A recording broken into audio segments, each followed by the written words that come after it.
The poem of the man God, the third year of the public life. Chapter 336. The crippled woman of Korazim. 21st of November, 1945. Jesus is in the synagogue in Korazim, which is slowly becoming crowded with people. The elders of the town must have insisted that Jesus should speak there on this Sabbath. I gather that by their arguing and by Jesus' replies. We are not more arrogant than Judeans or the people of the Decapolis, they say. And yet you go there several times. I do the same here. I have taught you both with words and works, and with silence and action. But if we are duller than others, you should insist all the more. All right. Of course it is all right. We allow you to use our synagogue as a place where you can teach, because we think that it is right to do so. Accept, therefore, our invitation and speak. Jesus opens his arms, beckoning the people present to be silent, and he begins his speech, giving a slow, emphatic recitation in the tone of a psalm. Araunah replied to David, "Let the Lord my King take and offer as he likes. Here are the oxen for the holocaust, the threshing sled, and the oxen's yoke for the wood. Araunah, O king, gives all this to the king." And he added, "May the Lord your God accept your offering." But the king replied and said, "It shall not be done as you wish. No, I will pay you in money, as I will not offer the Lord my God holocausts that cost me nothing."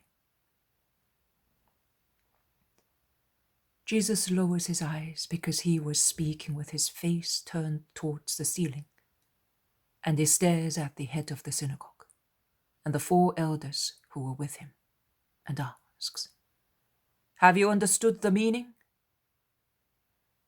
That is the 2nd book of the Kings, when the Holy King bought the threshing floor of Araunah. But we do not understand why you recited it. There is no pestilence here, and no sacrifice to be offered. You are not a king. We mean, not yet. I solemnly tell you that your minds are slow in understanding symbols, and your faith is uncertain. If it were certain, you would see that I am already king, as I said. And if your understanding were quick, you would realize that there is a plague here that is more serious than the one that worried David. You are afflicted by the plague of unbelief, which causes you to perish. Well, if we are dull and incredulous, give us intelligence and faith, and explain to us what you mean. I say, I do not offer forced holocausts to God, those which are offered for mean interests.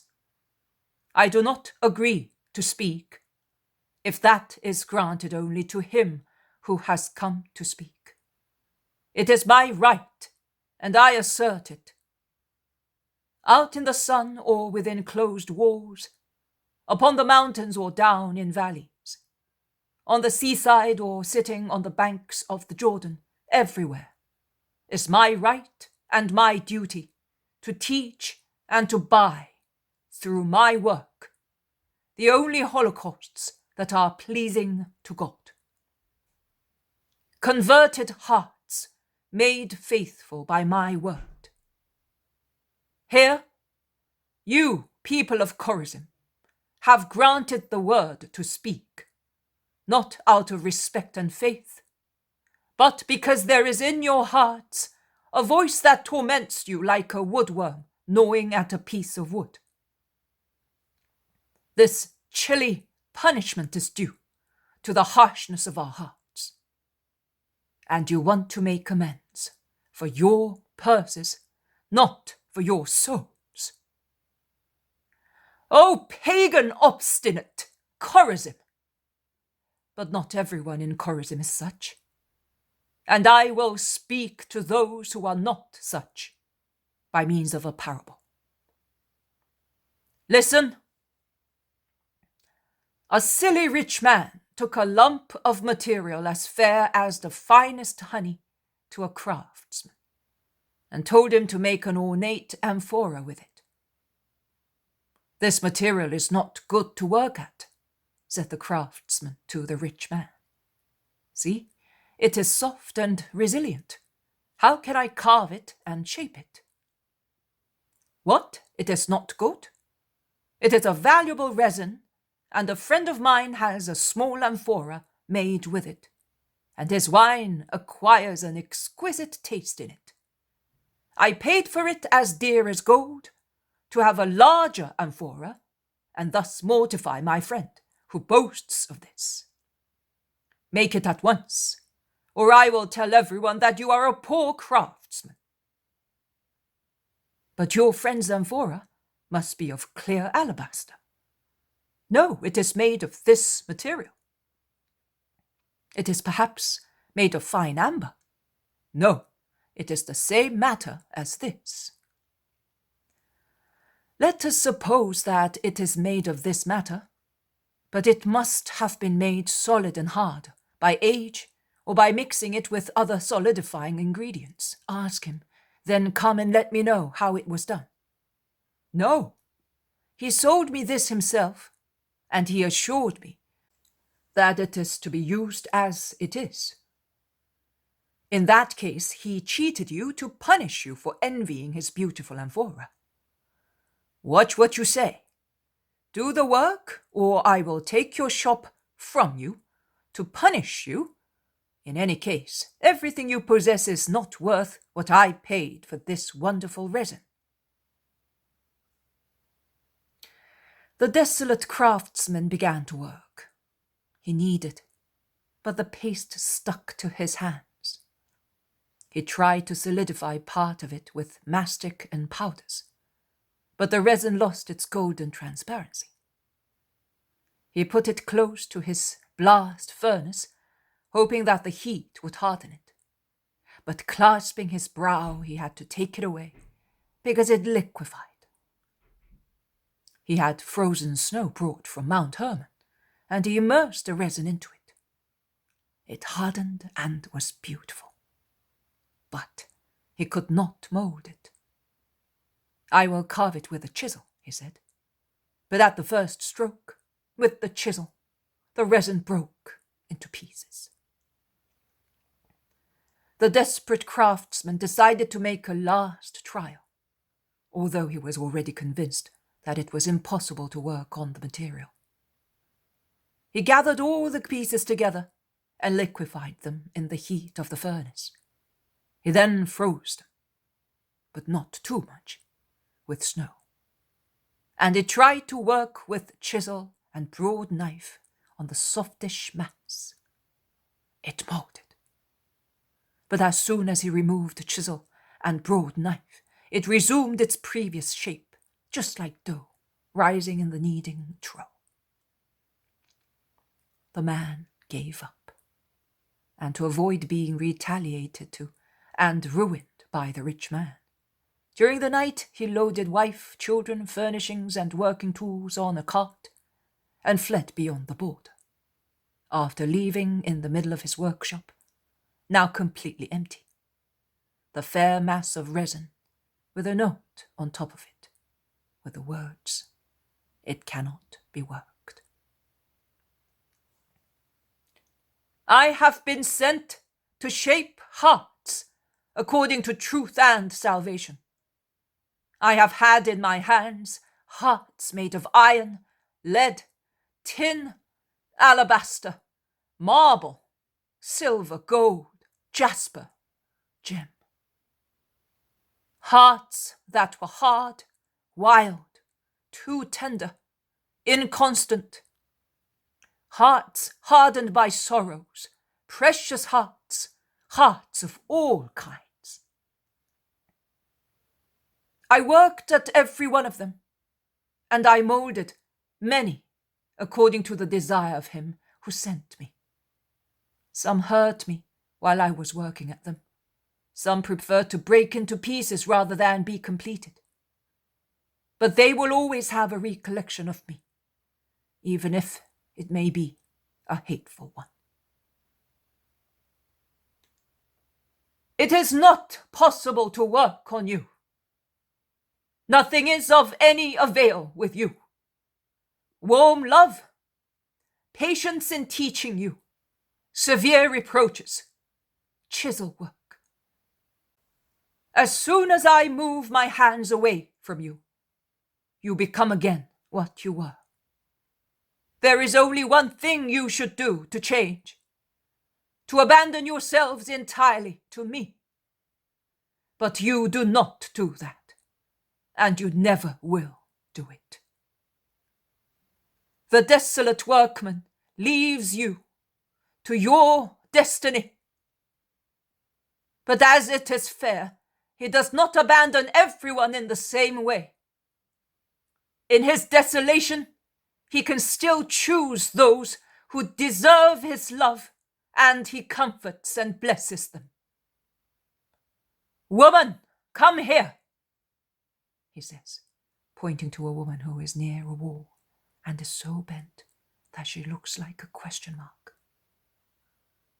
The people look where Jesus is pointing, but they cannot see the woman. Neither can she see Jesus and his hands from her position. Several people say to her, "Go, Martha, he is calling you." And the poor woman plods along with her walking stick, with her head just reaching to the top of it. She is now before Jesus, who says to her, "I will give you a souvenir of my passing here, and a reward for your silent, humble faith.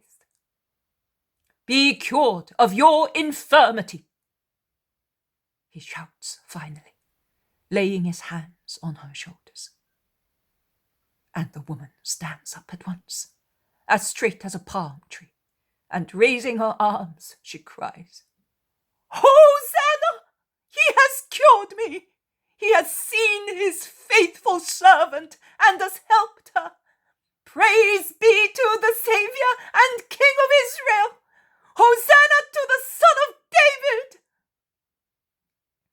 The crowd sing their hosannas with the woman, who is now on her knees at Jesus' feet, kissing the hem of his tunic, while he says to her, "Go in peace and persevere in your faith." The head of the synagogue, who obviously still resents the words spoken by Jesus before the parable, wants to repay reproaches with poison and shouts angrily, while the crowds open to let the cured woman pass. "There are 6 days to work, 6 days to ask and to give. So come during those 6 days, both to ask and to give. Come and be cured during those days, without infringing the Sabbath, you sinners and misbelievers, corrupted and corrupters of the law." And he tries to push everybody out of the synagogue, as if he were driving profanation out of the place of prayer. But Jesus, who sees that he's being helped by the 4 elders seen previously, and by others scattered amongst the crowd, who appear to be the most scandalized and tormented by Jesus' crime, with his arms folded on his chest, looks at him in an imposing, severe attitude, and shouts, "Hypocrites! Which of you on this day has not untied his ox or his donkey from the manger and taken it out for watering?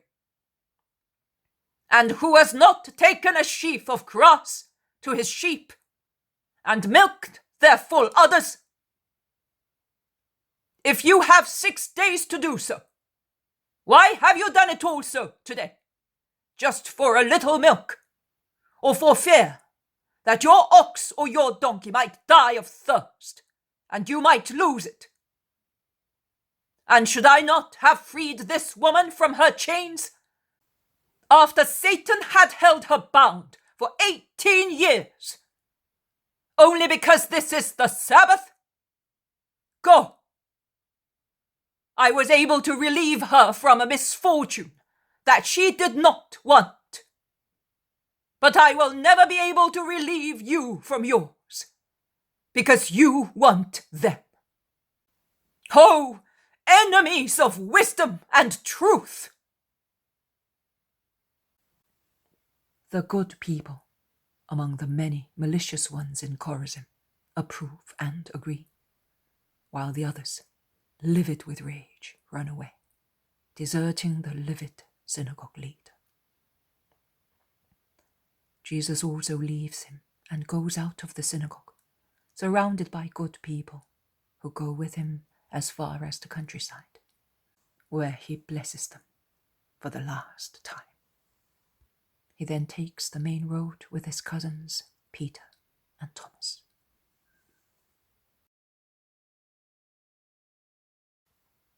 The poem of the man God, the 3rd year of the public life, chapter 337, going towards Saphet, the parable of the good farmer, 22nd of November, 1945. The road to Saphet leaves the plain of Korazim and climbs a remarkable mountain range thickly covered with trees. A stream flows down the mountains towards the lake of Tiberias.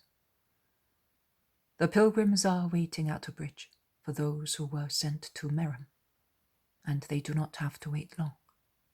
The others, in fact, walking fast, arrive punctually at the rendezvous and meet the master and their companions with great joy, and inform them of their journey, which was blessed also with some miracles, worked in turn by all the apostles. But Judas of Kerioth rectifies. With the exception of me, as I was not able to do anything. His mortification in admitting it is painful. We told you that it was due to the fact that we were dealing with a great sinner, replies James of Zebedee. And he explains, You know, Master, it was Jacob, and he was very ill. That is why he invokes you, because he is afraid of death and of God's judgment. But he is more avaricious than ever, now that he foresees a real disaster for his crops, which have been completely ruined by frost.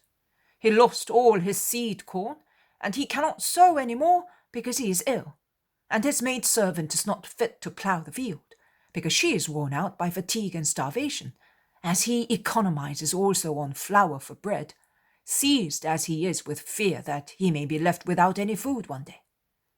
We ploughed a large extension of ground for him, and perhaps we sinned, because we worked all day on Friday, also after sunset until it was dark, and even then with torches and bonfires. Philip, John, and Andrew know how to do it, so do I. We worked hard. Simon, Matthew, and Bartholomew followed us, removing the corn that had come up and had been ruined, and Judas went in your name to ask Judas and Anne for a little seed, promising that we would call on them today. He got it, and it was chosen seed. So we said, we will sow it tomorrow.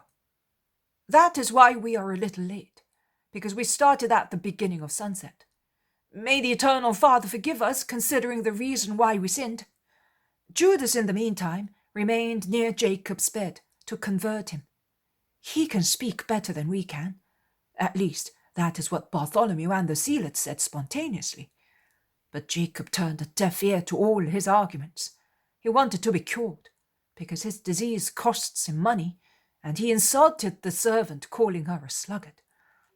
Since he said, I will be converted if I recover, Judas imposed his hands on him to calm him down, but Jacob remained as ill as before. Judas was discouraged and told us. We tried before going to bed, but we did not obtain a miracle. Now Judas maintains that it is because he has lost your favor, as he displeased you, and is now downhearted. But we say that it is because we had in front of us an obstinate sinner, who pretends to get everything he wants and lays down terms and gives orders to God. Who is right? You 7, you have spoken the truth. What about Judas and Anne, and their fields? Only slightly ruined. But they have means, and everything has already been repaired, and they are good people. Here, they have sent you this offering and this food. They hope to see you sometime. It is Jacob's frame of mind that is sad. I would have liked to cure his soul rather than his body, says Andrew. And what about the other places? Oh, on the way to Debaret, near the village, we cured a man. Actually, Matthew did, who suffered from bouts of fever. He was just coming back from a doctor who had given him up. We stopped at his house and he did not have a temperature from sunset till dawn, and he said that he was feeling well and strong. Then at Tiberias, Andrew cured a boatman who had broken his shoulder falling on the bridge. He imposed his hands and the shoulder was cured. You can imagine the man. He insisted on taking us free of charge to Magdala and Capernaum and then to Bethsaida, and he remained there because there are several disciples there. Timonius of Aera, Philip of Arbela, Amastius and Marcus of Joshua, one of those who were freed from the demon near Gamala. Also, Joseph, the boatman, wants to become a disciple. The children at Johanna's are very well. They do not seem to be the same. They were playing in the garden with Johanna and Cusa. I saw them. I was there too. Go on. At Magdala, Bartholomew converted an evil heart and cured a wicked body. How well he spoke! He explained that disorderliness of the spirit engenders disorder in the body, and that every concession to dishonesty degenerates into a loss of peace, of health, and finally of the soul. When he saw that the man was repentant and convinced, he imposed his hands, and the man was cured. They wanted to keep us at Magdala, but we obeyed your instructions, and the following morning we went on our way to Capernaum. There were 5 people there who wanted to be cured by you, and they were about to go away as they were discouraged. We cured them. We did not see anybody, because we left at once by boat for Bethsaida to avoid questions by Eli, Uriah, and companions. At Bethsaida? But Andrew, will you tell your brother? Concludes James of Zebedee, who has spoken all the time. Oh, Master! Oh, Simon! If you saw Marjiam, you would not recognize him. Good gracious! He has not become a girl! Exclaims and asks Peter. On the contrary, a fine young man. He's tall and thin, as he has grown so much. He's wonderful. We could hardly recognize him. He's as tall as your wife and as me.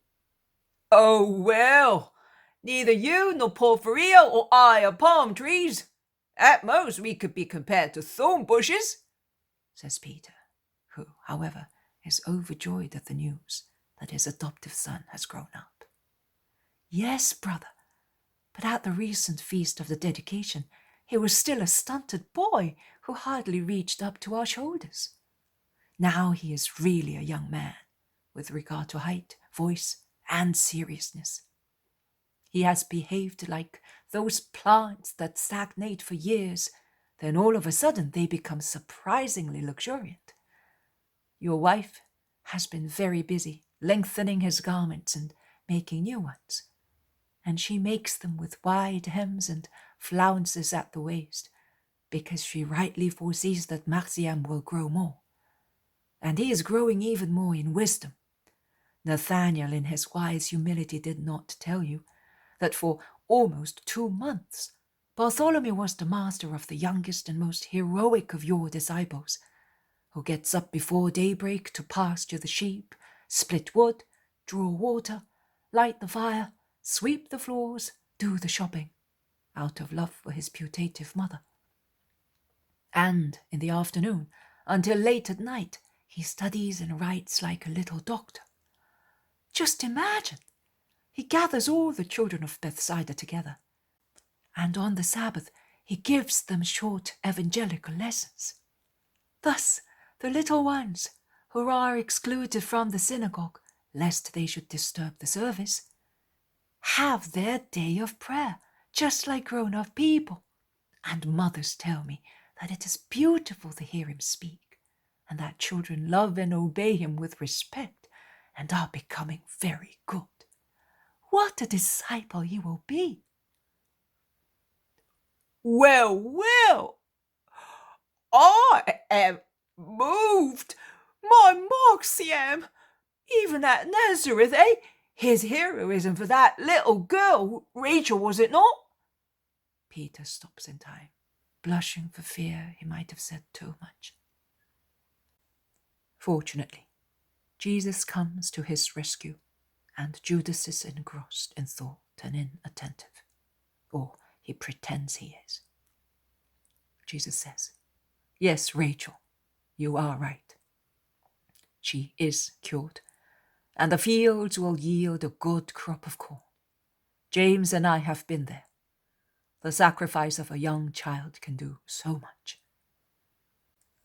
At Bethsaida, James worked a miracle for a poor cripple, and Matthew, in the street near Jacob's house, cured a boy. And today, in the square of that village near the bridge, Philip cured a man with diseased eyes, and John, a boy who was possessed. You have all done well, very well.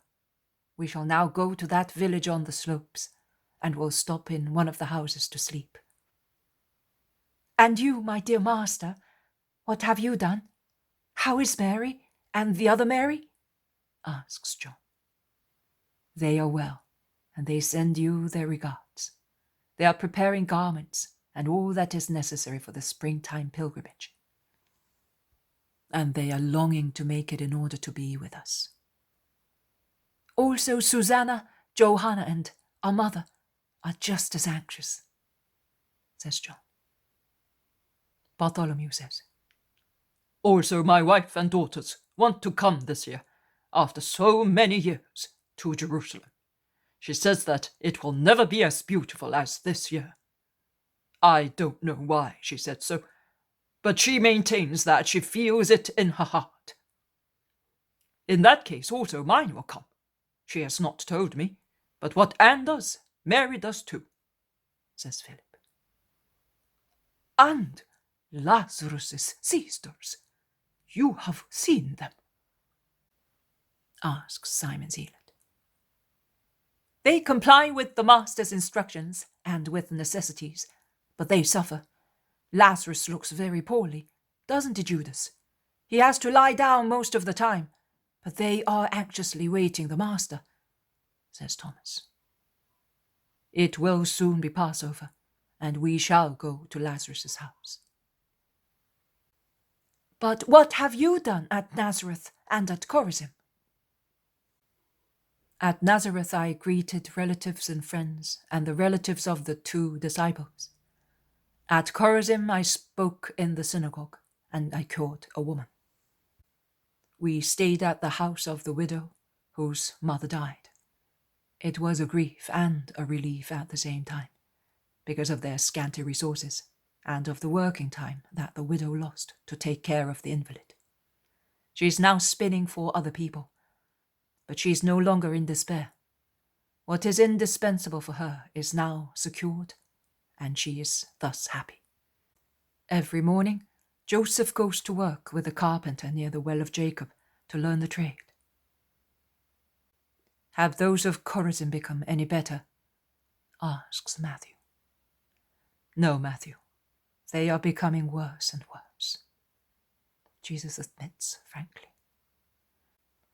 And they ill-treated us. The mighty ones did, of course, not the simple people. It is a very awkward place. Don't go there any more, says Philip. It would grieve the disciple Elias, the widow, and the woman I cured today, and all the other good people. Yes, but they are so few that I would not worry any more about that place. You said it yourself. It is unworkable, says Thomas. Resin is one thing and hearts are a different thing. Something will remain, like seed buried under very hard clods of earth. It will take a long time to spring up, but it will at last come up. The same applies to Korazim. What I have sowed will begin to grow one day. One must not give up the first time one is defeated. Listen to this parable. It could be called the parable of the good farmer. A rich man owned a beautiful large vineyard in which there were various kinds of fig trees. The vineyard was cultivated by a servant, an expert wine dresser and pruner of fruit trees, who did his work with love for his master and for the trees. Every year, at the right season, the rich man used to go to his vineyard several times to see his grapes and figs ripen and to taste them, picking the fruit with his own hands. One day he went towards a fig tree of a very good quality, the only one of that quality in the vineyard. But also on that day, as in the previous 2 years, he found that it was all leaves without any fruit.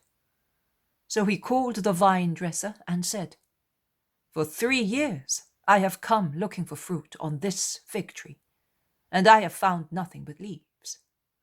It is obvious that the tree has finished yielding fruit. So cut it down. It is useless to have it here, taking up room and wasting your time without any profit. Cut it down, burn it, clean the ground of its roots, and put another young tree in its place. In a few years' time, it will yield fruit." The vine dresser, who was patient and loving, replied, "You are right, but leave it to me for another year. I will not cut it down. Nay, I will dig the ground with greater care. I will manure it and trim it. It may yield fruit again. If, after this last trial, it does not bear fruit, I will comply with your desire and cut it down." Korazim is the tree that does not bear fruit. I am the good farmer. You are the impatient rich man. Leave it to the good farmer. Very well, but the parable is not finished. Did the fig tree bear fruit the following year? Asks the zealot. It did not, and it was cut down. But the farmer was justified for cutting down a tree which looked young and flourishing, because he had done all his duty. I also wish to be justified for cutting off some people with an axe and removing them from my vineyard, in which there are unfruitful and poisonous plants, nests of snakes, sapsuckers, parasites or poisons that spoil or injure their fellow disciples, or they penetrate, creeping with their wicked roots to proliferate, without being called into my vineyard, where they rebel to being grafted, as they entered only to spy, to denigrate, and to make my field sterile. I will cut them off after trying everything to convert them. For the time being, instead of an axe, I make use of shears and of the pruner's knife, and I thin out branches and engraft. Oh, it will be hard work, both for me who does it and for those who undergoes the treatment. But it is to be done, so that in heaven they may say, He has accomplished everything.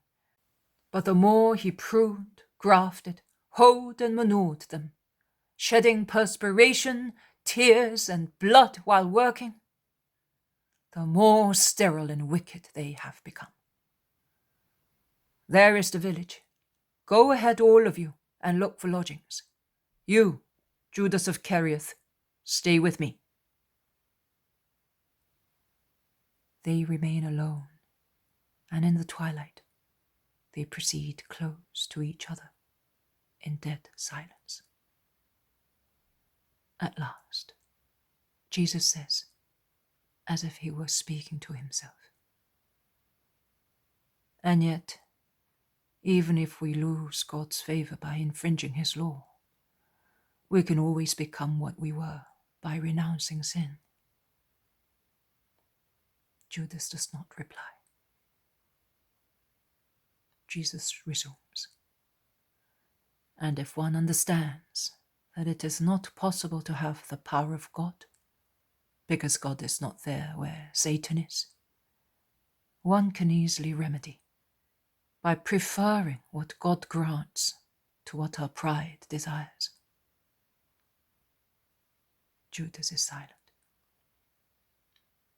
They have by now reached the first house of the village, and Jesus, still speaking to himself, says,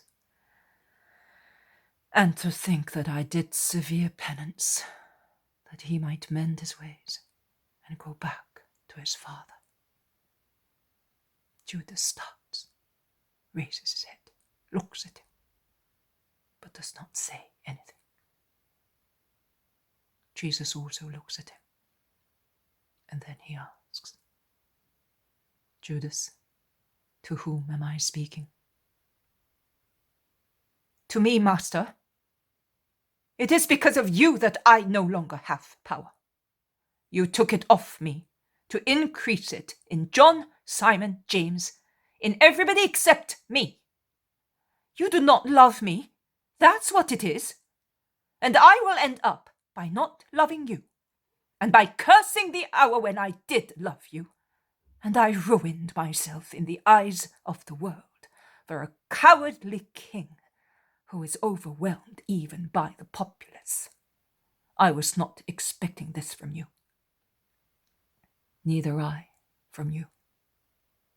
But I have never deceived you, and I have never forced you. So why do you remain with me?" "Because I love you. I cannot part with you. You attract me, and you disgust me. I desire you as much as I desire air to breathe. And you frighten me. Oh, I am cursed, I am damned. Why do you not drive the demon out of me, since you can?" Judas's face is livid and upset. He looks like a mad man, full of hatred and fear. He reminds me, although faintly, of the satanic mask of Judas on Good Friday. And Jesus' face reminds me of the scourged Nazarene, who, sitting on an upturned tub in the courtyard of the Praetorium, looks at his sneerers with all his loving pity. He says, and the sob already appears to be in his voice,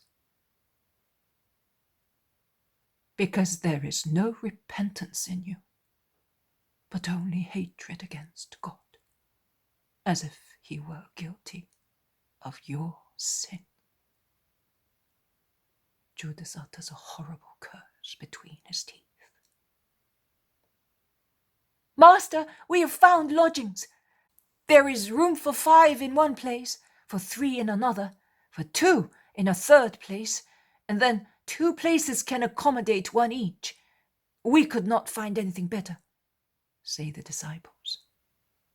"All right, I will go with Judas of Kerioth," says Jesus. "No, I prefer to be alone. I am upset. You would not be able to rest." "As you wish. I will go with Bartholomew. You can do as you like. In the meantime, let us go where there is more room, so that we may all have supper together. The Poem of the Man God, the 3rd year of the public life, chapter 338, going towards Meiron, 23rd of November, 1945. A beautiful springtime dawn makes the sky rosy, and the hills a pleasant sight. The disciples rejoice at the sight while gathering at the entrance of the village, waiting for the latecomers. It is the first day that it is not cold, after the hailstorms, says Matthew, rubbing his hands. It was time. This is the new moon of the month of Adar, exclaims Andrew. Very good, if we had to go up on the mountains with the cold weather of the past days, comments Philip.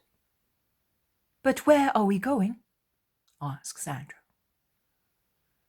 I wonder, from here, we can go either to Saphet or to Meiron, and then, replies James of Zebedee, and he turns round to ask the sons of Alphaeus, do you know where we're going?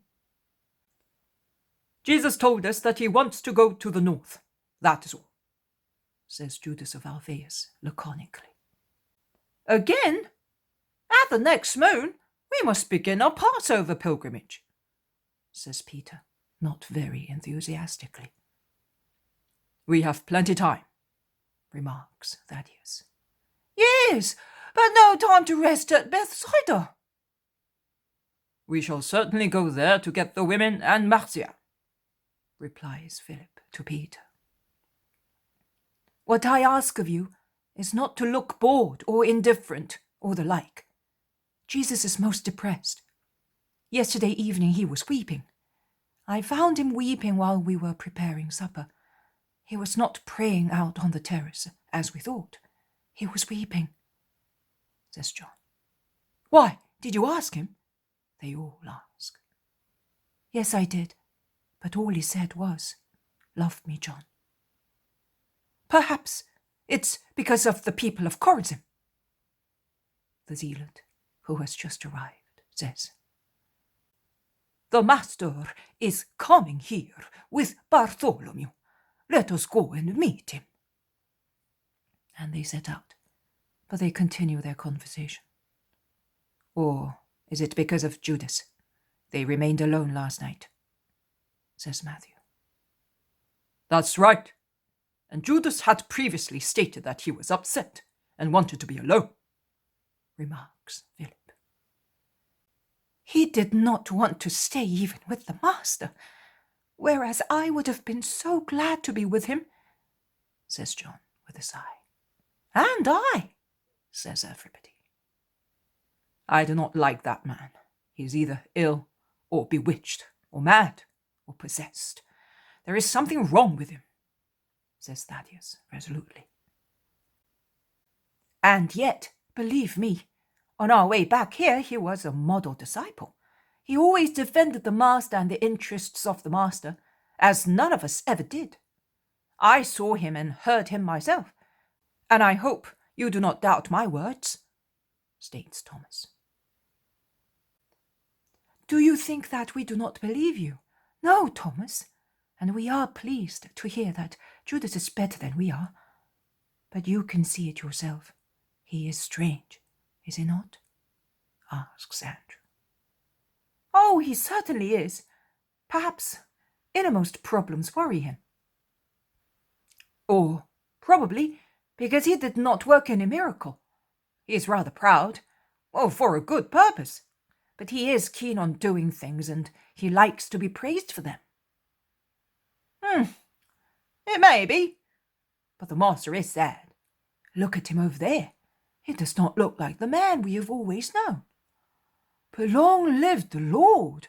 If I found out who is making the master suffer, well, that's all. I know what I will do to him, says Peter.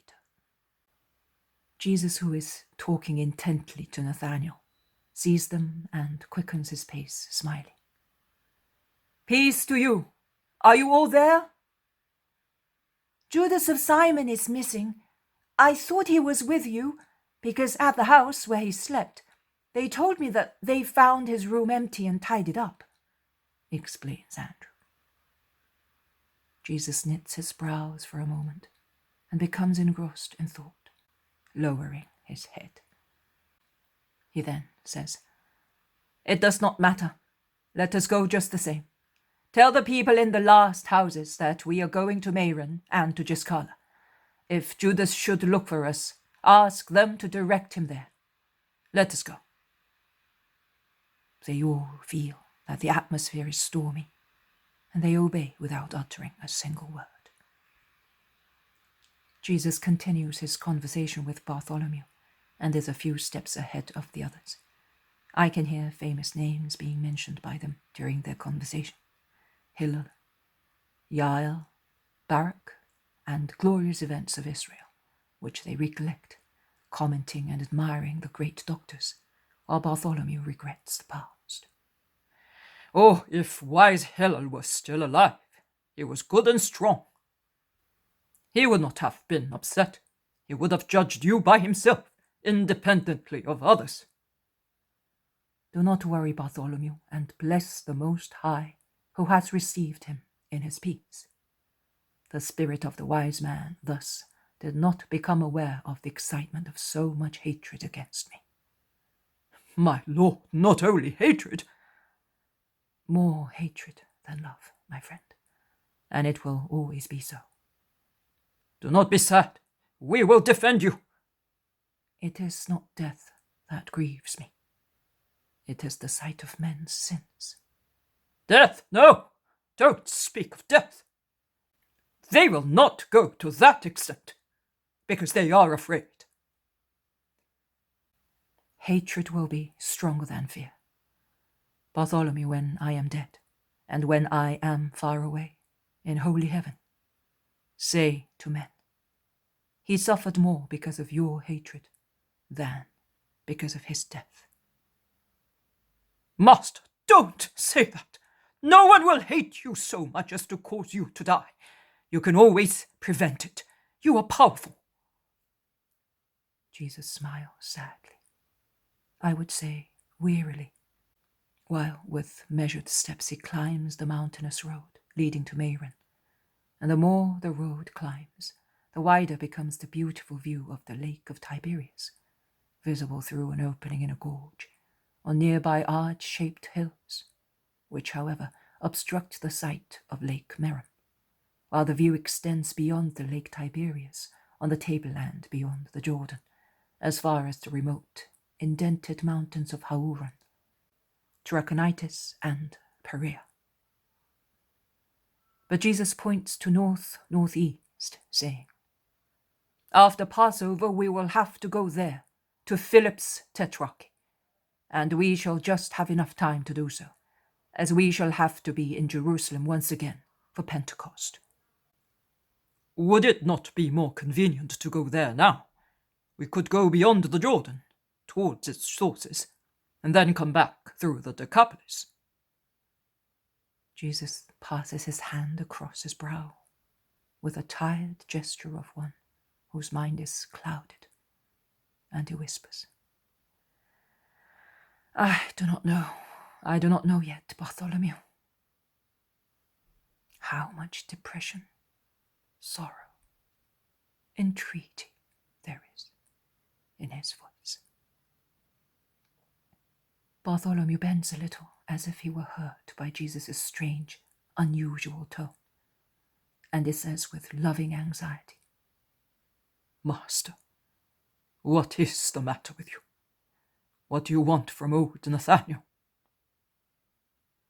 Nothing, Bartholomew. Your prayer, that I may see clearly what is to be done.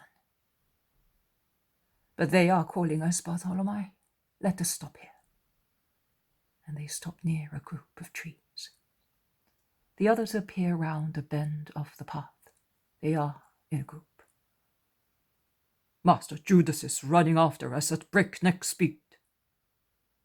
Let us wait for him. And in fact, Judas soon appears, running. Master, I am late. I overslept and... Where, if I did not find you in the house? Asks Andrew, who is amazed. Judas remains dumbfounded for a moment, but he is quick in collecting himself, and he says, Oh, I am sorry that my penance has become known to everybody. I was in the wood all night, praying and doing penance. At dawn I was overcome by sleep. I am weak. But the Most High Lord will pity his poor servant. Is that right, Master? I woke up late, and I was aching all over. In fact, you look rather worn out, remarks James of Zebedee. Judas laughs. Oh, of course, but my soul is delighted. Prayer does one good. Penance makes one's heart joyful, and it grants humility and generosity. Master, forgive your foolish Judas. And he kneels at Jesus' feet. Yes, stand up and let us go. Give me peace with a kiss of yours. It will be a sign that you have forgiven the bad mood I was in yesterday. I did not want you, that is true, but it was because I wanted to pray. We could have prayed together. Judas laughs and says, No, you could not have prayed with me last night, or be where I was. Oh, that's nice. Why not? He has always been with us, and he taught us to pray, exclaims Peter, who is utterly amazed. They all laugh, but Jesus does not laugh. He stares at Judas, who has kissed him, and is now looking at him with eyes glaring with biting malice, as if he wanted to defy him. He dares to repeat. Is it not true that you could not have been with me last night? No, I could not. Neither will I ever be able to share the embraces of my soul with the Father, with a third party. Nothing but blood and flesh, like you. And in the places where you go. I love solitude peopled with angels, to forget that man is the stench of flesh, corrupted by sensuality, by gold, by the world, and by Satan. Judas no longer laughs, not even with his eyes. He replies gravely, You are right. Your spirit has seen the truth. So where are we going? To venerate the tombs of the great rabbis and heroes of Israel. Why? Gamaliel does not love you, and the others hate you, many of the apostles say. It does not matter. I bow to the tombs of the just, awaiting redemption. I am going to say to their bones, He who inspired your souls will soon be in the kingdom of heaven, ready to descend from there on the last day to make you live again and forever in paradise. They proceed until they find the village of Meiron, a lovely village, well kept, full of light and sunshine, situated among fertile hills and mountains. Let us stop. In the afternoon we will leave for Giscala. The great sepulchres are scattered along these slopes, awaiting the glorious resurrection.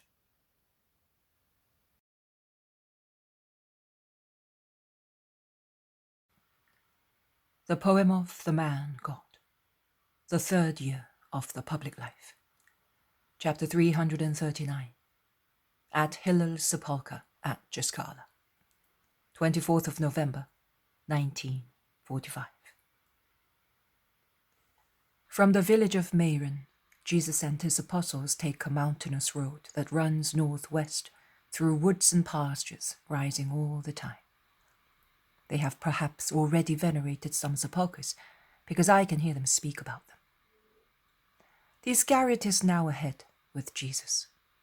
At Meiron, they must have received and given alms. And Judas is now giving an account of what he received and what he gave. He concludes, saying, "And here is my offer. I swore last night I would give you it for the poor and as a penance. It is not much. I have not much money with me. But I convinced my mother to send me some frequently through many friends. In the past, when I came away from home, I had a good deal of money. But this time, as I had to travel across mountains by myself or with Thomas only, I took only what was sufficient for our journey.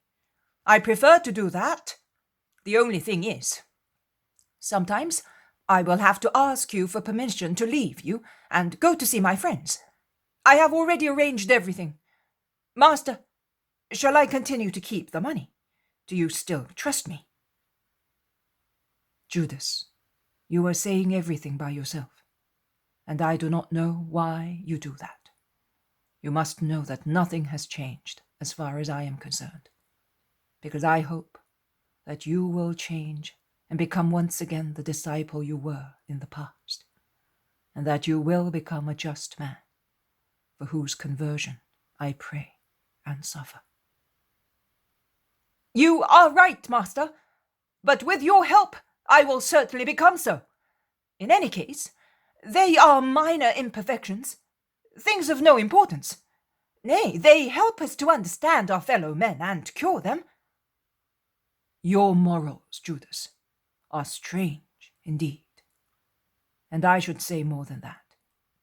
I have never heard of any doctor falling voluntarily ill in order to be able to say, 'Now I know how to cure people affected by this disease.' So am I an incapable man?" "Who says that, master?" "You do. As I do not commit sins, I cannot cure sinners." "You are you, but we are not you, and we need experience to learn." "That is your old idea. The very same idea of 20 months ago. The only difference is that you then thought that I should commit sin to be able to redeem.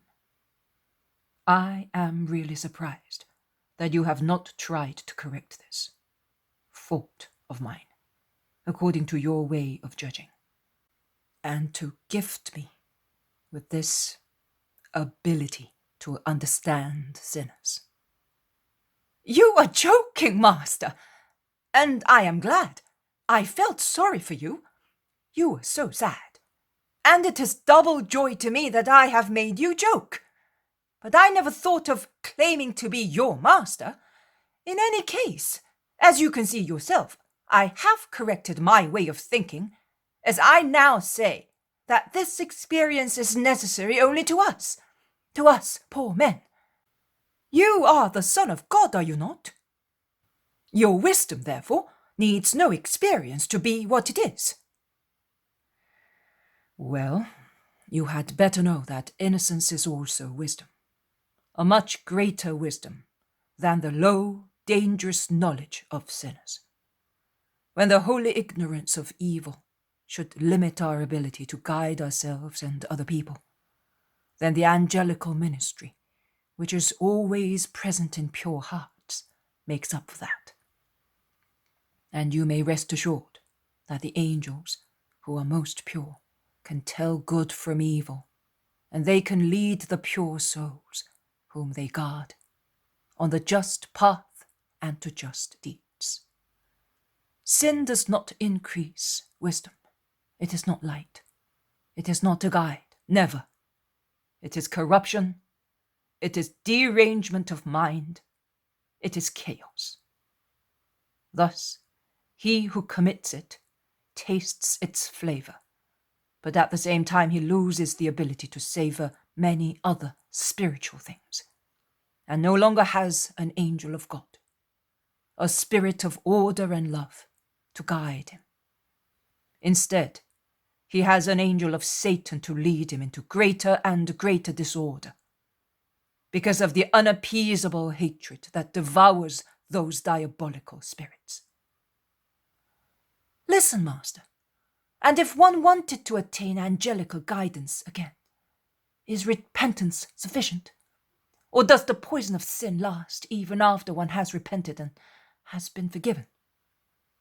For instance, one who is taken to drinking, even if he swears that he will not get drunk again, and is really determined in swearing so, always feels the stimulus to drink, and one suffers. One certainly suffers.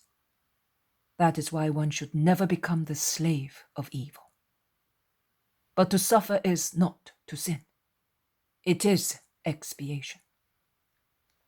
And as a repentant drunkard commits no sin, but gains merits if he resists the stimulus heroically and does not drink any more, so he who has sinned and repents and resists all stimuli gains merit and will not lack supernatural help to resist. It is not a sin to be tempted. On the contrary, it is a battle that brings victory. And believe me, in God, there is only the desire to forgive and help who has done wrong, but has later repented. Judas is silent for a little while.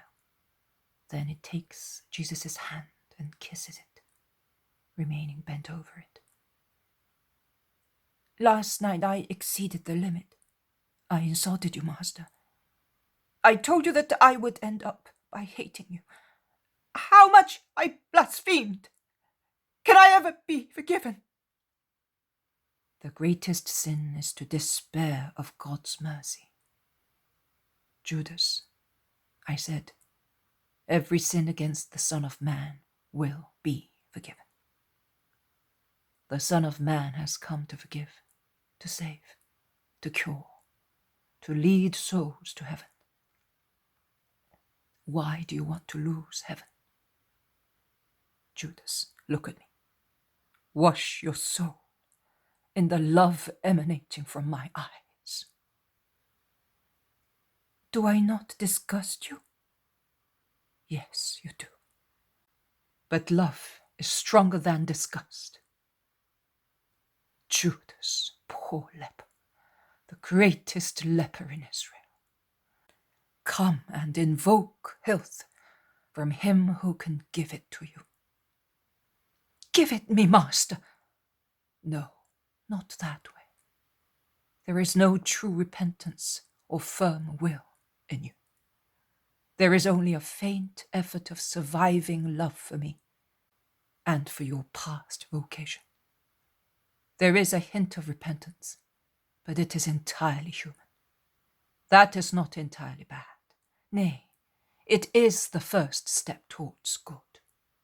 Cultivate it, increase it, graft it into the supernatural. Change it into real love for me. Make it a real return to what you were when you came to me, at least that. Make it not a temporary, emotional, inactive throb of sentimentalism, but a true active feeling attracting you to good. Judas, I will wait. I can wait. I will pray. I will take the place of your disgusted angel while waiting. My pity, patience, and love are perfect, and therefore greater than the pity, patience, and love of angels, and I can remain beside you in the disgusting stench of what is fermenting in your heart in order to help you. Judas is moved. He's really moved. He's not simulating. With trembling lips and voice made shaky by his emotion, looking pale, he asks, "Do you really know what I have done?" I know everything, Judas. Do you want me to tell you, or shall I spare you this humiliation? I cannot believe it. Well, let us go over the past few days and tell the incredulous apostle the truth. This morning you lied several times with regard to the money and to where you spent the night. Last night you tried to suffocate in lust your feelings, your hatred, your remorse. That's enough! That's enough! For pity's sake, say no more, or I will run away from your presence. On the contrary, you ought to cling to my knees and ask to be forgiven. Yes, forgive me, Master. Forgive me, help me. It is stronger than I am. Everything is stronger than I am. Except the love you ought to have for Jesus. But come here, that I may help you to resist temptation and relieve you of it. And he takes Judas in his arms, shedding silent tears on his dark-haired head. The others, who are a few yards behind, have wisely stopped and comment. See, perhaps Judas is really in trouble. And this morning he has spoken to the master about it. What a fool! I would have done so straight away. It is probably something painful. Oh, it is certainly not bad behaviour of his mother. She's a holy woman. What can be so painful? Perhaps business not doing well. No, he spends and helps people generously. Well, it's his business. The important thing is that he is in agreement with the master, and that seems to be the case. They have been talking for some time and peacefully. They are now embracing each other. Very well. Yes, because he is very capable and has many acquaintances. It is a good thing that he is of good will and in agreement with us, and above all, with the master. Jesus at Hebron said that the tombs of the just are places where miracles are worked, or something like that. There are many of them here. Perhaps those of Meiron worked a miracle for Judas's perturbation. No, if so, he will become entirely holy now at Hillel's Sepulchre. Is it not at Giscala? Yes, Bartholomew. And yet, last year, we did not come this way. No wonder. We came from the other side. Jesus turns round and calls them. They run towards him joyfully. Come, the town is close at hand. We must cross it to arrive at Hillel's tomb. Let us proceed in one group, says Jesus, without any further information, while the 11 apostles cast inquisitive side glances at him and Judas. The latter's face looks pacified and humble, and Jesus's is certainly not radiant. He is solemn, but grave. They enter Giscala, a beautiful, large, well-kept town. There must be a flourishing rabbinical center, because I see many groups of doctors with disciples listening to their lessons. The apostles passing through and the master especially draw the attention of many people, and a great deal of them follow the group. Some sneer, some call Judas of Kerioth, but he is walking beside the master and does not even turn round. They go out of town towards the house in the neighborhood of which is Hillel's Sepulchre. How impudent of you! He's impudent and impudent. He's provoking us. Desecrator! Tell him, Uzziel. I will not be contaminated. Saul, you are only a pupil. You can tell him. No, let us tell Judas. Call him. The young man, whose name is Saul, a thin, pale fellow with very large eyes and mouth, approaches Judas and says to him, Come, the rabbis want you. I will not come. I am staying where I am. Leave me alone. The young man goes back to his masters and tells them. In the meantime, Jesus, in the middle of his apostles, is praying reverently near Hillel's whitewashed sepulchre. The rabbis approach the group slowly, like silent snakes, and watch. And two elderly bearded ones pull the tunic of Judas, who, since they gathered to pray, is no longer protected by his companions. "Well, what do you want?" he asks in a low but resentful voice. "Is one not even allowed to pray?" "Just one word, then we will leave you in peace."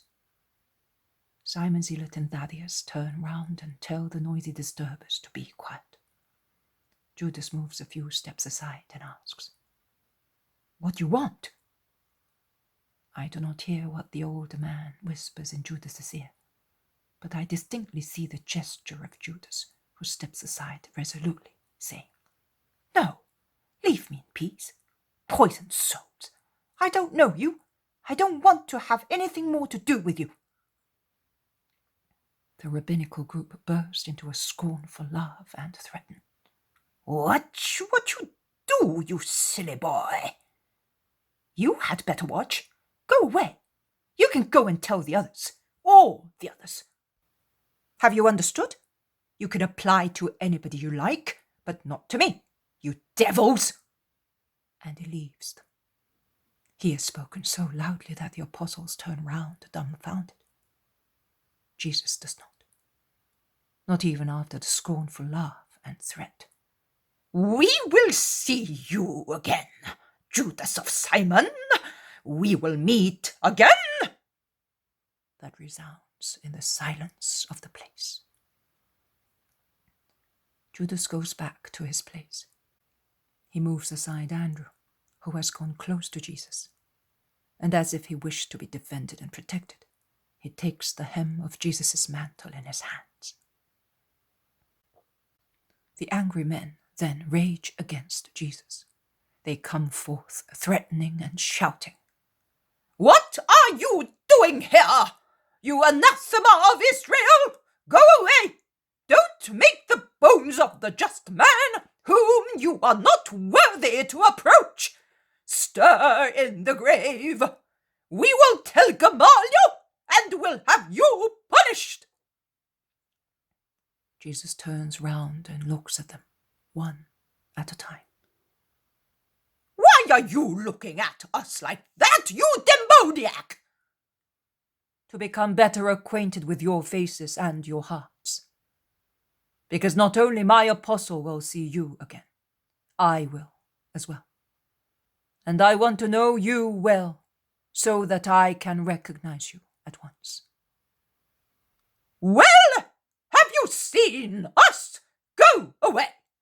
If Gamaliel was here, he would not allow you to be here."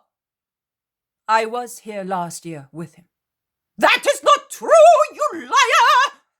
"Ask him, and since he is an honest man, he will tell that I was here with him. I love and venerate Hillel. I respect and honor Gamaliel. They are two men through whose justice and wisdom the origin of man is revealed, as they remind us that man was made in the likeness of God." "We don't do it," interrupt the energumens. "It is dimmed in you by interests and hatred."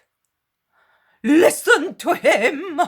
That is how he speaks and offends in the house of other people. Go away from here, corrupter of the best people in Israel, or we will have to pick up stones. Rome is not here to protect you, you intriguer with the heathen enemy."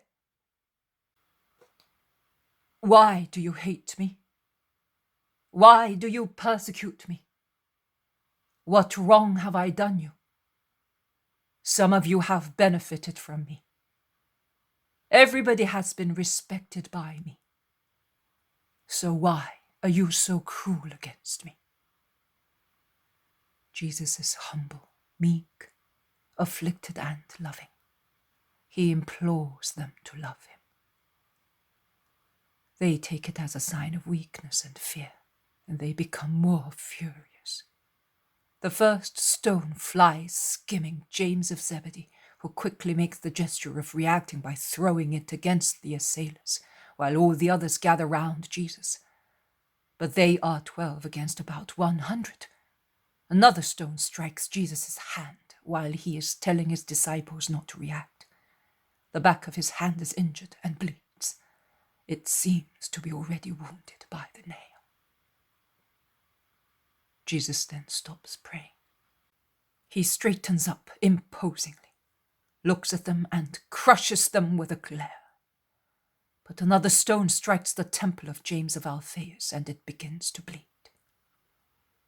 Jesus is now compelled to paralyze their action by means of his power to defend his apostles, who, obeying him, receive the volley of stones without reacting.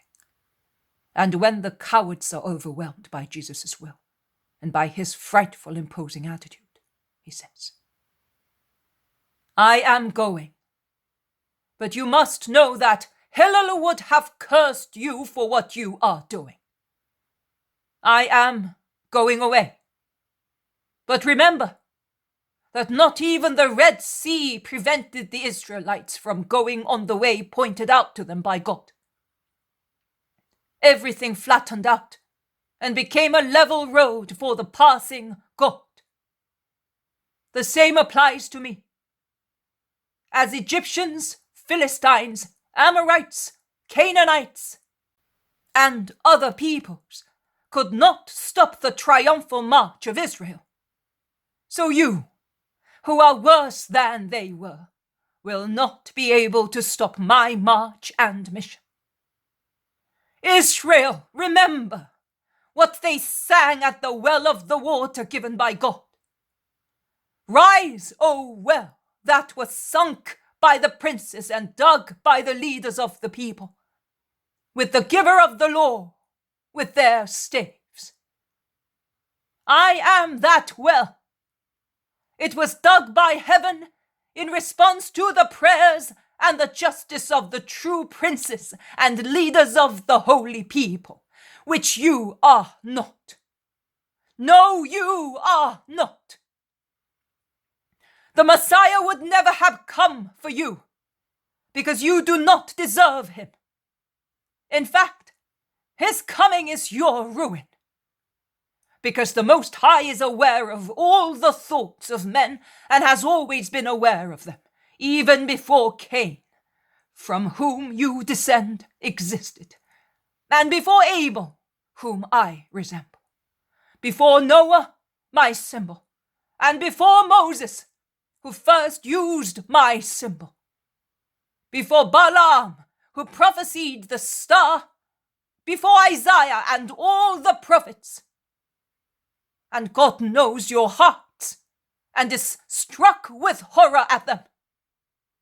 He has always been horrified at them, as he has always rejoiced at the just, for whose sake it was just to send me, and who really drew me from the depths of heaven, that I might bring living water for the thirst of men.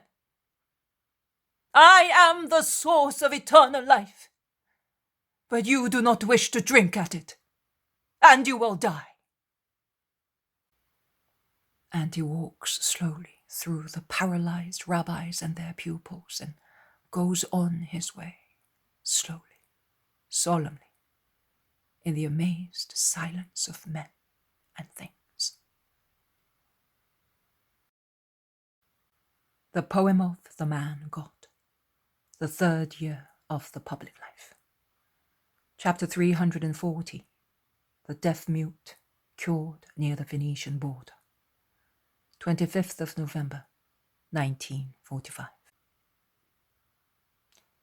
I do not know where the pilgrims spent the night. I know that it is morning once again, that they are on their way still across mountainous places, that Jesus' hand is bandaged, and so is the forehead of James of Alphaeus, while Andrew is limping badly, and James of Zebedee is without his bag, which his brother John is carrying. Twice Jesus has asked, "Can you manage to walk, Andrew?" Yes, master, I walk badly because of the bandage, but it is not very painful. And the second time he adds, And what about your hand, master? A hand is not a leg. It is resting and it is not very sore. Swollen as it is, and with the wound into the bone, I can hardly believe that it is not very sore. Oil is good for it, but perhaps we should have got some of that ointment of your mother's From my mother, you are right, says Jesus quickly, on hearing what is about to escape the lips of Peter, who blushes with embarrassment and looks desolately at Jesus. The master smiles at him and lays his injured hand on Peter's shoulder to draw him to himself. It will hurt if you hold it thus. No, Simon. You love me, and your love is of very wholesome oil. Oh, in that case, you should already be cured. We have all suffered seeing you ill-treated like that, and there are some of us who wept. And Peter looks at John and Andrew. Oil and water are good medicines, but tears of love and pity are more powerful than anything.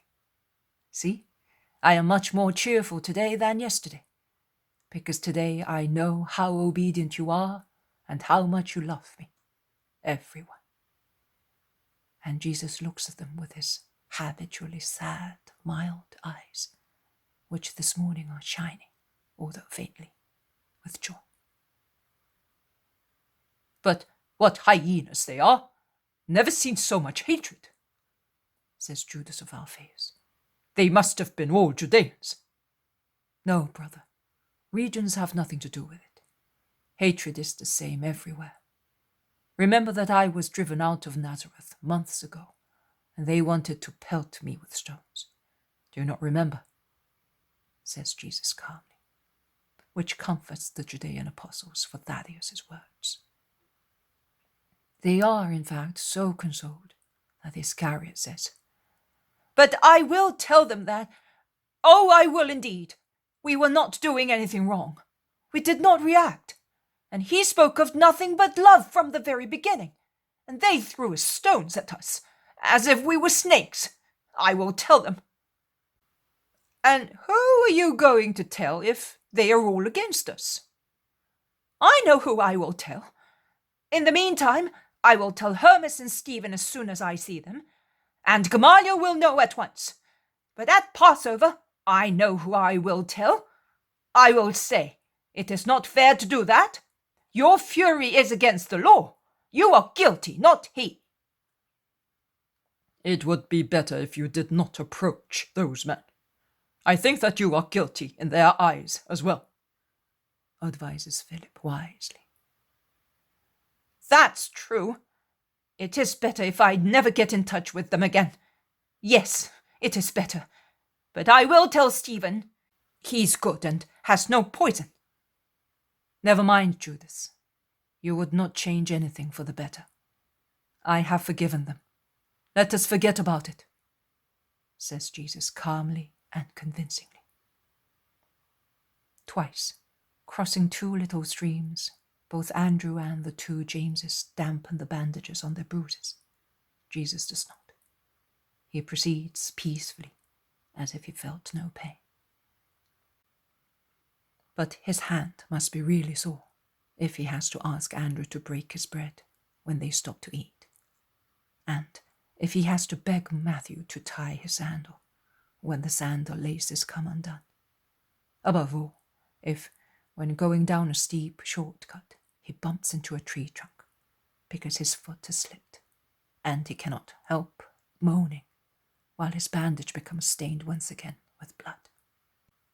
In fact, they stop at the first house of the village, where they arrive at sunset to ask for some water and oil to doctor his hand, which, once the bandage has been removed, looks all swollen with a large bluish bruise on the back and a red wound in the middle. While waiting for the landlady to come with what they have asked for, they all bend to look at the wound and they make their comments. But John moves away to one side to hide his tears.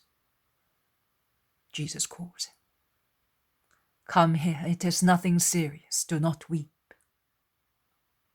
I know. If I had it, I would not weep. But you have it. And you are not telling us how painful is this dear hand, which has never harmed anybody, replies John, to whom Jesus has abandoned his wounded hand. And John gently caresses the fingertips, the wrist, all around the bruise, and then gently turns it over to kiss the palm and rest his cheek in the hollow of the hand, saying, "It is hot. How painful it must be." And loving tears drop on it. The woman brings water and oil, and John, with a piece of linen, cleans the blood that stains the hand, gently pouring some lukewarm water on the wound, which he then dresses with oil and binds up with clean strips of cloth, and finally kisses the binding. Jesus lays his other hand on John's lowered head. The woman asks him, "Is he your brother?" "No, he's my master, our master." "Where have you come from?" she asks the others. "From the Sea of Galilee." "So far. Why?" "To preach salvation." "It is almost evening. Stop in my house. It is a poor house, but we are honest. I can give you some milk as soon as my sons come back with the sheep. My husband will be pleased to welcome you." "Thank you, woman. We will stay here if the master wishes so." The woman goes away to do her housework, while the apostles ask Jesus what to do. "Yes, it is a good idea.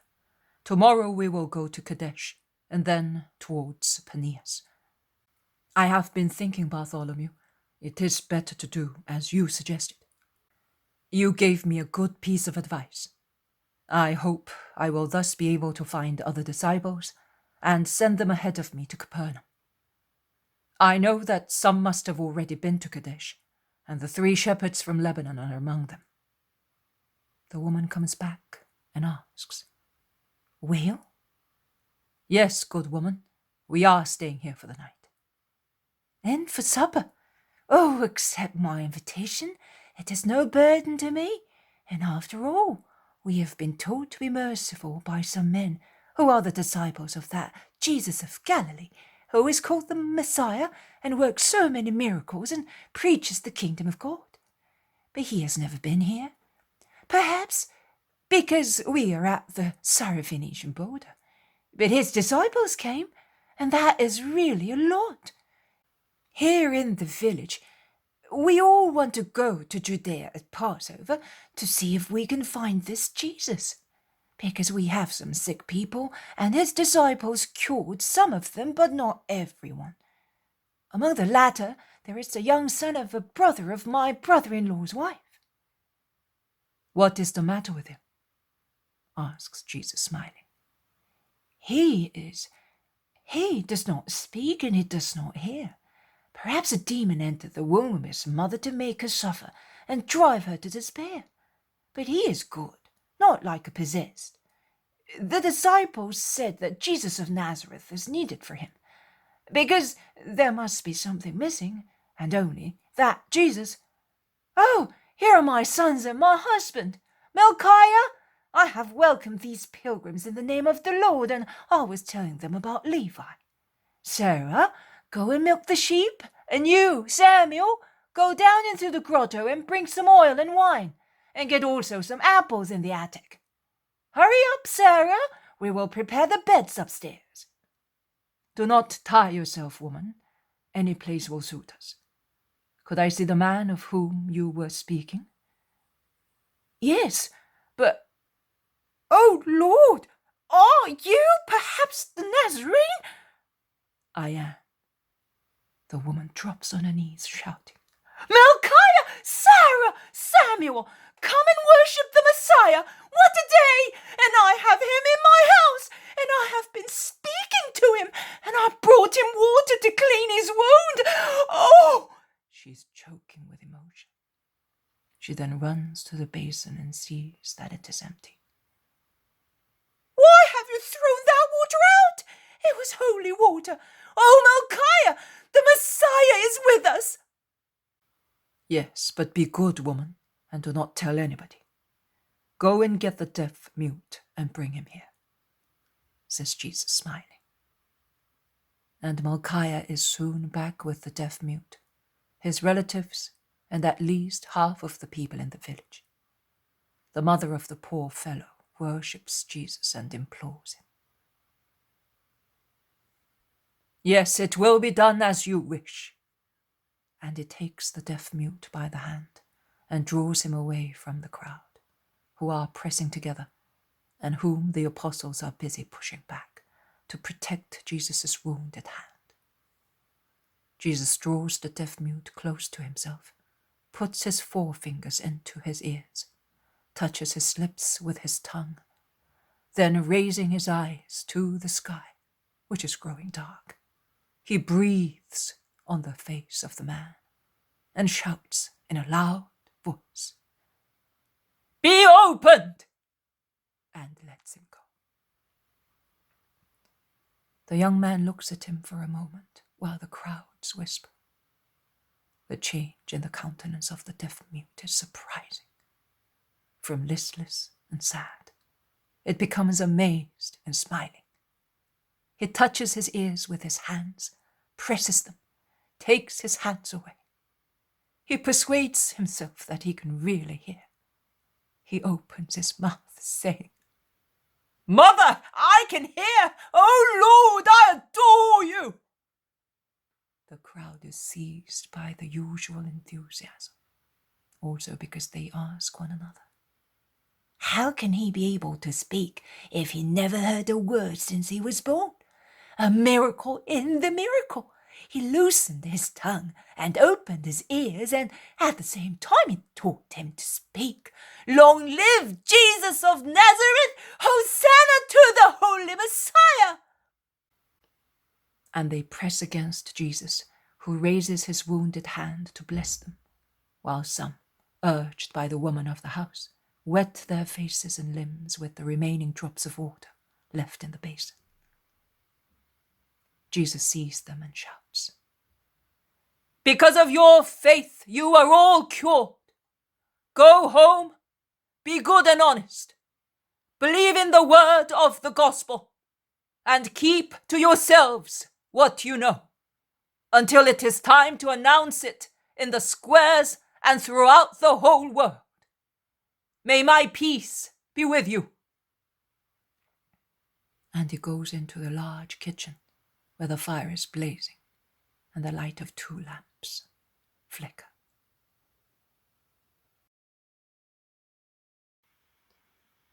The poem of the man God, the 3rd year of the public life. Chapter 341. At Kedesh, the signs of the times. 26th of November, 1945. The town of Kedesh is built on a little mountain at a short distance from a long chain of mountains on its eastern side, stretching from north to south. A parallel chain of hills stretches also from north to south on its western side. The 2 parallel lines, however, bend inwards at their central part, forming a rough X. In the narrowest part, a little closer to the eastern chain, there is the mountain on the slopes of which Kedesh is built. The town stretches from the top down to the almost flat slopes and dominates a fresh green valley, which is very narrow to the east and wider to the west. It is a beautiful walled town, with lovely houses and a magnificent synagogue. There is also an imposing fountain with many jets that pour abundance of cool water into a basin, from which little streams flow to feed other fountains, or probably to water gardens, I do not know. Jesus enters the town on a market day. His hand is no longer bandaged, but there is still a dark scab and a large bruise on the back of it. James of Alphaeus also has a small dark reddish scab on his temple, and a large bruise around it. Andrew and James of Zebedee, who are not so badly injured, show no sign of the past incident, and they walk fast, looking around, and particularly at their sides and behind them, as the apostles have formed little groups around the Master. I am under the impression that they have stopped for 2 or 3 days at the place that I described yesterday, or in its neighborhood, perhaps to rest or to keep at a good distance from rabbis, in the event the latter should turn their steps towards the main towns, hoping to catch them at fault and injure them again. At least, that is what I gather from their conversation. "But this is a city of refuge," says Andrew. "And would you expect them to respect the refuge and holiness of any place? How simple you are, brother," Peter replies to him. Jesus is walking between the 2 Judases. James and John are ahead of him in the van, and behind them there is the other James with Philip and Matthew. Peter, Andrew, and Thomas are behind the Master. Simon Zealot and Bartholomew are the last 2.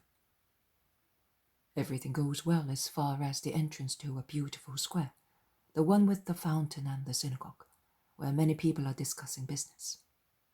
The market, instead, is farther down, to the southwest of the town, where 2 roads join, the main road from the south, and the road along which Jesus came, from the west. The 2 roads meet at a right angle, and form one road only that enters through the gate and widens into a rectangular square, where there are donkeys, mats, vendors, buyers, and the usual clamour. But when they reach the most beautiful square, the heart of the town, I think, not so much because it is equidistant from the perimeter of the walls, but because the spiritual and commercial life of Kedesh thrives here, as appears also from its high, dominating position above most of the town, which is suitable to be defended like a citadel. Trouble begins. Like snarling dogs awaiting to attack a defenseless puppy, or rather, like bloodhounds on the watch for a game that they smell in the wind. A large number of Pharisees and Sadducees are leaning against the wide portal, ornate with sculptures and decorations, of the synagogue. Mingled with them, to poison them completely, there is a handful of rabbis we saw at Giscala, and among them there is Uzziah. They immediately point out Jesus and the apostles to one another. "Alas, Lord, they are here as well," exclaims John, who is obviously frightened, turning round to speak to Jesus. "Be not afraid. Go on fearlessly. But if any of you do not feel like facing those rogues, let them go back to the hotel. I definitely want to speak here, in this Levitical city of refuge." They all protest. "Can you believe that we would leave you alone? Let them kill us all if they want. We will share your lot." Jesus passes before the enemy group and stops near the wall of a garden where a pear tree is shedding its white blossoms. The dark wall and the white cloud outline the Christ who has his 12 apostles before him. Jesus begins to speak. "Come and listen to the gospel, all of you who are gathered here, because the conquest of the kingdom of heaven is more important than trade and money." His beautiful loud voice fills the square and makes people turn towards him. "Oh, that is the Galilean rabbi," says one. "Come, let us go and listen to him. Perhaps he will work a miracle." And another adds, "I saw him work one at Bethsaida. How well he speaks.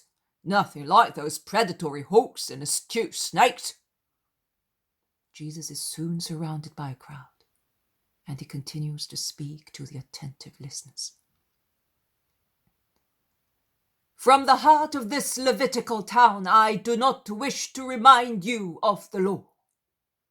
I know that it is present in your hearts, as in a few towns in Israel, as is proved by the order I have noticed here, by the honesty I found in your merchants, from whom I bought food for myself and my little flock, and by this synagogue, which is as ornate as is suitable to the place where God is worshipped. But in each of you, there is also a place where God is honored, a place where the most holy yearnings are, where the sweetest words of hope resound with the most ardent prayers, that your hope may become true. Your souls. The holy, unique place that speaks of God and to God, while waiting for the promise to be accomplished. And the promise is accomplished. Israel has its Messiah, who brings you the news and the certainty that the time of grace has come, that redemption is close at hand, that the Savior is among you, and the invincible kingdom has begun. How many times have you heard Habakkuk, and the more meditative ones among you whispered? I also can say, how long, O Lord, am I to cry for help, while you will not listen? Israel has been wailing thus for ages. But the Savior has now come.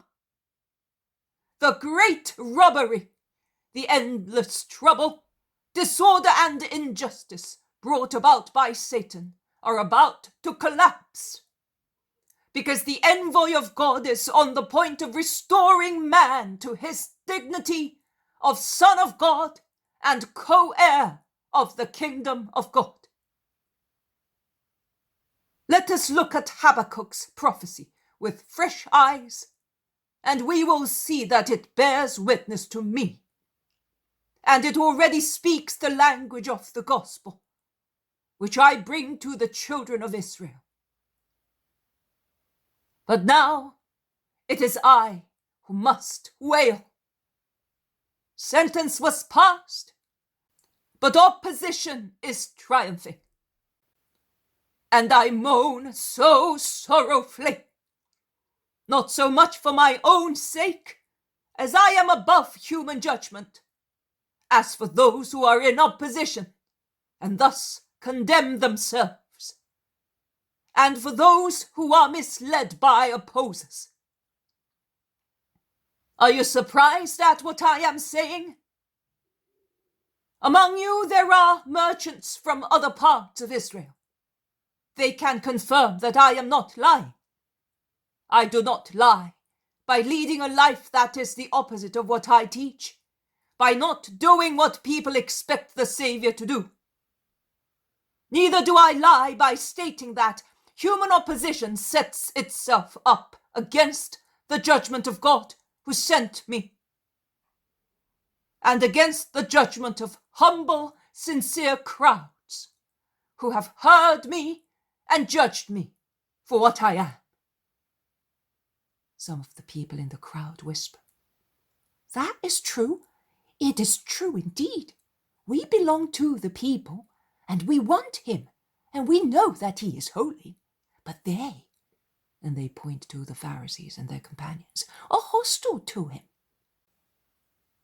Jesus continues, "And because of that opposition, the law is torn to pieces, and will be torn more and more, until it will be abolished, in order to do a supreme wrong, which, however, will not last long.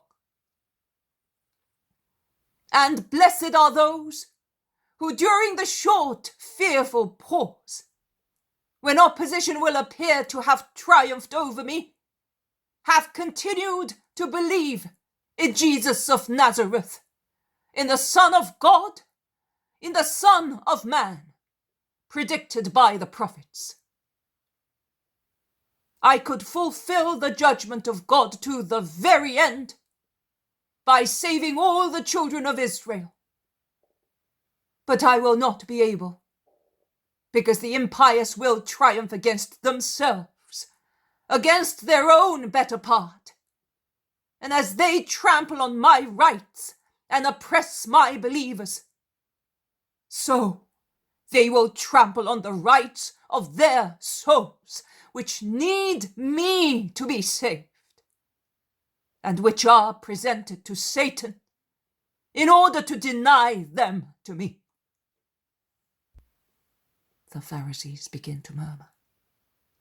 But the stately old man has just approached the place where Jesus is. And now, in a pause of his speech, he says, Please, come into the synagogue and teach us there. No one is more entitled to do so than you are. I am Matthias, the head of the synagogue. Come, and may the word of God be in my house, as it is on your lips. Thank you, O just man of Israel. My peace be always with you. and Jesus, through the crowd that opens to let him pass and then closes like a wave, following him, crosses the square again and enters the synagogue, after passing before the snarling Pharisees. But they enter the synagogue as well, elbowing their way overbearingly. But the people look unfavourably on them, saying, "Where are you from? Go and wait for the rabbi in your own synagogues.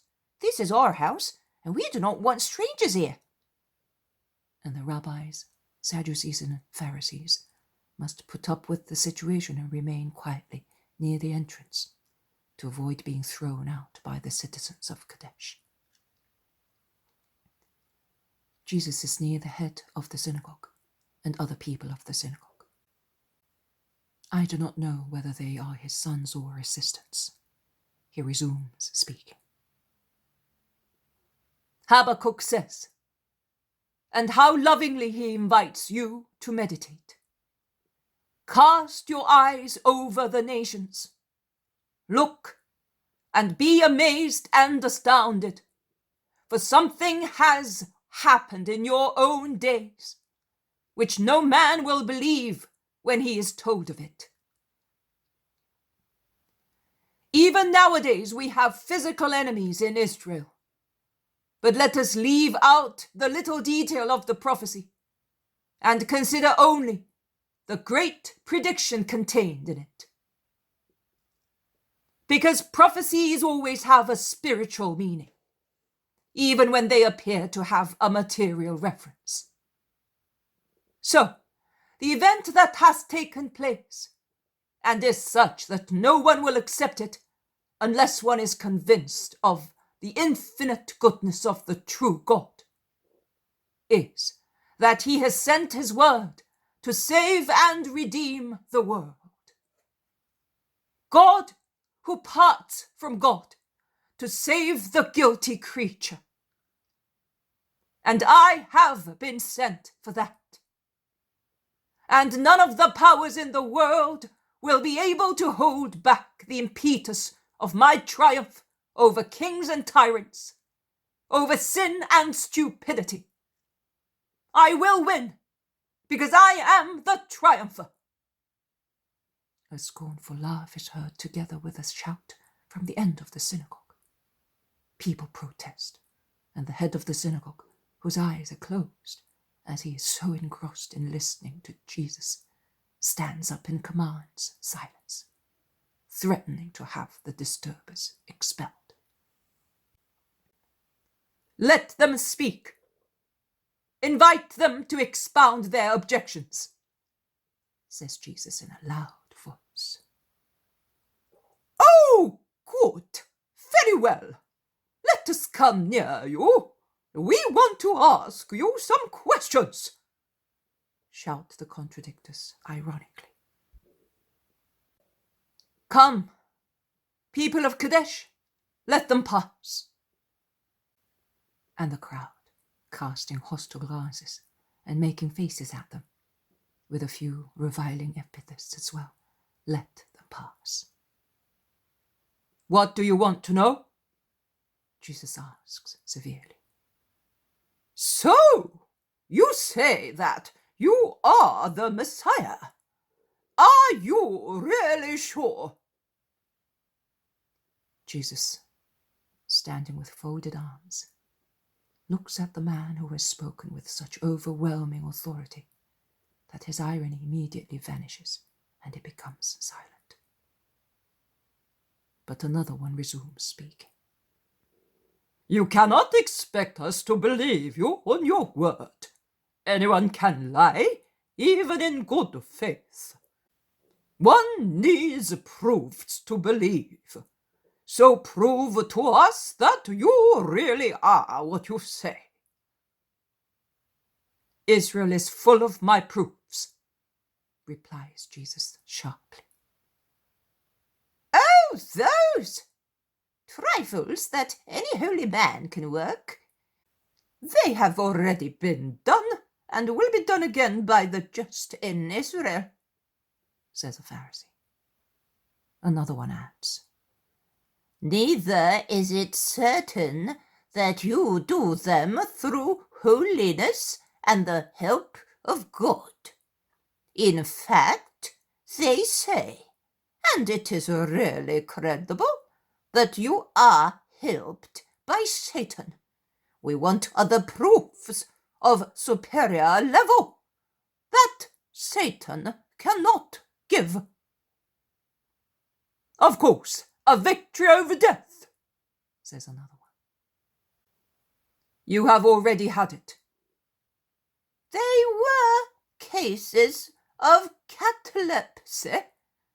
Show us a decomposed body that revives and is recomposed, for instance, so that we may be sure that God is with you. God, the only one who can give life back to mud that is becoming dust again." "No one ever asked the prophets for that in order to believe them," a Sadducee shouts.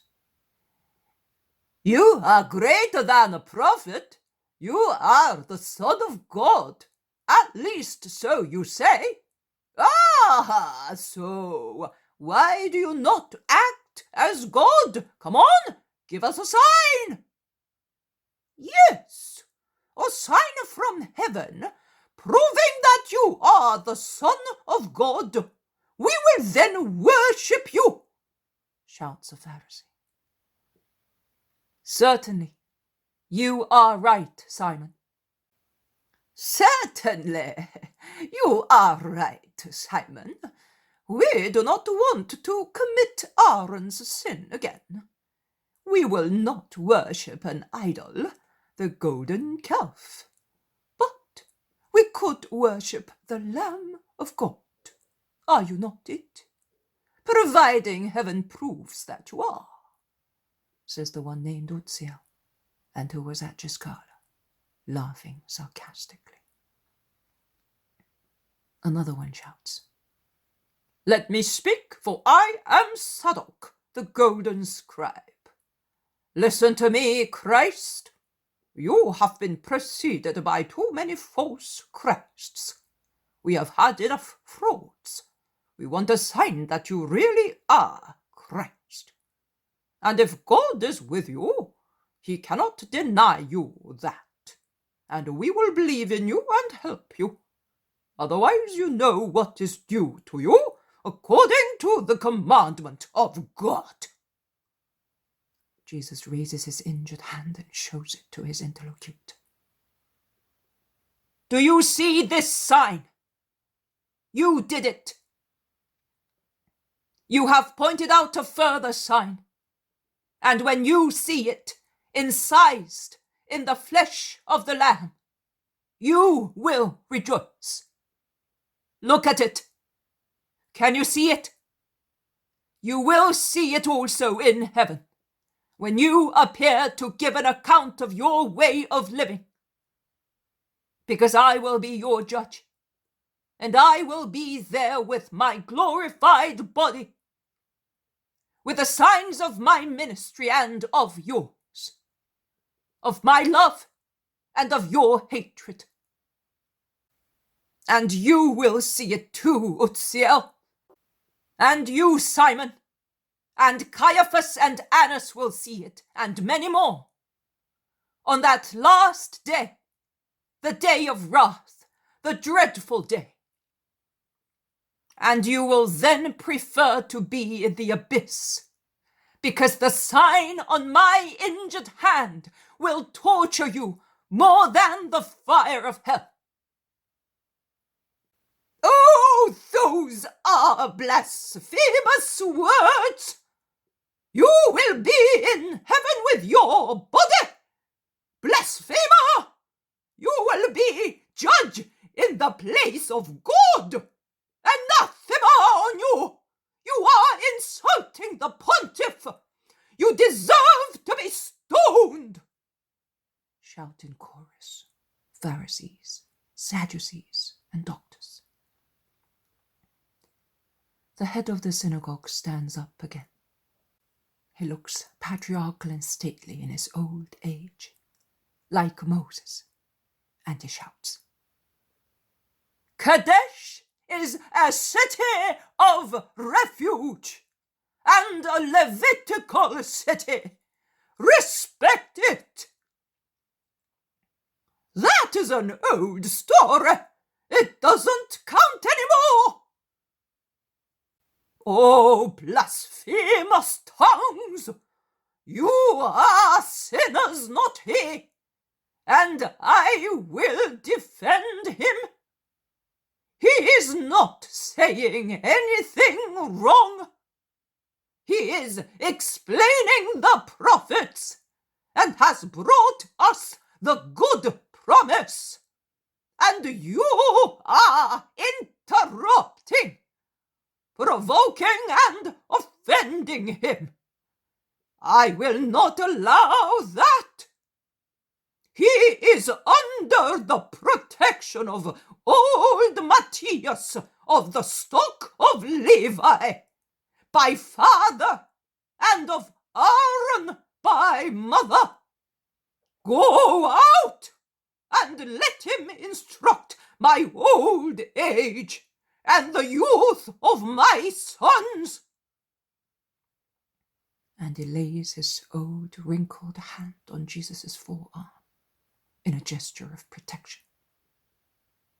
Let him give us a real sign, and we will be convinced and go away, The hostile group shouted. Do not be upset, Matthias. I will speak, says Jesus, calming the head of the synagogue. And addressing the Pharisees, Sadducees, and doctors, he says, In the evening you scan the sky, and if it is red at sunset, you state, according to an old saying, the weather will be fine tomorrow, because sunset has reddened the sky. Likewise, at dawn, when the heavy, foggy, damp air prevents the sun from shining as brightly as gold, you say, there will be a storm before the day is over. So you can tell the future of the day by the changeable signs of the sky, and by the even more inconstant signs of winds. And you cannot tell the signs of times? That does no credit to your minds and your science, and brings utter dishonor on your souls and your alleged wisdom. You belong to a wicked, adulterous generation, born in Israel of the marriage of one who fornicated with evil. You are their heirs, and you increase your wickedness and adultery by repeating the sin of your fathers of that era. Well, listen. Matthias, and you, citizens of Kedesh, and whoever is present here, either as a believer or as an enemy. Listen. This is the prophecy that I make of my own, in the place of the one of Habakkuk, which I wanted to explain to you. This wicked and adulterous generation, which is asking for a sign, will be given no other sign but the sign of Jonah. Let us go. Peace with everyone of good will. And through a side door that opens on a quiet street among gardens and houses, Jesus goes away with his disciples. But the people of Kedesh do not give in. Some follow him, and when they see him enter a small hotel in the eastern suburbs of the town, they inform the head of the synagogue and their fellow citizens. And Jesus is still eating when the sunny yard of the hotel becomes crowded with people, and the old head of the synagogue and other elders of Kedesh go to the door of the room in which Jesus is. And the old man, bowing, implores, Master, the desire to hear your word is still in our hearts.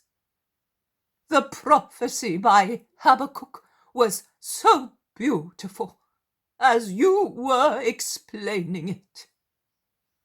Are those who love you and believe your truth to be left without the knowledge of you, only because there are some people who hate you? No, Father, it would not be fair to punish the good because of the wicked. Well, listen. And Jesus stops eating and goes to the door to speak to those who have thronged in the peaceful yard. The words of your head of the synagogue echo those of Habakkuk. On his own behalf and yours, he confesses and professes that I am the truth. Habakkuk confesses and professes. You have been since the beginning, and you are with us, and we shall not die. And so it will be. He who believes in me will not perish. The prophet describes me as the one whom God has appointed to judge, as the one whom God made strong in order to punish, as the one whose eyes are too pure to rest on wickedness, and who cannot bear iniquity. But while it is true that sin disgusts me, you can see that as I am the Savior, I open my arms to those who have repented of their sins. I thus turn my eyes towards culprits, and I invite the impious to repent. People of the Levitical city of Kedesh, the city sanctified by the proclamation of charity towards those who are guilty of crimes. And every man is guilty towards God, his soul, and his neighbor. Come to me, the refuge of sinners. Here, in my love, not even the anathema of God would strike you, because my imploring glance would change the anathema of God into blessings of forgiveness for you. Listen, write this promise in your hearts, as Habakkuk wrote his certain prophecy on a roll. It is written there, if it comes slowly, wait, because he who is to come will come without fail. Now, he who was to come has come. It is I. He who is incredulous has not a righteous soul, says the prophet, and his word condemns those who provoked and insulted me. I do not condemn them, but the prophet who foresaw me and believed in me condemns them. As he describes me, the triumpher, so he describes a proud man, saying that he is not honorable, as he opened his soul to greed and insatiability, as hell is greedy and insatiable. And he threatens. Trouble is coming to the man who amasses goods that are not his and loads himself with thick mud. Evil deeds against the Son of Man are that mud, and the desire to deprive him of his holiness, so that it may not dim one's own, is greed. The prophet says, trouble is coming to the man who grossly exploits others for the sake of his house, to fix his nest on high, and so evade the hand of misfortune. He who does that disgraces himself and kills his own soul.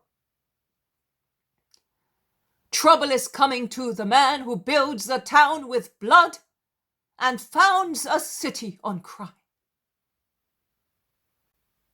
Really, too many in Israel build the castles of their covetousness on tears and blood, and are awaiting the last blood to make it a richer mixture. But what can a fortress do against the arrows of God? And what can a handful of men do against the justice of the whole world, shouting for horror at the unequaled crime? Oh, how well Habakkuk says, what is the use of a carved image? And the false holiness of Israel is nothing but an idolatrous statue. The Lord only is in his holy temple, and to him only the earth will bow and tremble with adoration and fear, while the promised sign will be given a first time and a second time, and the true temple in which God rests will ascend gloriously to say in heaven, it has been accomplished, as he will have whispered it to the earth to cleanse it through his announcement. Fiat, said the Most High, and the world was created. Fiat, the Redeemer will say, and the world will be redeemed.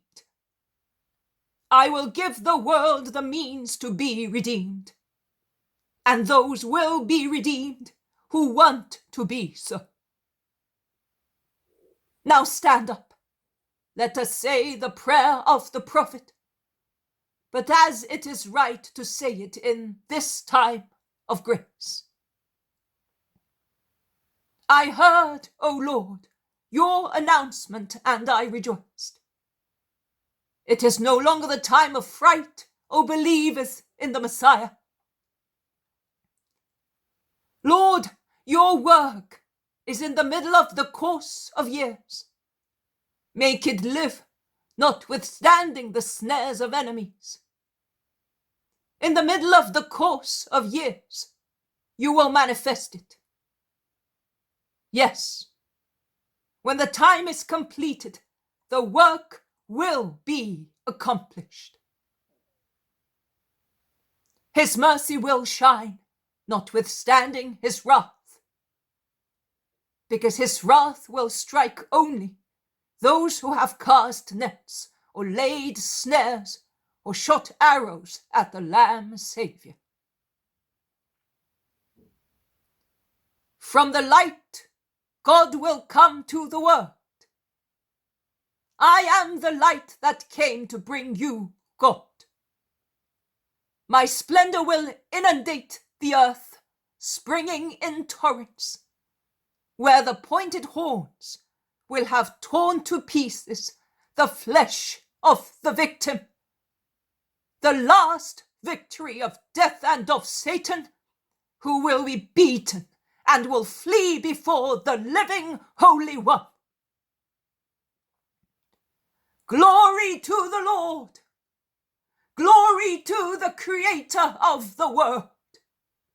Glory to the giver of sun and stars, to the maker of the mountains, to the creator of the seas.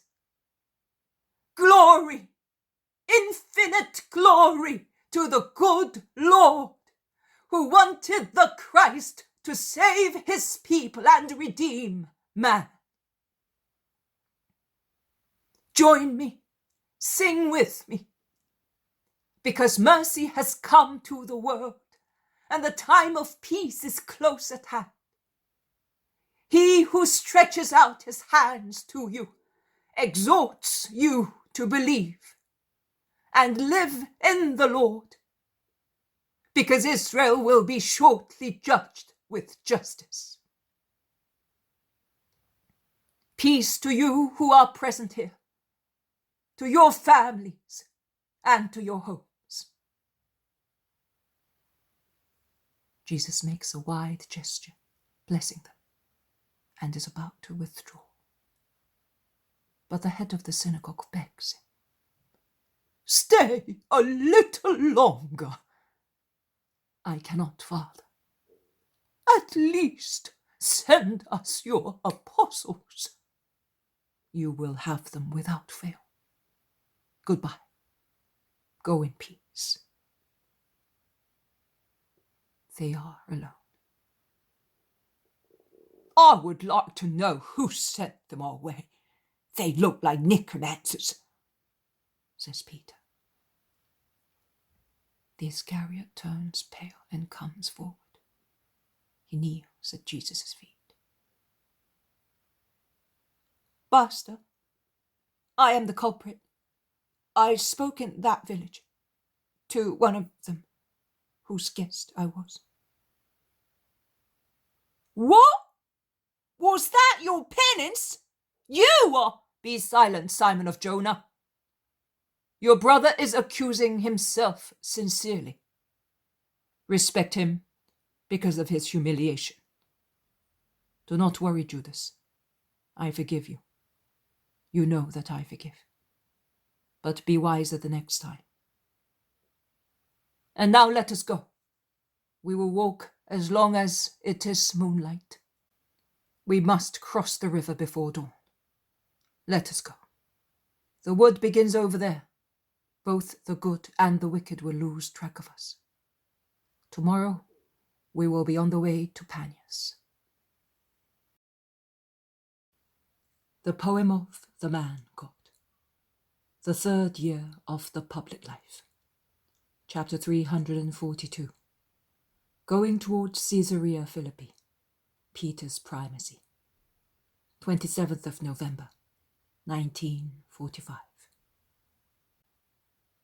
The Jordan runs across a plain before flowing into Lake Meiron. It is a beautiful plain where cereals grow more and more vigorously day by day, and fruit trees blossom. The hills beyond which Kedesh lies are now behind the pilgrims, who are walking fast at daybreak.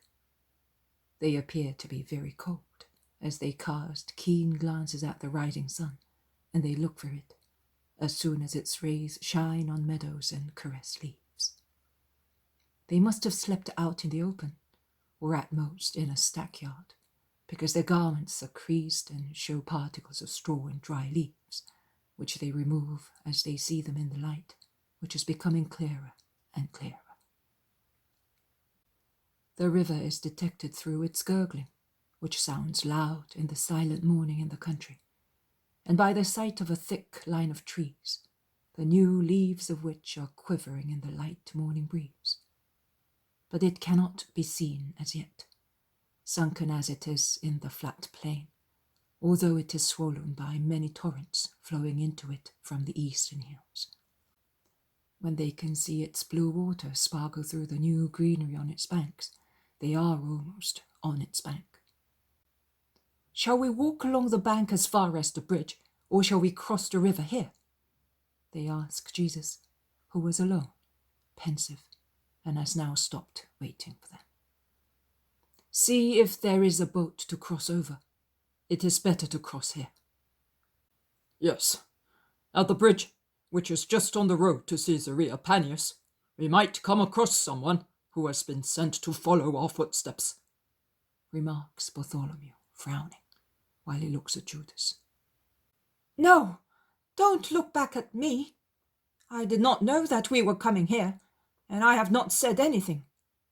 It was easy to understand that from Saphet, Jesus would go to the sepulchres of the rabbis and to Kedesh. But I would never have thought that he wanted to go as far as Philip's capital.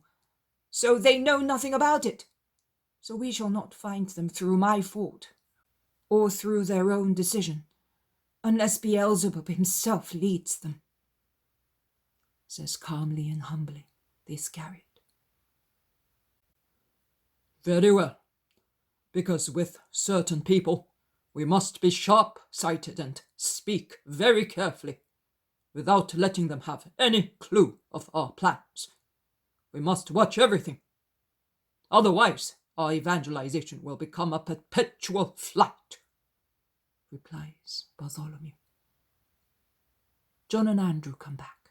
They say, We found 2 boats. They will take us to the other side for a drachma each boat. Let us go down the embankment. And they cross to the other side in the 2 little boats, in 2 trips.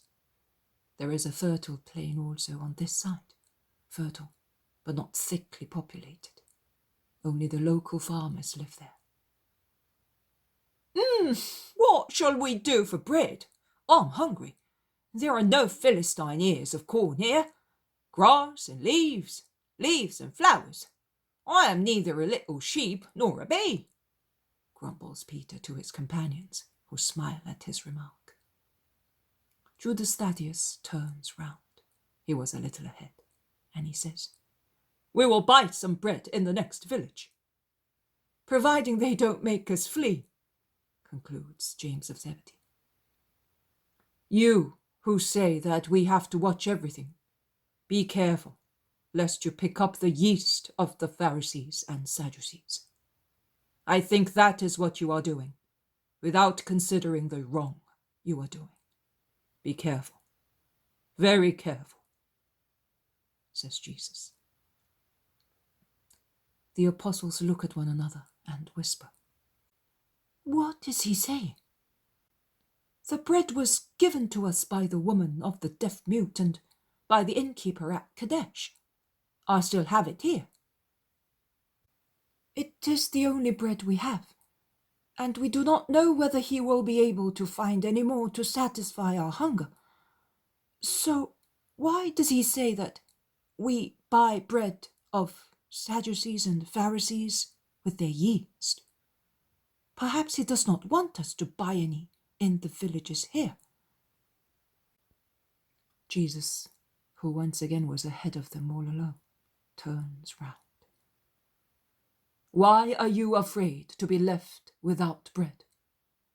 Even if all the people here were Sadducees and Pharisees, you would not be without bread, because I told you not to buy any. I am not speaking of the yeast which is in bread. So you can buy bread anywhere you like to satisfy your hunger. And if nobody would sell you any, you would not be left without bread just the same. Do you not remember the 5 loaves with which 5,000 people appeased their hunger? Do you not remember that you collected 12 baskets full of the scraps remaining? I could do for you, who are 12 and have 1 loaf, what I did for 5,000 people with 5 loaves. Do you not understand to which yeast I am referring? To the yeast that rises in the hearts of Pharisees, Sadducees, and doctors against me. It is hatred. It is heresy. You are now going towards hatred, as if part of the Pharisaical yeast had entered your hearts. Not even your enemy is to be hated.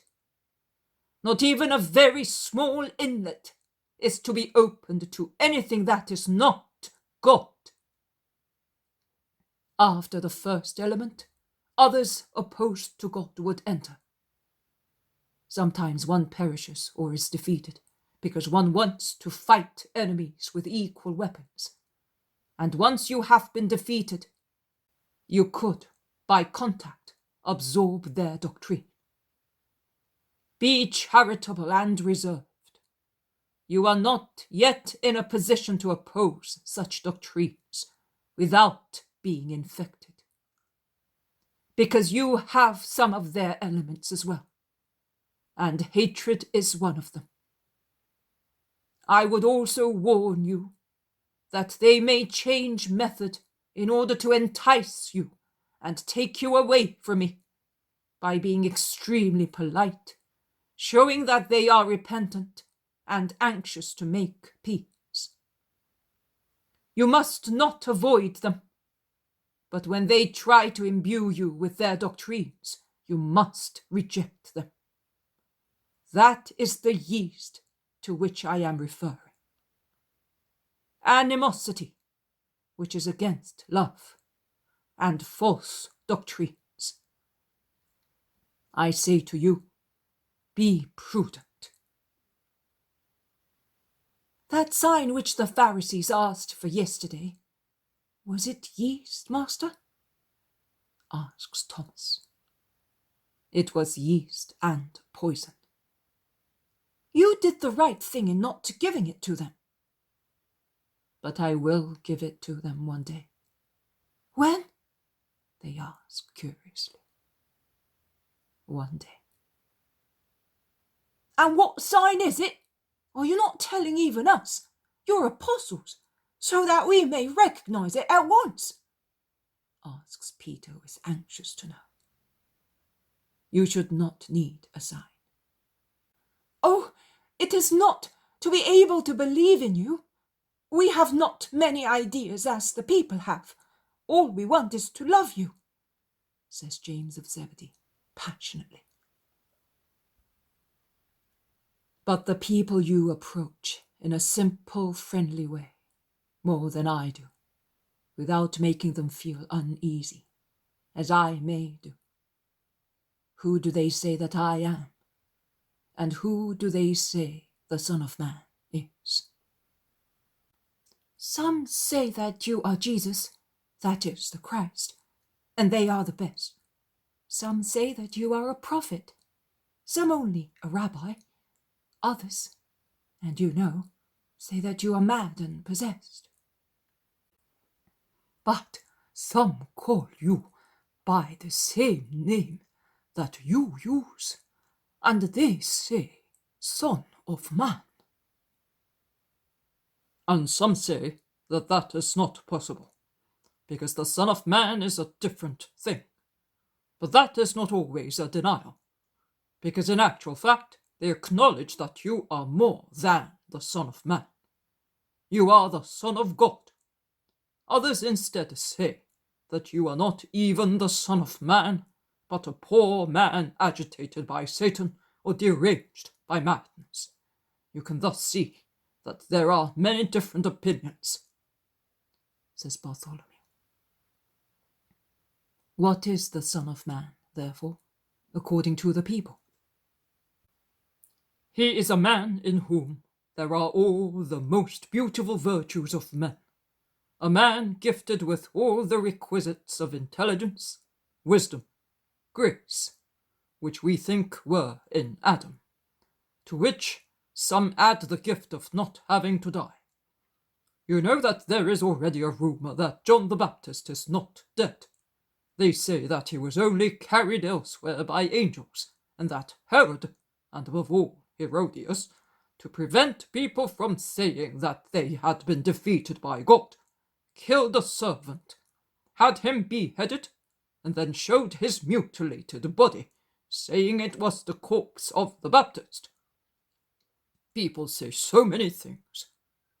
So many think that the Son of Man is either Jeremiah or Elijah or one of the prophets or the Baptist, who was gifted with grace and wisdom, and said that he was the precursor of the Christ. Christ, the anointed of God, the Son of Man, a great man born of man. Some cannot admit, or do not want to admit, that God has sent his Son to the earth. You said so yesterday. Only those will believe who are convinced of the infinite goodness of God. Israel believes more in God's severity than in his goodness, says Bartholomew again. Yes, they feel so undeserving that they consider it impossible that God has been so good as to send his word to save them. The degraded state of their souls is a hindrance to their believing that, confirms the zealot, and he adds, you say that you are the Son of God and of man.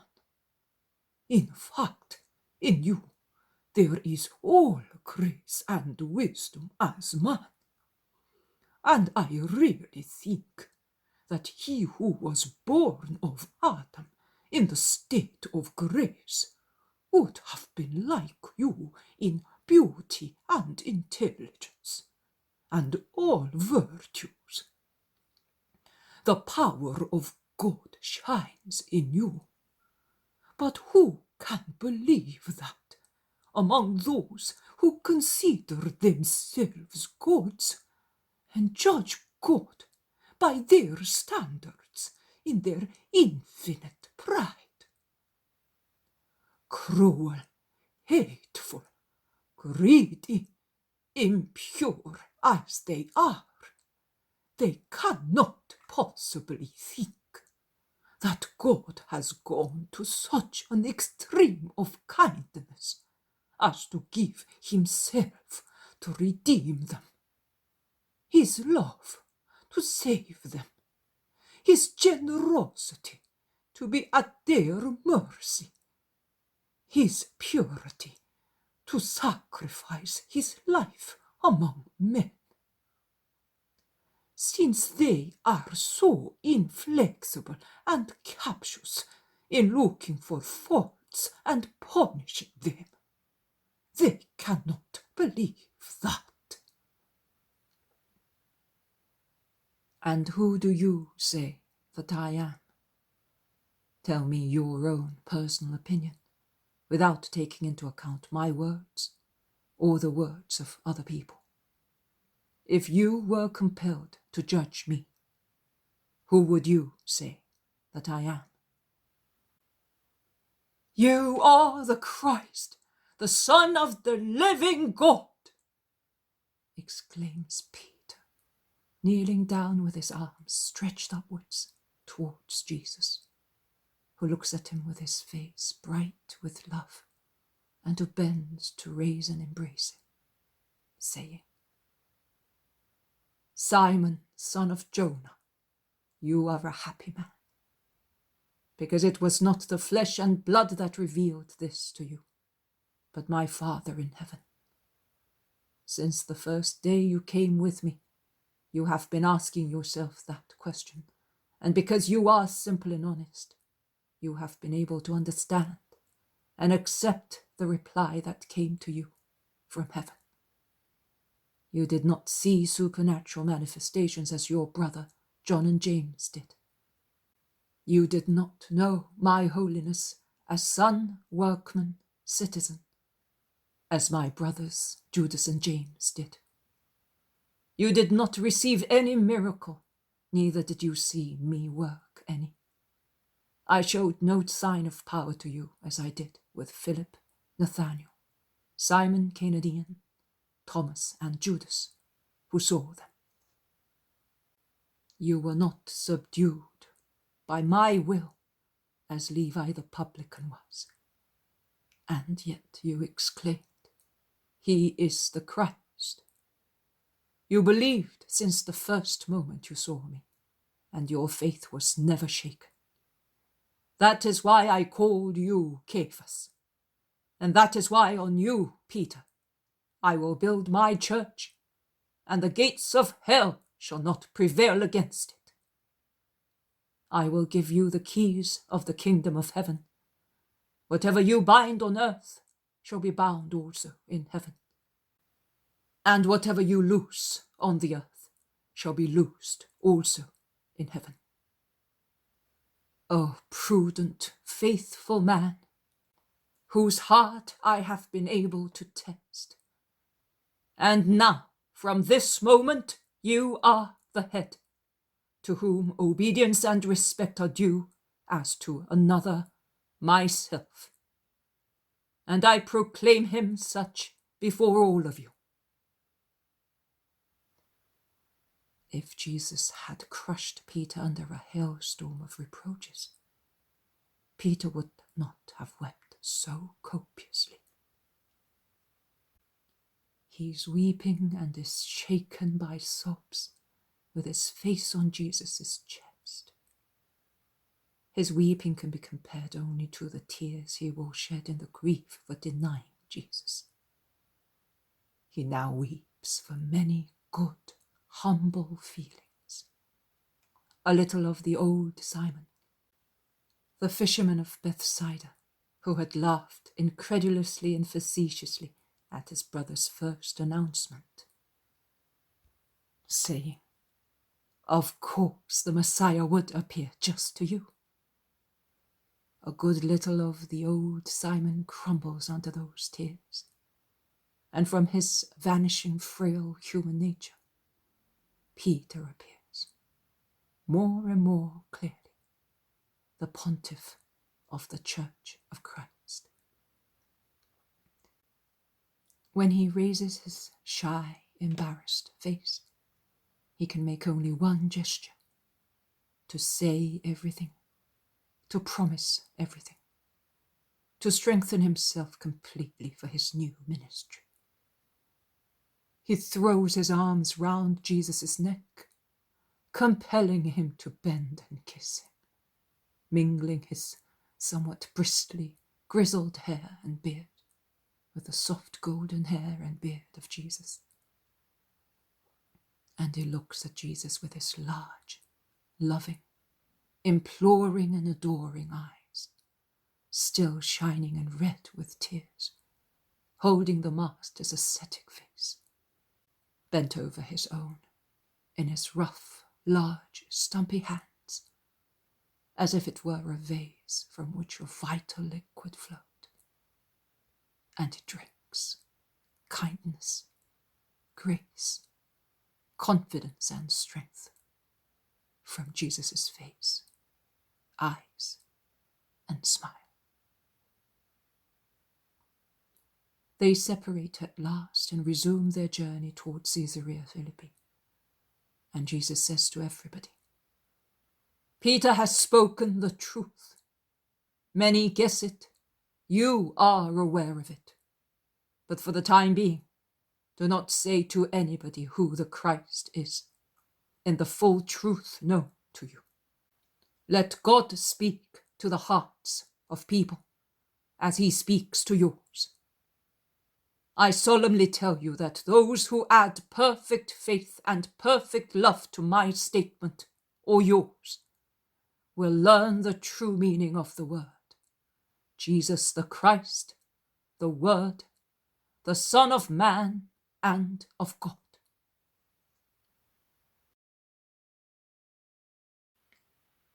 The poem of the man God, the third year of the public life. Chapter 343. At Caesarea Philippi, 28th of November, 1945. The town must have been built recently, like Tiberias and Ashkelon. Situated on an inclined plain, it culminates in a massive fortress with many towers, flanked with cyclopean masonry and protected with deep moats, into which flows parts of the water of two little rivers that first come close together, forming an angle. Then part as one runs out of the town and the other flows through it. Beautiful streets, squares, fountains, and buildings in Roman style give to understand that here also servile homage prevailed in tetrarchs, trampling on all respect for the customs of the fatherland. The town is very busy and crowded, probably because it is the junction of important main roads and caravan tracks for Damascus, Tyre, Saphet, and Tiberias, as indicated on milestones at each gate. Pedestrians, horsemen, long caravans of donkeys and camels meet in the wide, well-kept streets, and groups of businessmen or idlers are standing in the squares, under the porches, near the magnificent buildings. Perhaps there are also some thermae, discussing business or in idle conversation. "Do you know where we can find them?" Jesus asks Peter. "Yes, I do. Those whom I asked told me that the disciples of the rabbi meet for their meals in the house of some faithful Israelites near the citadel. And they described the house to me. I cannot go wrong. It is a Jewish house, also on the outside. The front has no windows, and there is a high main door with spy-hole. On the side of the wall there is a little fountain. The high walls of the garden extend on two sides along two lanes, and there is a roofed terrace with many doves." "Very well. Let us go then." They cross the whole town as far as the citadel. They arrive at the house they are looking for and knock. The wrinkled face of an old woman appears at the peephole. Jesus moves forward and greets her. "Peace be with you, woman. Have the disciples of the rabbi come back?" "No, man. They are at the great spring with other people who have come from many towns on the other side of the river, looking for the rabbi. They are all waiting for him. Are you waiting for him as well?" "No, I am looking for the disciples." "Well, look. See that street which is almost opposite the fountain? Take that one and go up until you arrive in front of a massive wall of rock, from which water comes out and flows into a kind of vat, and then becomes a little stream. You will find them there. But have you come from far? Do you want to come in and refresh yourself and wait for them here? If you wish so, I will call my masters. They are good Israelites, you know, and they believe in the Messiah. They are disciples, although they have only seen him once in Jerusalem, in the temple. But now the disciples of the Messiah have taught them and have worked miracles here, because—" "Very well, good woman. I will come back later with the disciples." "Peace to you. You may go back to your housework," says Jesus kindly but firmly, to stop the avalanche of words. They resume walking, and the younger apostles laugh wholeheartedly at the performance of the woman, and they make Jesus smile as well. "Master," says John, "I thought that she was the great spring. Don't you think so? She poured out continuous waves of words and treated us as vats that become streams because they are full of words." "Yes, I hope that the disciples have not worked a miracle on her tongue. We would have to say, 'You have worked too big a miracle,'" says Thaddeus, who, contrary to his habit, laughs heartily. "There will be fun when we go back and she finds out who the master is. Who will be able to keep her quiet then?" asks James of Zebedee. "No, she will be so shocked that she will become dumb," says Matthew, joining in the conversation of the younger ones. "I will praise the Most High if astonishment paralyzes her tongue. It is probably because I have not had any breakfast yet, but the flood of her words certainly made me feel dizzy," says Peter. And how she shouted! Is she perhaps deaf? Asks Thomas. No, she thought we were deaf, replies the Iscariot. Leave the poor old woman alone. She is good and a believer. Her heart is as generous as her tongue, says Jesus half seriously. Oh, Master! In that case, the old woman is so generous that she is heroic, says John, laughing heartily. The calcareous rocky wall can now be seen, and the gurgle of water falling into the vat is heard. There is the stream. Let us follow it. There is the spring. And there, Benjamin, Daniel, Abel, Philip, Amastius. We are here. The Master is here, shouts John to a large group of men gathered round someone who, however, is not visible. Be quiet, boy, or you will be like that old hen, suggests Peter. The disciples have turned round. They have seen. And to see and rush down from the terrace is all one thing. Now that the group has opened out, I can see that people from Kedesh and from the village of the deaf-mute have joined the many disciples, who are all seniors by now. They must have taken more direct routes, because they have preceded the Master. Their joy is great. Their questions and answers are numerous. Jesus listens and replies patiently, until thin Isaac appears, smiling, laden with supplies, together with 2 more people. Let us go to the hospitable house, my lord, and when there you will be able to explain to us what we have not been able to clarify, because we do not know it ourselves. These people here, the last arrivals, they have been with us only a few hours, want to know what the sign of Jonah is, the one you promised to give this wicked generation that persecutes you, says Isaac. I will explain it to them while going. Going, it is not so easy. Like bees attracted by the scent of flowers that had spread in the air, people rush from all directions to join those who are around Jesus. They are all friends, explains Isaac. People who have believed and have been waiting for you. People who have received graces from the disciples and from him in particular, shouts one in the crowd, pointing at Isaac. Isaac blushes, and as if he wanted to apologize, he says, But I am a servant. He is the Master. Here is the Master, for whom you have been waiting. Here is Jesus. It was the last straw. The peaceful district of Caesarea, a little out of the way, in the suburb area, becomes busier than a market, and noisier. Hosannas, acclamations, entreaties, everything. Jesus proceeds very slowly, hemmed in on all sides by so much love. But he smiles and blesses.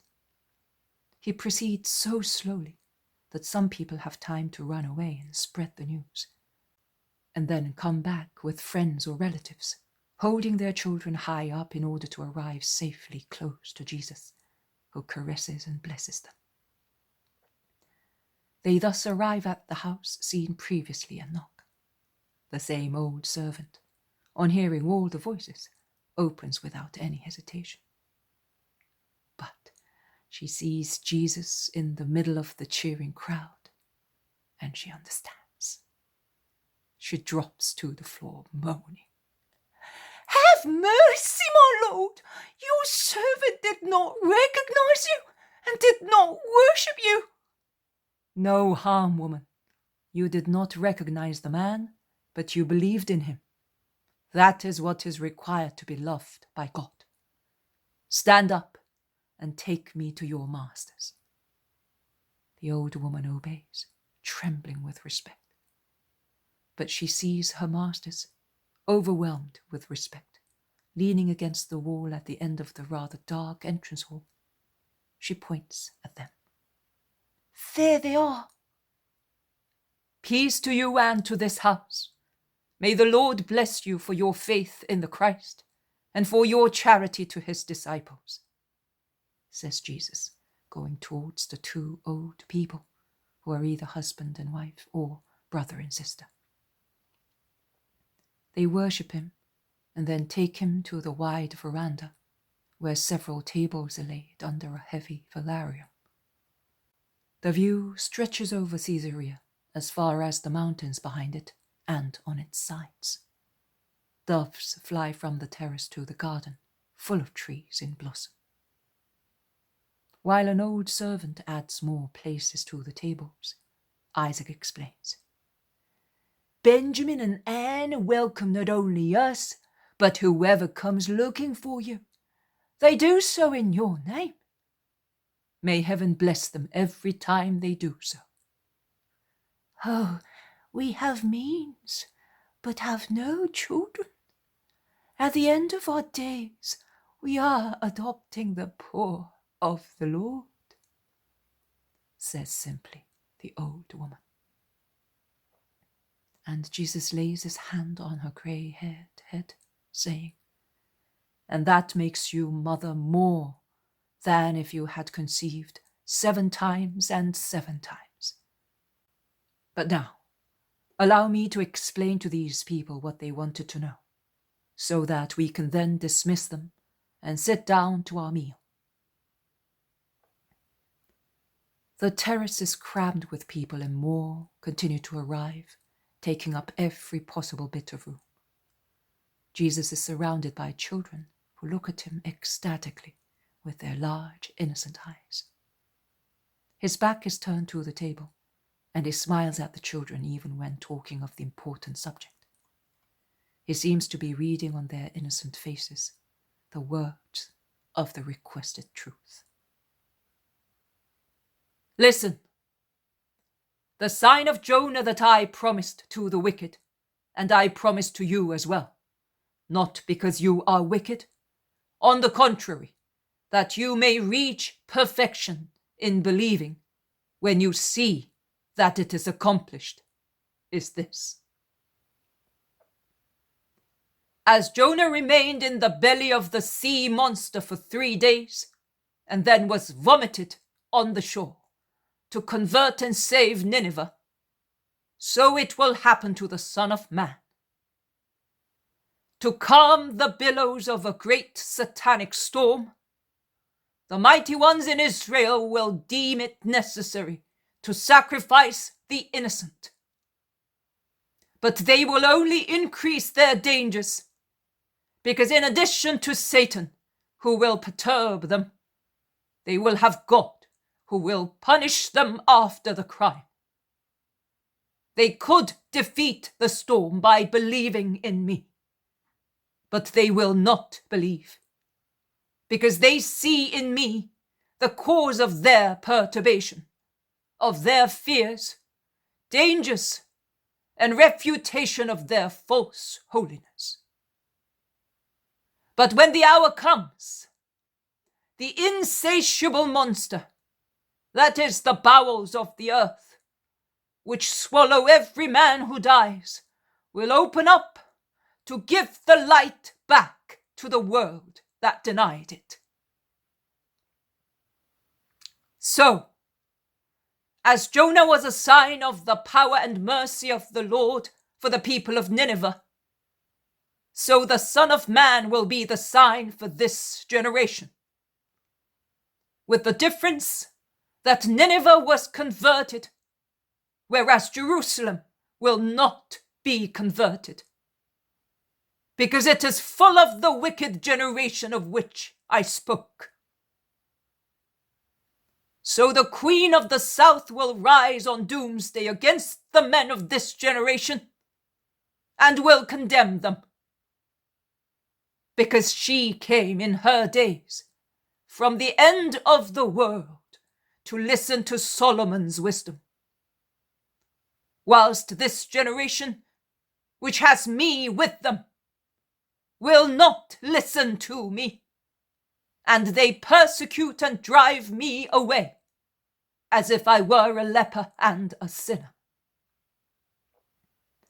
And yet I am much greater than Solomon. Also the people of Nineveh will rise on doomsday against the wicked generation that will not turn to the Lord its God, because they were converted by the preaching of a man. And I am greater than any man, be it Jonah or any other prophet. I will therefore give the sign of Jonah to those who ask for a definitely unequivocal sign. I will give one and one sign to those who arrogantly refuse to bow to the proofs that I have already given them of people rising from death by my command. I will give all signs. The sign of a decomposed body that becomes alive and wholesome, and the sign of a body that rises by itself from death, because its spirit is gifted with almighty power. But they will not be graces. They will not smooth the situation, neither here nor in the eternal books. What is written is written, and proofs will pile up like stones for lapidation. They will pile up against me to harm me, but unsuccessfully, and against them to crush them forever by the sentence of God, reserved for the wicked incredulous. That is the sign of Jonah of which I spoke. Have you any more questions to ask me? No, master. We will inform our head of the synagogue, who was very close to the truth when considering the promised sign. Matthias is a just man, and the truth is revealed to the just, as it is revealed to these innocent children who know who I am, better than anybody else.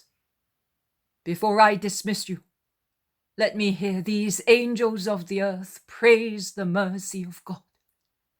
Come here, children. The children, who have been quiet with some difficulty so far, run towards him. Tell me, children, without malice, which is my sign for you? That you are good, that you cured my mother by means of your name, that you love everybody, that you are so handsome and no other man can be, that you make bad people become good, as you did with my father. Each child announces a loving, distinctive feature of Jesus, or recollects sufferings that Jesus has changed into smiles. But the dearest of them all is a lively little child, about 4 years old, who climbs up on Jesus' lap and clasps his neck, saying, Your sign is that you love all children and children love you. A love big like that.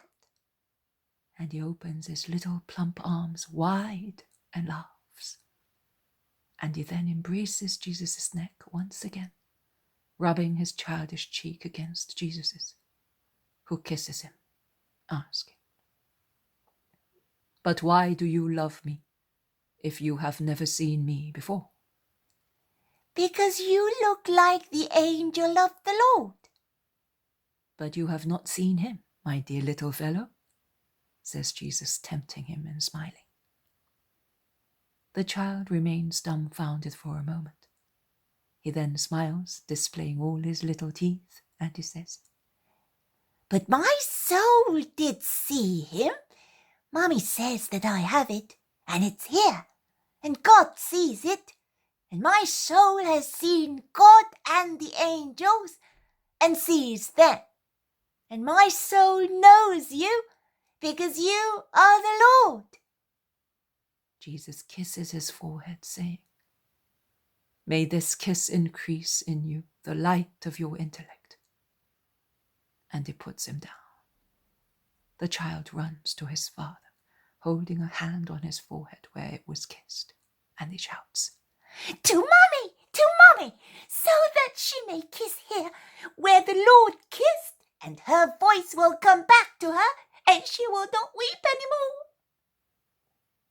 They explained to Jesus that the child's mother suffers from throat trouble and was very anxious to receive a miracle. But the disciples were unable to cure her disease, as it was too deep and untouchable.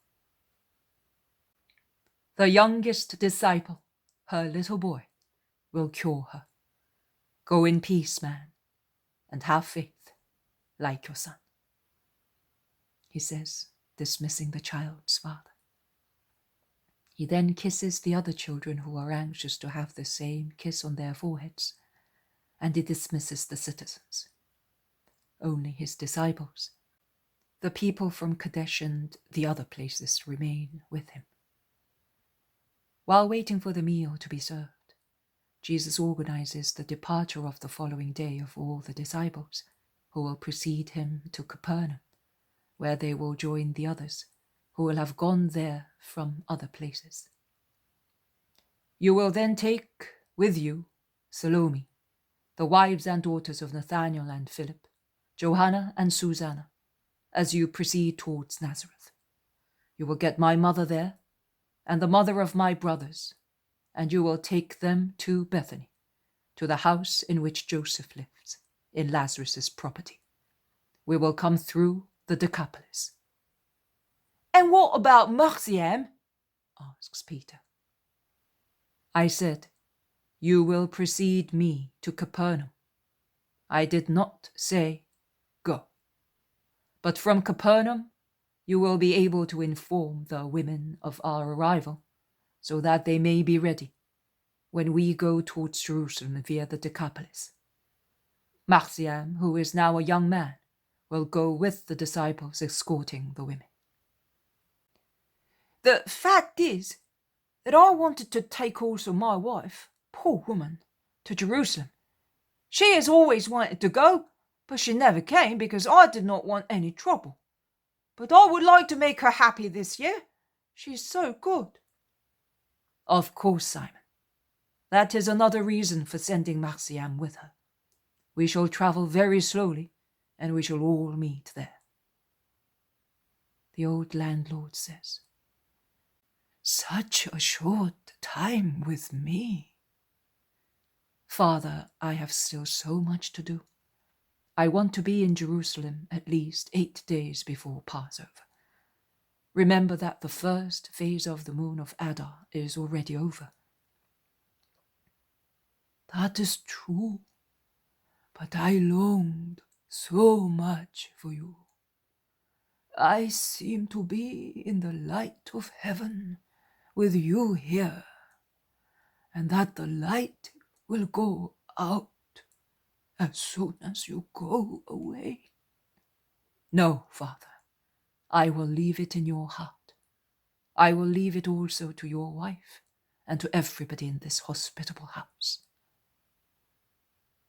They sit at the tables, and Jesus offers and blesses the food, which a servant passes to the various tables.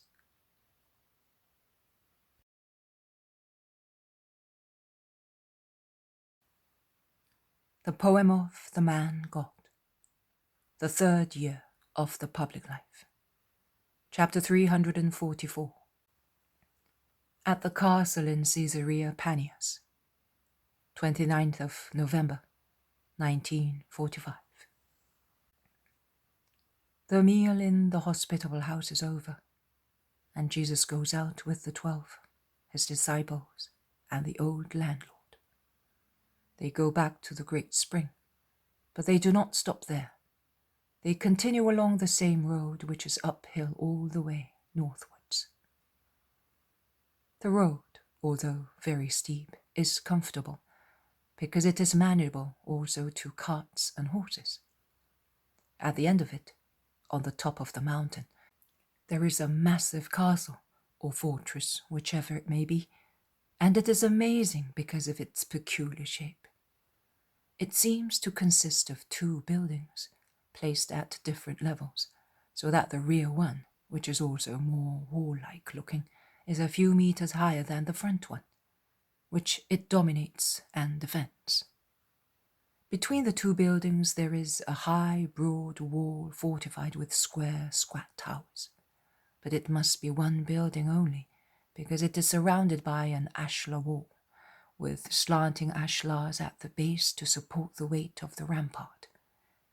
I cannot see the western side, but the northern and southern side falls sheer down to the mountain, which is isolated and drops vertically on both sides. I think that the western side is similar.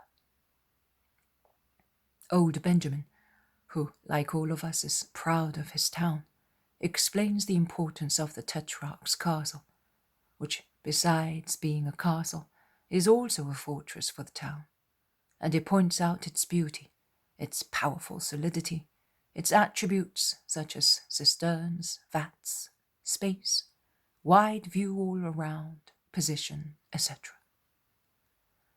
Also the Romans say that it is beautiful, and they are good judges, concludes the old man.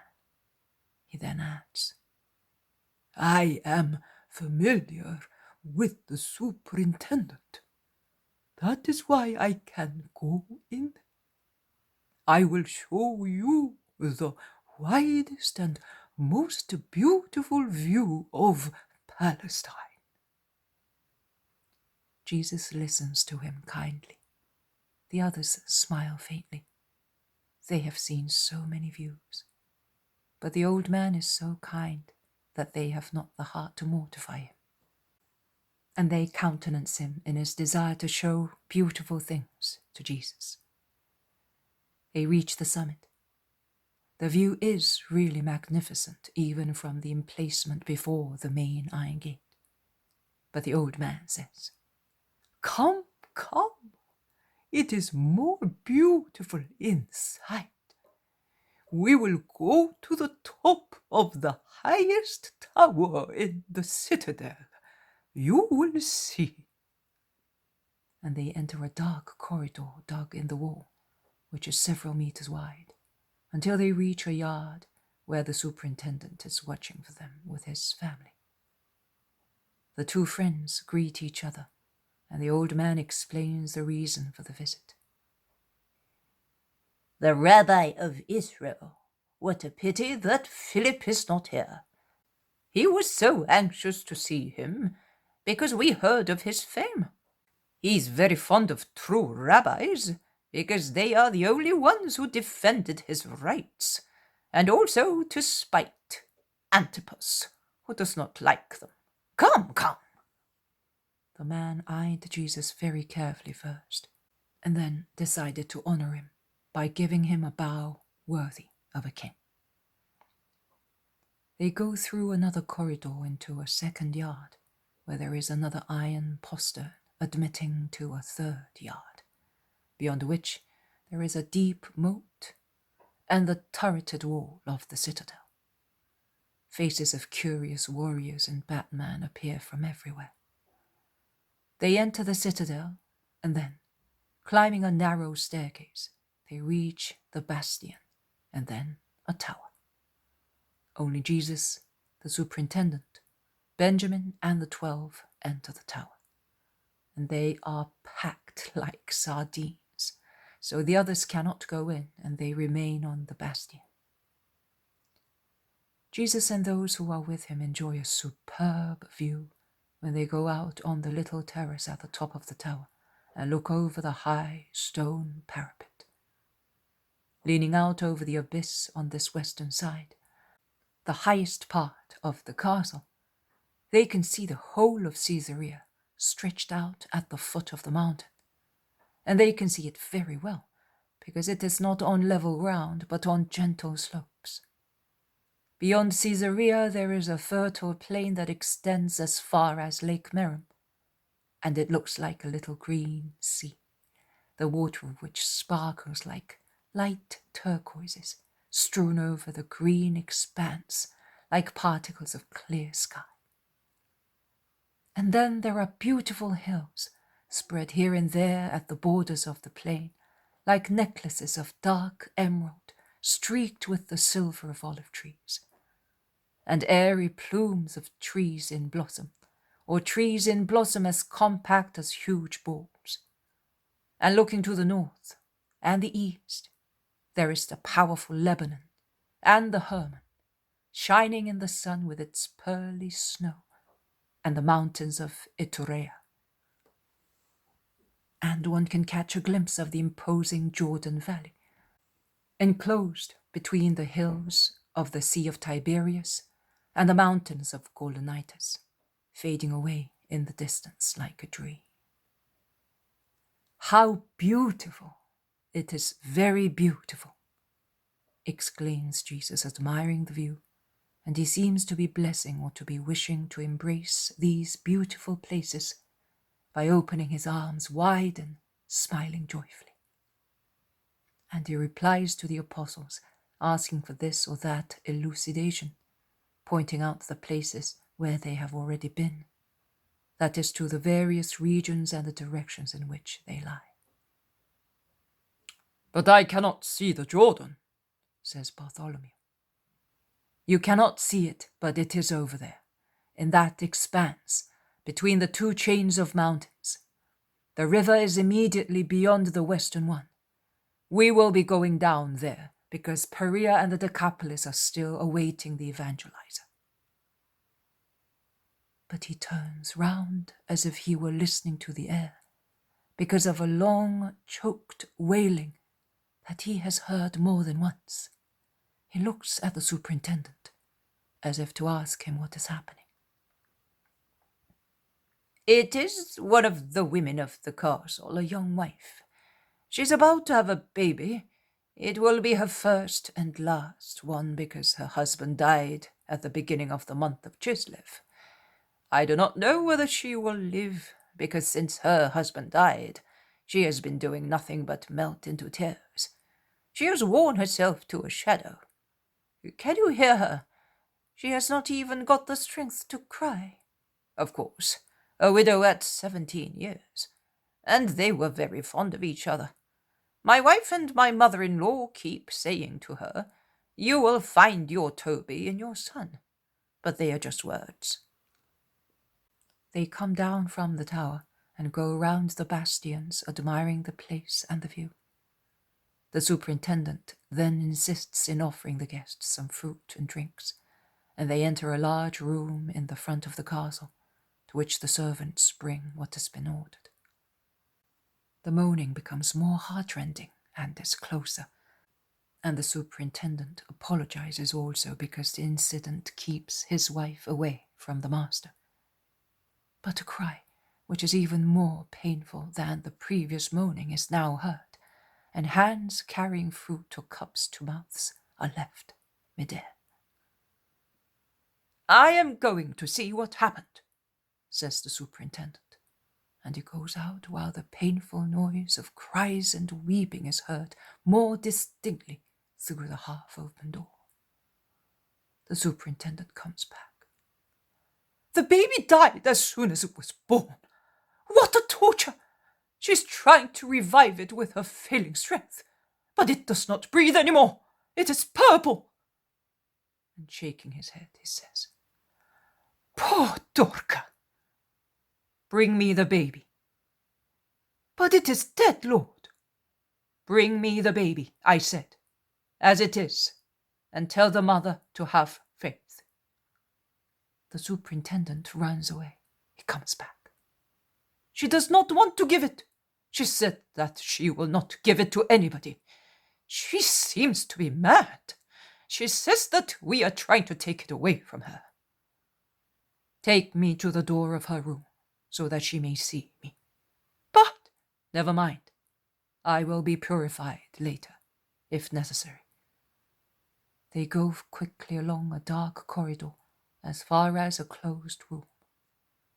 Jesus himself opens the door and remains on the threshold, facing the bed on which a very pale woman is pressing to her heart a little baby, giving no sign of life. Peace to you, Dorca. Look at me. Do not weep. I am the Saviour. Give me your baby. I do not know what there is in Jesus' voice. I know that the poor wretch, as soon as she sees him, clasps the newborn baby to her heart in a wild attitude. Then she looks at him, and her distressed countenance changes and becomes sorrowful but hopeful at the same time. She hands the baby enveloped in linen, swaddling bands, to the superintendent's wife, and remains motionless, with her hands stretched out, with her wide eyes full of faith and life, deaf to the entreaties of her mother-in-law, who would like her to lie down on the bed pillows. Jesus takes the bundle of swaddling clothes containing the half-cold child, holds it straight by its armpits, lays his lips on the little half-closed lips of the baby, bending a little because the little head is leaning back. He blows hard on the inert throat and remains for a moment with his lips pressed against the little mouth, then moves away. And the chirping trembles in the still air. Then a louder one, a third one, and finally a real cry from a little quivering head. The baby moves its hands and feet, and in the meantime, during its long, triumphant cry, its bald head and tiny face begin to color. And its mother asserts, "My son, my love, the offspring of my Toby, on my heart, come to my heart, that I may die a happy death." She murmurs, dropping her voice to a whisper, which ends in a kiss and in an understandable reaction of relaxation. "She's dying!" shout the women. "No, she's beginning to rest, as she deserves. When she wakes up, tell her to call the baby Jezai Tobias.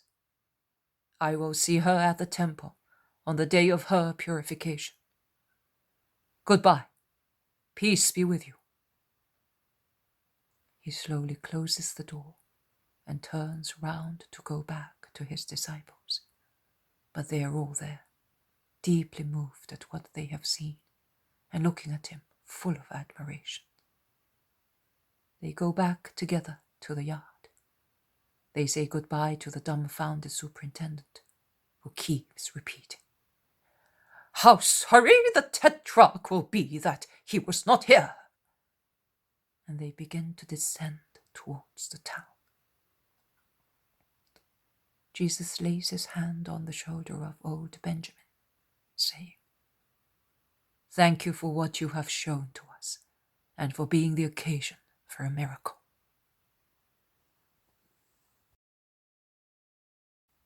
The poem of the man God, the third year of the public life. Chapter 345. Jesus predicts his passion for the first time. Peter is reproached. 30th of November, 1945.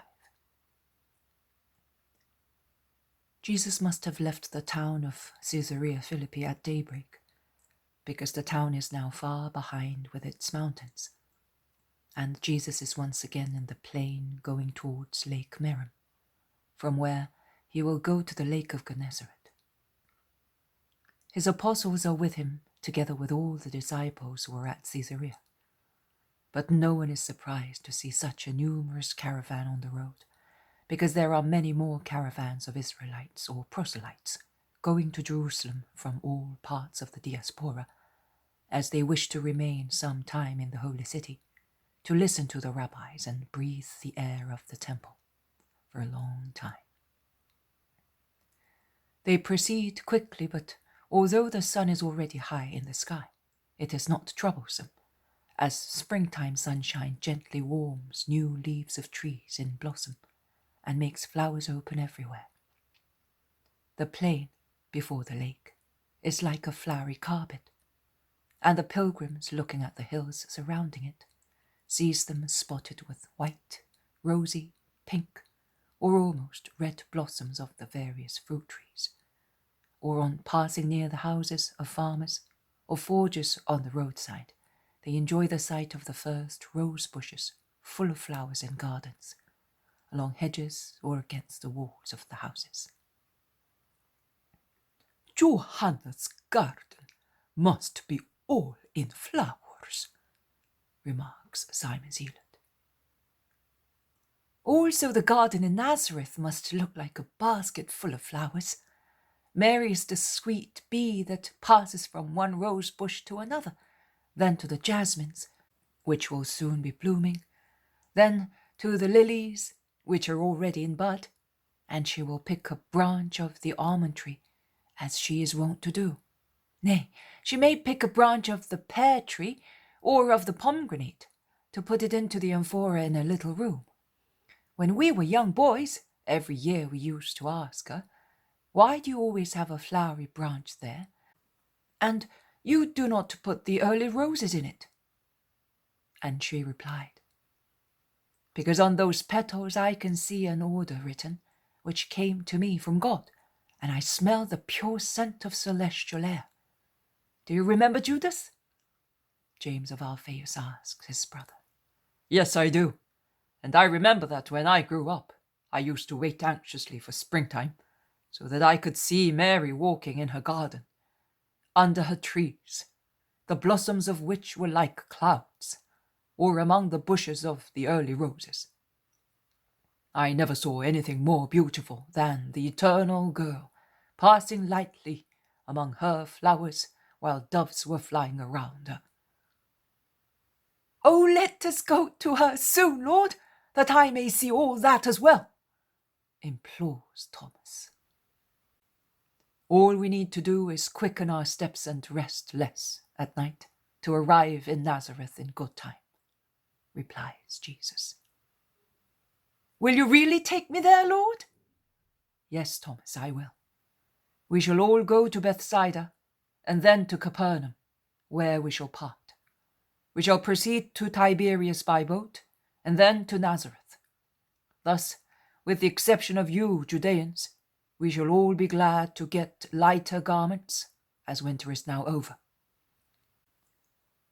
"Yes, and we shall go and say to the dove, 'Rise, make haste, my beloved one, and come, for winter is past, the rains are over and gone, the flowers appear on the earth. Rise, my friend, and come, my dove, hiding in the clefts of the rock. Show me your face, let me hear your voice.'" "Well done, John! You sound like a sweetheart singing a song to his girl," says Peter. I am full of love for Mary. I will never see other women excite my love, except Mary, whom I love with my whole self." "I said the same a month ago, didn't I, Lord?" says Thomas. "I think that we are all full of love for her, such a noble, celestial love, as only that Donna can inspire, and our souls love her soul completely, our minds love and admire her intelligence, and our eyes admire and delight in her pure grace, which gives joy without any anxiety, as when one looks at a flower. Mary, the beauty of the earth, and, I think, the beauty of heaven," says Matthew. "That is true. We all see in Mary what is sweetest in women, the pure girl, and the most sweet mother, and we do not know whether we love her more for the former or the latter grace, says Philip. We love her because she is Mary, that's it, remarks Peter. Jesus has been listening to them, and he says, "You have all spoken very well. Simon Peter is quite right. One loves Mary because she is Mary. On our way to Caesarea, I told you that only those who join perfect faith to perfect love will be successful in understanding the true meaning of the words. Jesus, the Christ, the Word, the Son of God, and the Son of Man. But I can now tell you that there is another name full of meaning, and it is the name of my mother. Only those who add perfect faith to perfect love will succeed in understanding the true meaning of the name Mary, of the Mother of the Son of God. And the true meaning will begin to appear clearly to the true, faithful, and loving ones in a dreadful hour of torture, when the mother is to be tortured with her son, when she co-redeems with the Redeemer, in the eyes of the whole world, and forever and ever." "When?" asks Bartholomew, while they stop by the side of a large stream where many disciples drink. "Let us stop here and eat our bread. It is midday. We shall be at Lake Meiron by evening, and we shall be able to get boats and shorten our journeys," replies Jesus evasively. They all sit down on the tender grass on the bank of the stream in the warm sunshine, and John says, "It is a pity to spoil these little flowers, which are so gentle. They look like little bits of the sky, which have fallen here on these meadows. There are hundreds and hundreds of myosotis. They will grow more beautifully tomorrow. They have bloomed to turn the earth into a dining room for their Lord," says his brother James to comfort him. Jesus offers and blesses the food, and they all eat happily. All the disciples, like sunflowers, are looking at Jesus, who sat in the center of the row of his apostles. The meal is soon over. It was made tasty by serenity and pure water. As Jesus remains sitting, no one moves. The disciples move a little to come closer and hear what Jesus is saying to the apostles, who have asked him questions on what he said before about his mother. "Yes, because it would be a great thing indeed to be my mother according to the flesh. You must consider that Anne of Elkanah is remembered as Samuel's mother, and he was only a prophet, and yet his mother is mentioned because she bore him. Thus, Mary would be remembered with the greatest praise for giving Jesus, the Saviour, to the world. But it would be too little as compared with what God exacts from her to fill the measure required for the redemption of the world. Mary will not disappoint God's desire. She has never disappointed him. She has given and will give herself completely, both with regard to requests of total love and to those of total sacrifice. And when she has accomplished the supreme sacrifice, with me and for me, and for the world, then the true faithful and loving believers will understand the real meaning of her name. And forever in the future, each true, faithful, and loving believer will be granted to know it. The name of the great mother, of the holy nurse, who will nourish all the children of Christ with her tears, to bring them up for the life in heaven. tears, Lord? Must your mother weep? Asks the Iscariot. Every mother weeps, and mine will weep more than any other. Why? I made mine weep sometimes, because I have not always been a good son. But you never grieve your mother. No, I do not grieve her as a son. But I will deeply distress her as Redeemer. There are two who will make my mother weep endless tears. I, to save mankind by its continuous sinning. Every man who has lived, is living, or will live, costs Mary tears. Why? Asks James of Zebedee, who is obviously astonished. Because every man costs me suffering to redeem him. But how can you say that with regard to those who are already dead, or not yet born?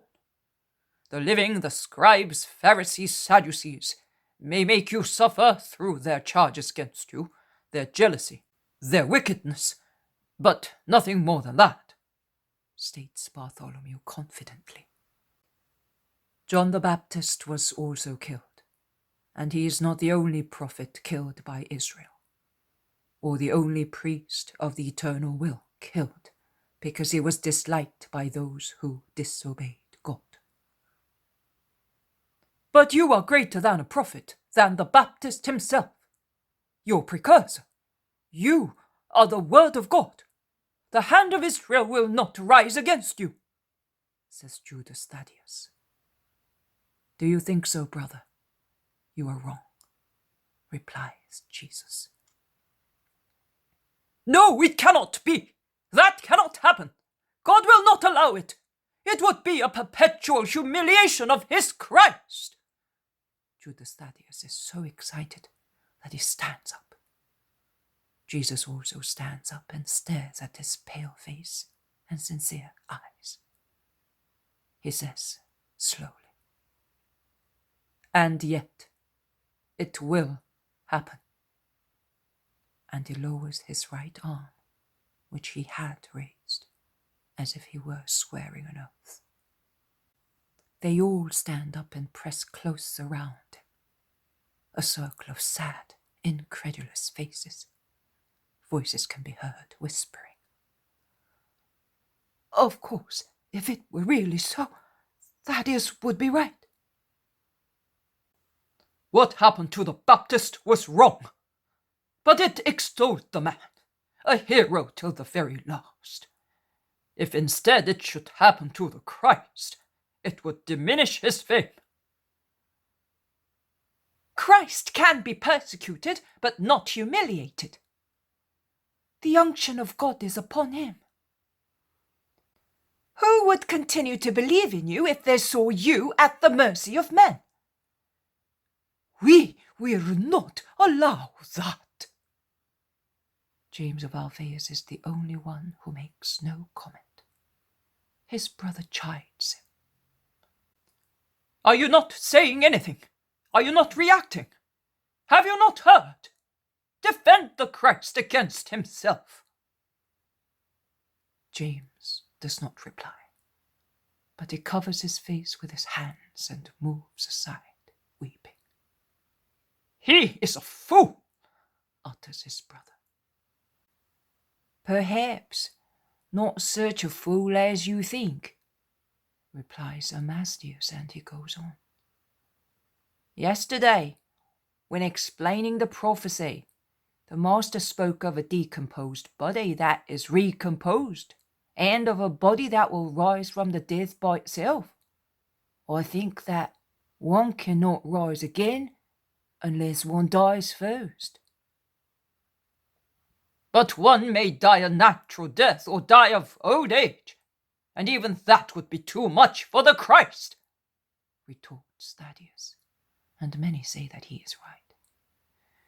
Yes, but in that case, it would not be a sign given to this generation, which is much older than he is, remarks Simon Zealot.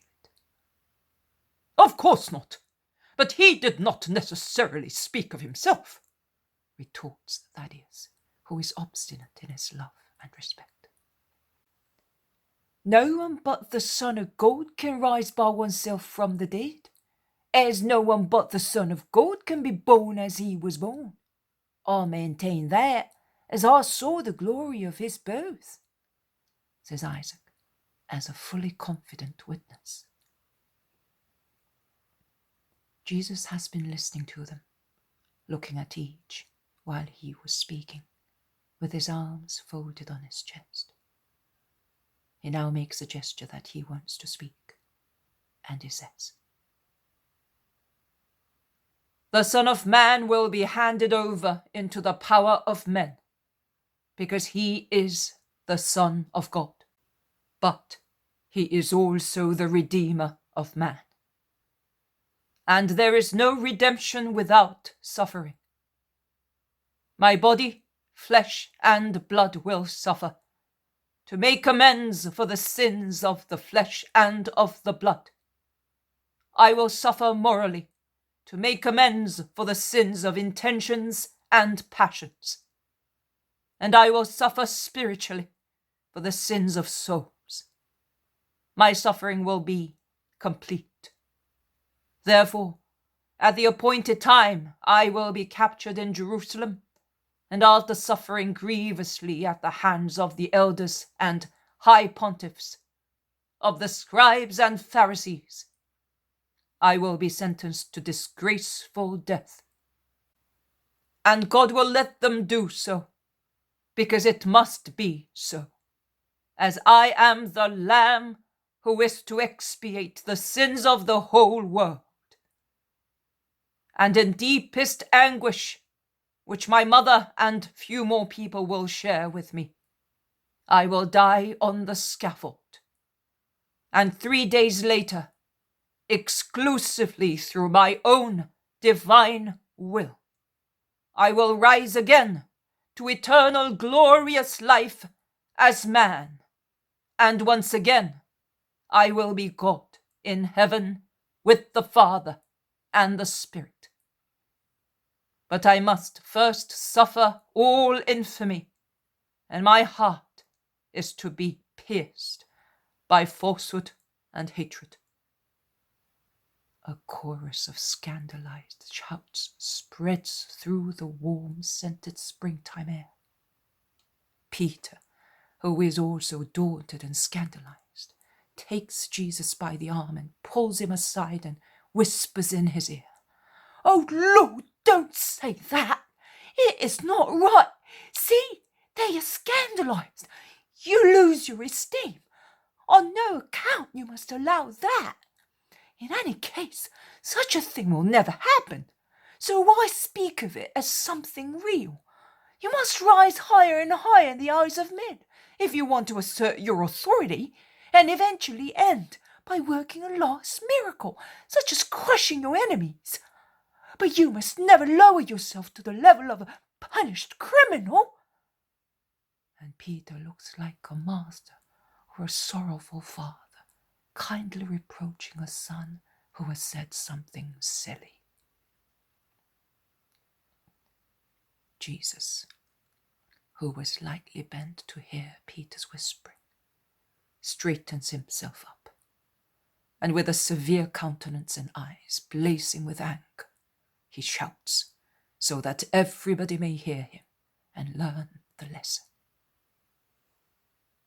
"Go away from me, as you are now Satan, advising me to disobey my Father.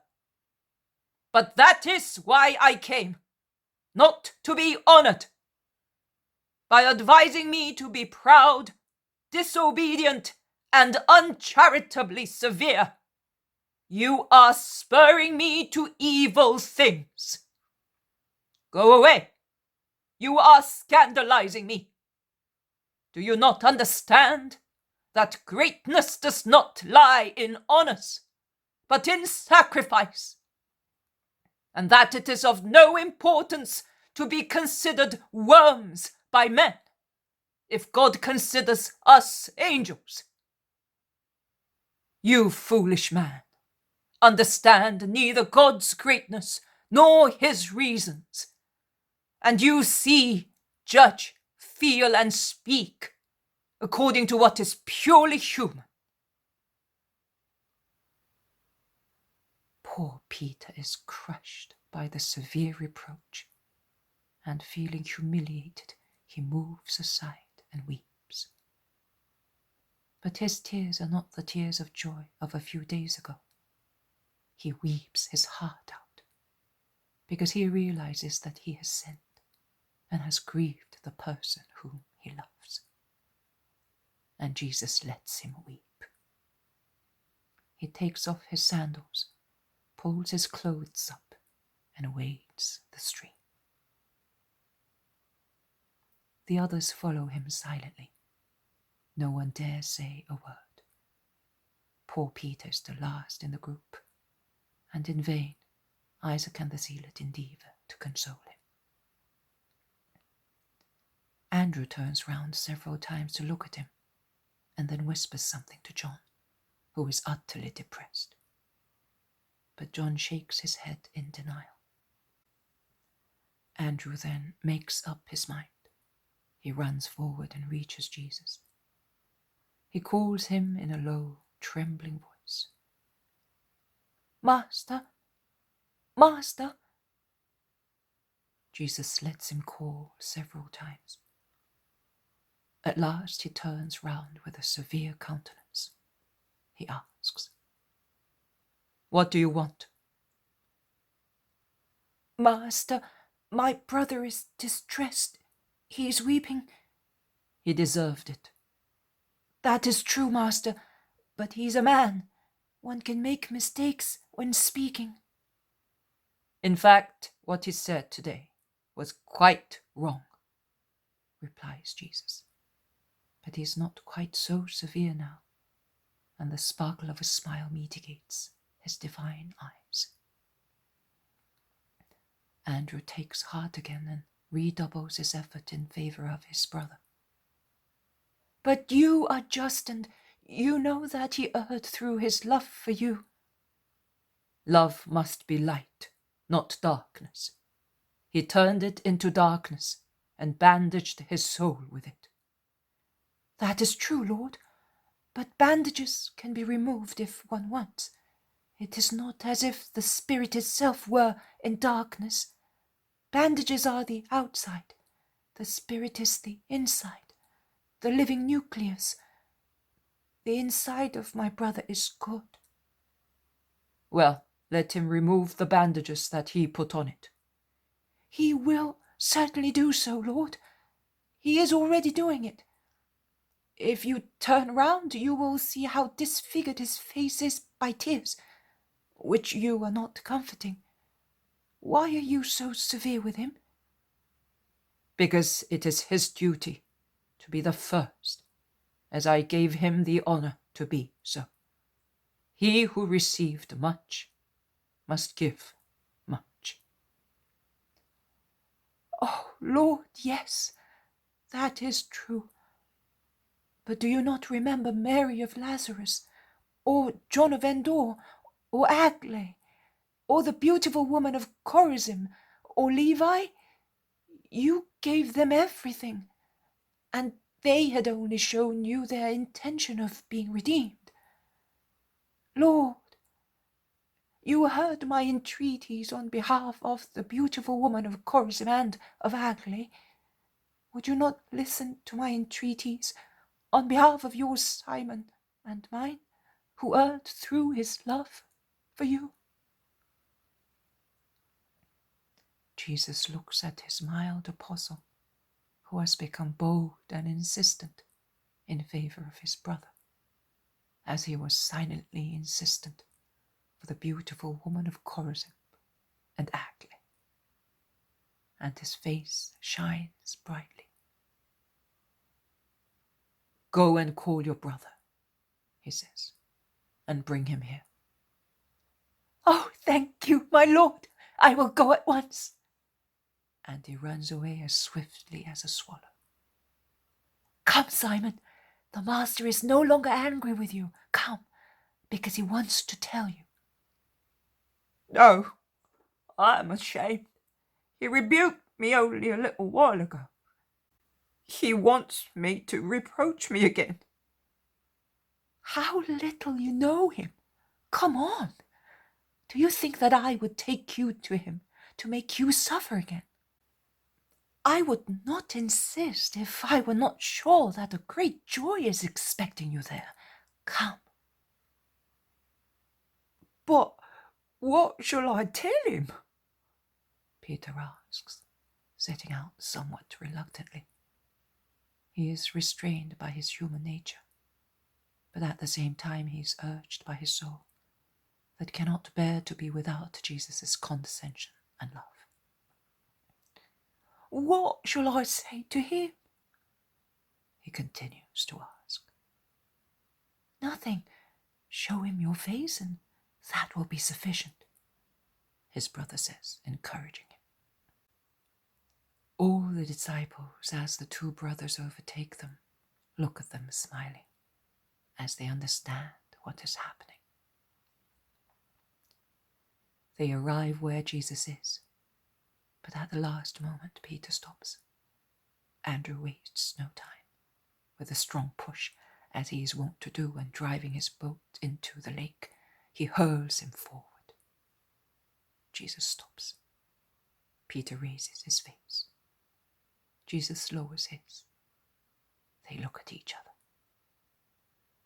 2 large tears stream down Peter's flushed cheeks. Come here, my big, rash boy, that I may act as a father and wipe your tears, says Jesus, and he raises the hand on which the scar made by the stone at Giscala is still visible, and with his fingers he wipes the 2 tears.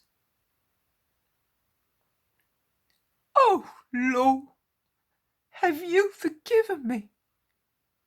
Asks Peter in a trembling voice, taking Jesus' hand in his own and looking at him with loving, imploring eyes, as a faithful dog that wants to be forgiven by its angry master. I never condemned you. But before, I loved you. It is love not to allow deviations of sentiments, and allow wisdom to strike root in you. You must be the first in everything, Simon Peter. So, you still love me? You still want me with you? Not because I want to be the first, you know. I am happy to be even the last one, providing I am with you, at your service, and die at your service. Lord, my God. Jesus puts his hand round Peter's shoulders and draws him close to himself. And Peter, who has been holding the other hand of Jesus all the time, smothers it with kisses. He is happy and whispers, How much I suffered! Thank you, Jesus. You had better thank your brother. And in the future, make sure you carry your burden with justice and heroism. Let us wait for the others. Where are they? They are standing where they were when Peter reached Jesus to leave the master free to speak to his mortified apostle. Jesus beckons them to come forward. With them, there is a little group of peasants who had left the work in the fields to come and speak to the disciples. Jesus, still resting his hand on Peter's shoulder, says, After what has happened, you have understood that it is a grave matter to be at my service. I reproached him, but my reproach applies to all of you, because the same thoughts were in most of your hearts, either fully developed or in germ. I have thus demolished them for you, and he who still cherishes them proves that he does not understand my doctrine, my mission, or my person. I have come to be way, truth, and life. I give you the truth through my teaching. I mark out the road. I point it out and level it for you through my sacrifice. But I give my life to you through my death. And remember that whoever answers my call and follows me to cooperate in the redemption of the world must be prepared to die, to give life to other people. Thus, whoever wants to follow me must be prepared to deny himself, his old self with its passions, inclinations, customs, traditions, and thoughts, and follow me with his new self. Let every man take his cross, as I will take mine. He must take it even if it looks too defamatory to him. He must let the weight of his cross crush his human self to free his spiritual self, which the cross does not fill with horror. On the contrary, it is a support and an object of veneration, because the Spirit knows and remembers. And let him follow me with his cross. And at the end of his life, will an ignominious death be waiting for him, as it is waiting for me? It does not matter. He must not grieve over that. On the contrary, let him rejoice, because the ignominy of the earth will change into a great glory in heaven, whereas it will be dishonorable to act in a cowardly way in front of spiritual heroism. You always state that you are prepared to follow me and face death with me. Follow me, then, and I will lead you to the kingdom along a hard but wholly glorious road, at the end of which you will attain the immutable life forever. That is, to live. To follow instead the ways of the world and of the flesh is to die. So he who wants to save his life on the earth will lose it, whereas he who loses his life on the earth for my sake and for the sake of my gospel will save it. But remember, of what avail will it be to man to conquer the whole world if he loses his soul? And be very careful, both now and in future, not to be ashamed of my words and my deeds. To do so would be to die as well. Because he who is ashamed of me and of my words among this stupid, adulterous, sinful generation of which I spoke to you, and in the hope of gaining protection and profit flatters it, denying me and my doctrine and throwing my words to the foul mouths of pigs and dogs, the recompense of which will be excrement and not money, will be judged by the Son of Man when he comes in the glory of his Father with angels and saints to judge the world. I will then be ashamed of those adulterers and fornicators, of those cowards and usurers, and will expel them from his kingdom, because in the celestial Jerusalem there is no room for adulterers, cowards, fornicators, blasphemers, and thieves. And I solemnly tell you that some of those who are now present among my disciples and women disciples will not savor death before seeing the kingdom of God being established and its king crowned and anointed.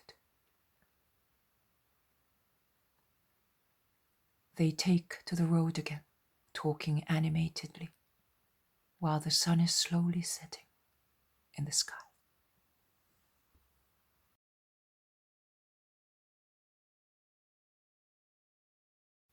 The poem of the man God, the third year of the public life.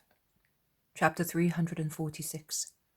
Prophecy on Peter and Marjiam, the blind man at Bethsaida.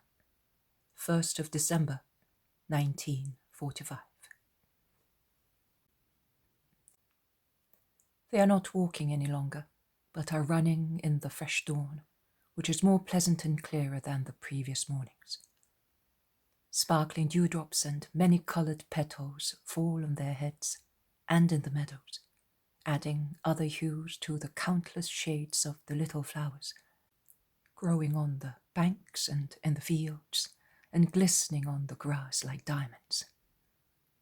They are running in the middle of warbling birds and in a light breeze that rustles among branches and caresses the hay and corn that grow higher and higher day by day, and they hear the cheerful babbling of brooks flowing within their banks and gently bending the stems of flowers touching their clear water. They are running as if they are going to a tryst. Even the elderly ones, such as Philip, Bartholomew, Matthew, the Zealot, share the joyful haste of the younger ones. And the same is happening among the disciples, where the older ones vie with the younger ones in walking fast. The meadows are still wet with dew when they reach the area of Bethsaida, enclosed in a little space between the lake, the river, and the mountain. A youth bent under bundles of sticks is coming down from the wood in the mountain. He is coming down very fast, almost running, but he cannot see the apostles from his posture. He is singing happily while running under his burden of sticks, and as soon as he reaches the main road, at the first houses in Bethsaida, he throws his load to the ground and straightens himself up to rest, pushing back his dark hair. He is tall and thin, erect, and his body, although slender and agile, is strong. He is a handsome-looking adolescent. "It's Marjiam," says Andrew. "Are you mad? That's a man," replies Peter. Andrew cups his hands to his mouth and calls him in a loud voice.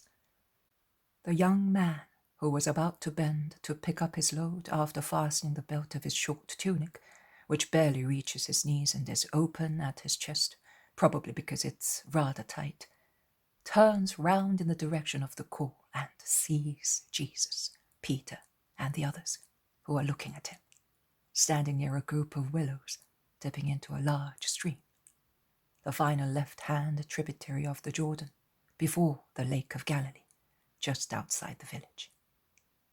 He drops the bundle, raises his arms, and shouts, "My Lord! My Father!" and he darts off. Peter also dashes off, wading the brook in his sandals. He just pulls his garments up and then runs along the dusty road, leaving the wet marks of his sandals on the dry ground. "Father! Son!"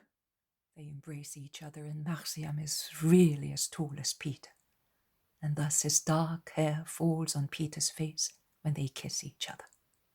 But as Marjiam is so slender, he looks taller.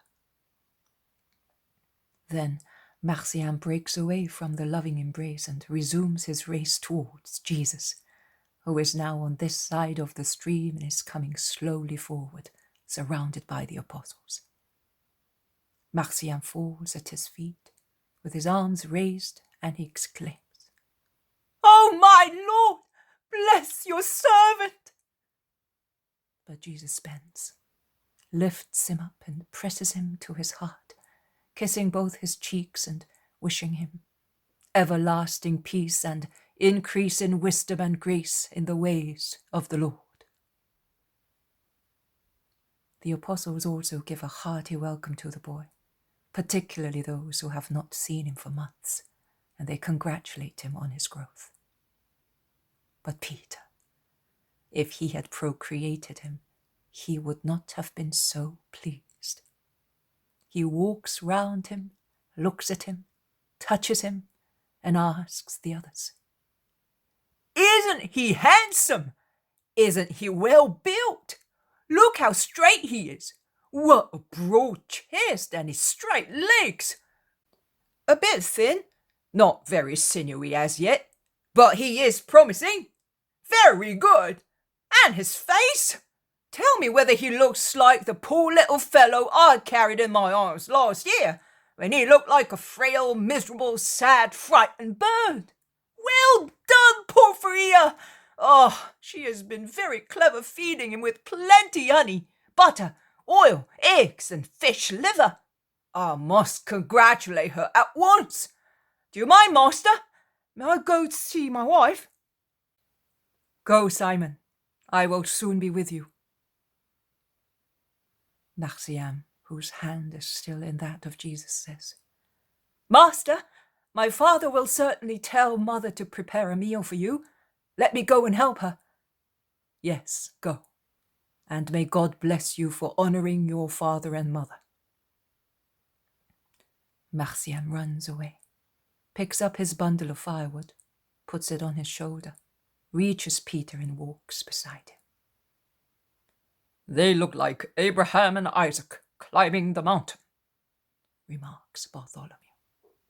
"Oh, poor Marjiam.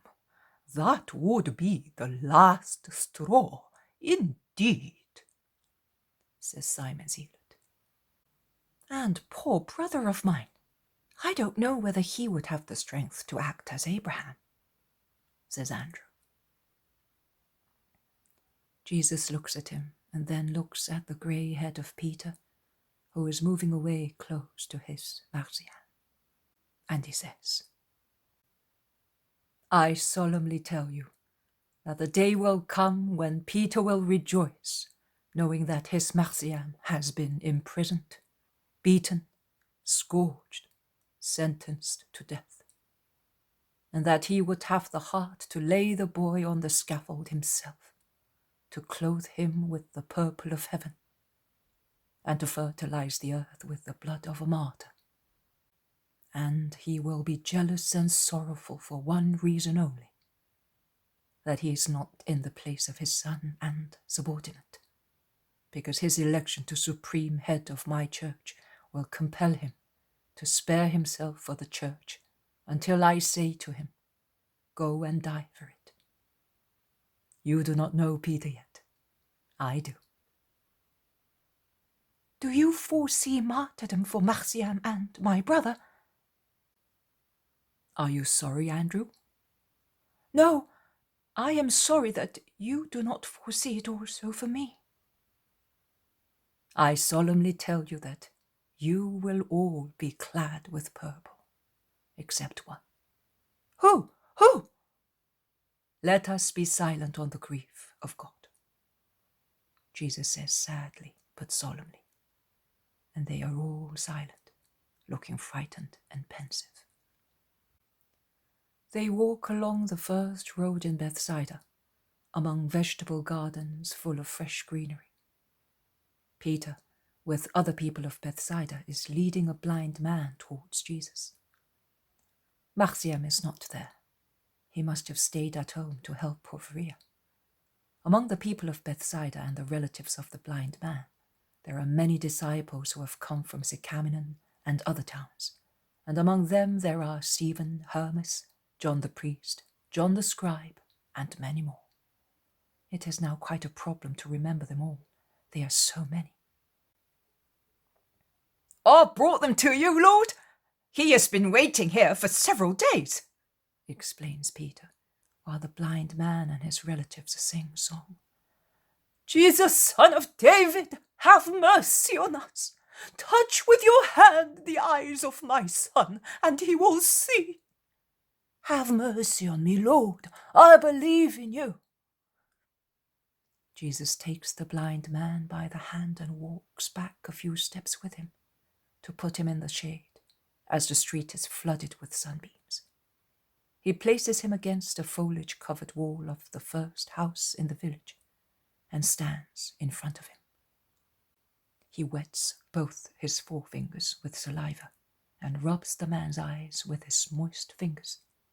He then presses his hands against his eyes, with the base of each hand against an eye socket, and his fingers spread out among the hair of the poor fellow. He prays and then removes his hands, asking, "What do you see?" I see some men. They must be men. But that is how I imagine trees in bloom. But they are certainly men, as they are walking and making signs to me. Jesus imposes his hands once again. Then he removes them, asking, "And now?" Oh, now I clearly see the difference between trees planted in the ground and those men who are looking at me. And I see you. How handsome you are. Your eyes are like the sky, and your hair seems sunbeams. And your look and your smile come from God. Lord, I adore you. And he kneels down, kissing the hem of his tunic. "Stand up and come to your mother, who for years has been your light and comfort, and whose love you only know." He takes the man by the hand and leads him towards his mother, who has knelt down a few steps away in adoration, as shortly before she had done imploring. "Stand up, woman. Here is your son. He now sees daylight, and may his heart wish to follow the eternal light. Go home and be happy, and live holily out of gratitude to God.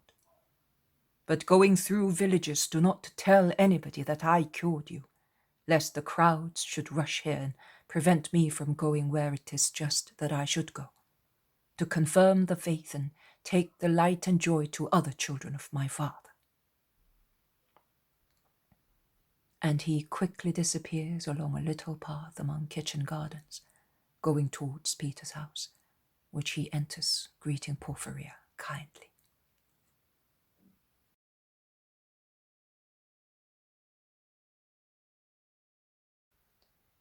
The poem of the man God, the third year of the public life. Chapter 347. From Capernaum to Nazareth with Manaen and the women disciples. 2nd of December, 1945. When they set foot on the little beach of Capernaum, they are welcomed by shouting children who vie with swallows now busy a-building their new nests. So quickly they run from the beach to the houses, screeching in their shrill voices, cheerful with the simple joy of children, to whom everything is a wonderful sight and a mysterious object. A little fish found dead on the shore, or a pebble smoothed by the waves, and that, owing to its hue, looks like a precious stone, or a flower growing between two stones, or the iridescent scarab captured in flight. All wonderful things to be shown to their mothers, so that they may take part in the joy of their children. But those little human swallows have now seen Jesus, and all their flights converge towards him, who is about to set foot on the beach. And it is a warm, live avalanche of children, a gentle chain of tender little hands. It is the love of children's hearts that welcome Jesus, who is pressed, surrounded, and warmed as if they were a gentle fire. Me, a kiss, to me, also to me. Jesus, I love you. Don't you go away any more for such a long time. I came here every day to see whether you were coming, and I used to go to your house. Take this flower It was for my mother, but I gave it to you. Another kiss to me, a big one. You did not kiss me the first time because Jael pushed me back. And their shrill voices continue to shout, while Jesus endeavors to walk in the midst of the loving net. Leave him now! Go! That's enough now! Shout the apostles and disciples, trying to loosen the press. Not a hope. They are like lianas equipped with suckers. They are detached here, and they adhere there. Leave them. With a little patience, we shall get there, says Jesus, smiling, and he takes extraordinarily short steps in order to proceed without treading on the children's bare feet.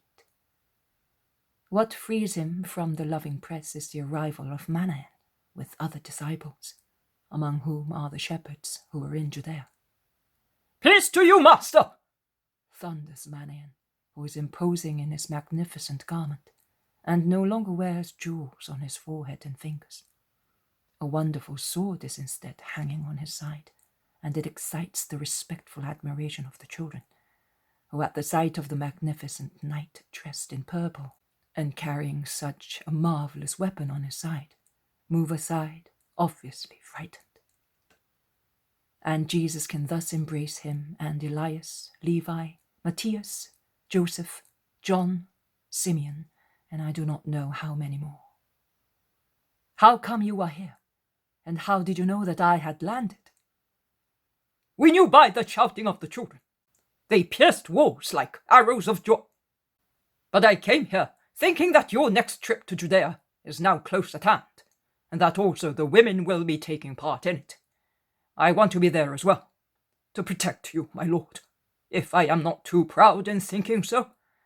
There is a great deal of excitement in Israel against you.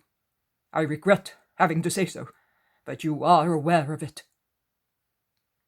And while speaking thus, they reach the house and go in. Manaen continues his speech after the landlord and his wife have worshipped the master.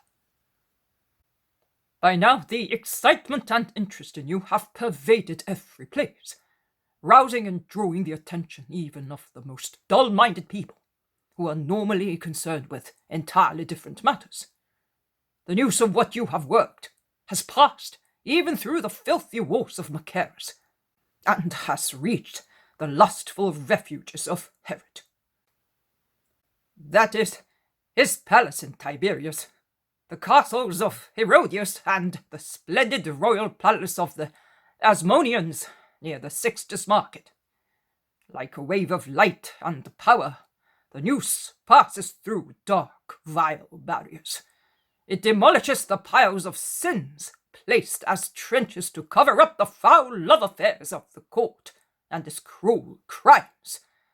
It darts like an arrow of fire, writing words that are by far graver than those written on the lewd walls of the lewd bedchambers and throne and banquet halls at Belshazzar's feast. The news shouts your name and power, your nature and your mission. And Herod trembles with fear. Herodias tosses in her bed, fearing that you may be the revenging king, who will take her wealth and freedom, if not her very life, leaving her at the mercy of the populace, who will take revenge for her many crimes. They tremble at court because of you. They tremble with human and superhuman fear. Since they cut off John's head, a fire seems to be burning the bowels of his murderers. They do not even enjoy any longer their previous miserable peace, the peace of pigs sated with orgies, who silence their reproachful consciences in drunkenness or in copulation. Nothing can appease them. They are persecuted, and they hate each other after making love, disgusted with each other, accusing each other of committing a crime that now perturbs them as it overstepped the limit.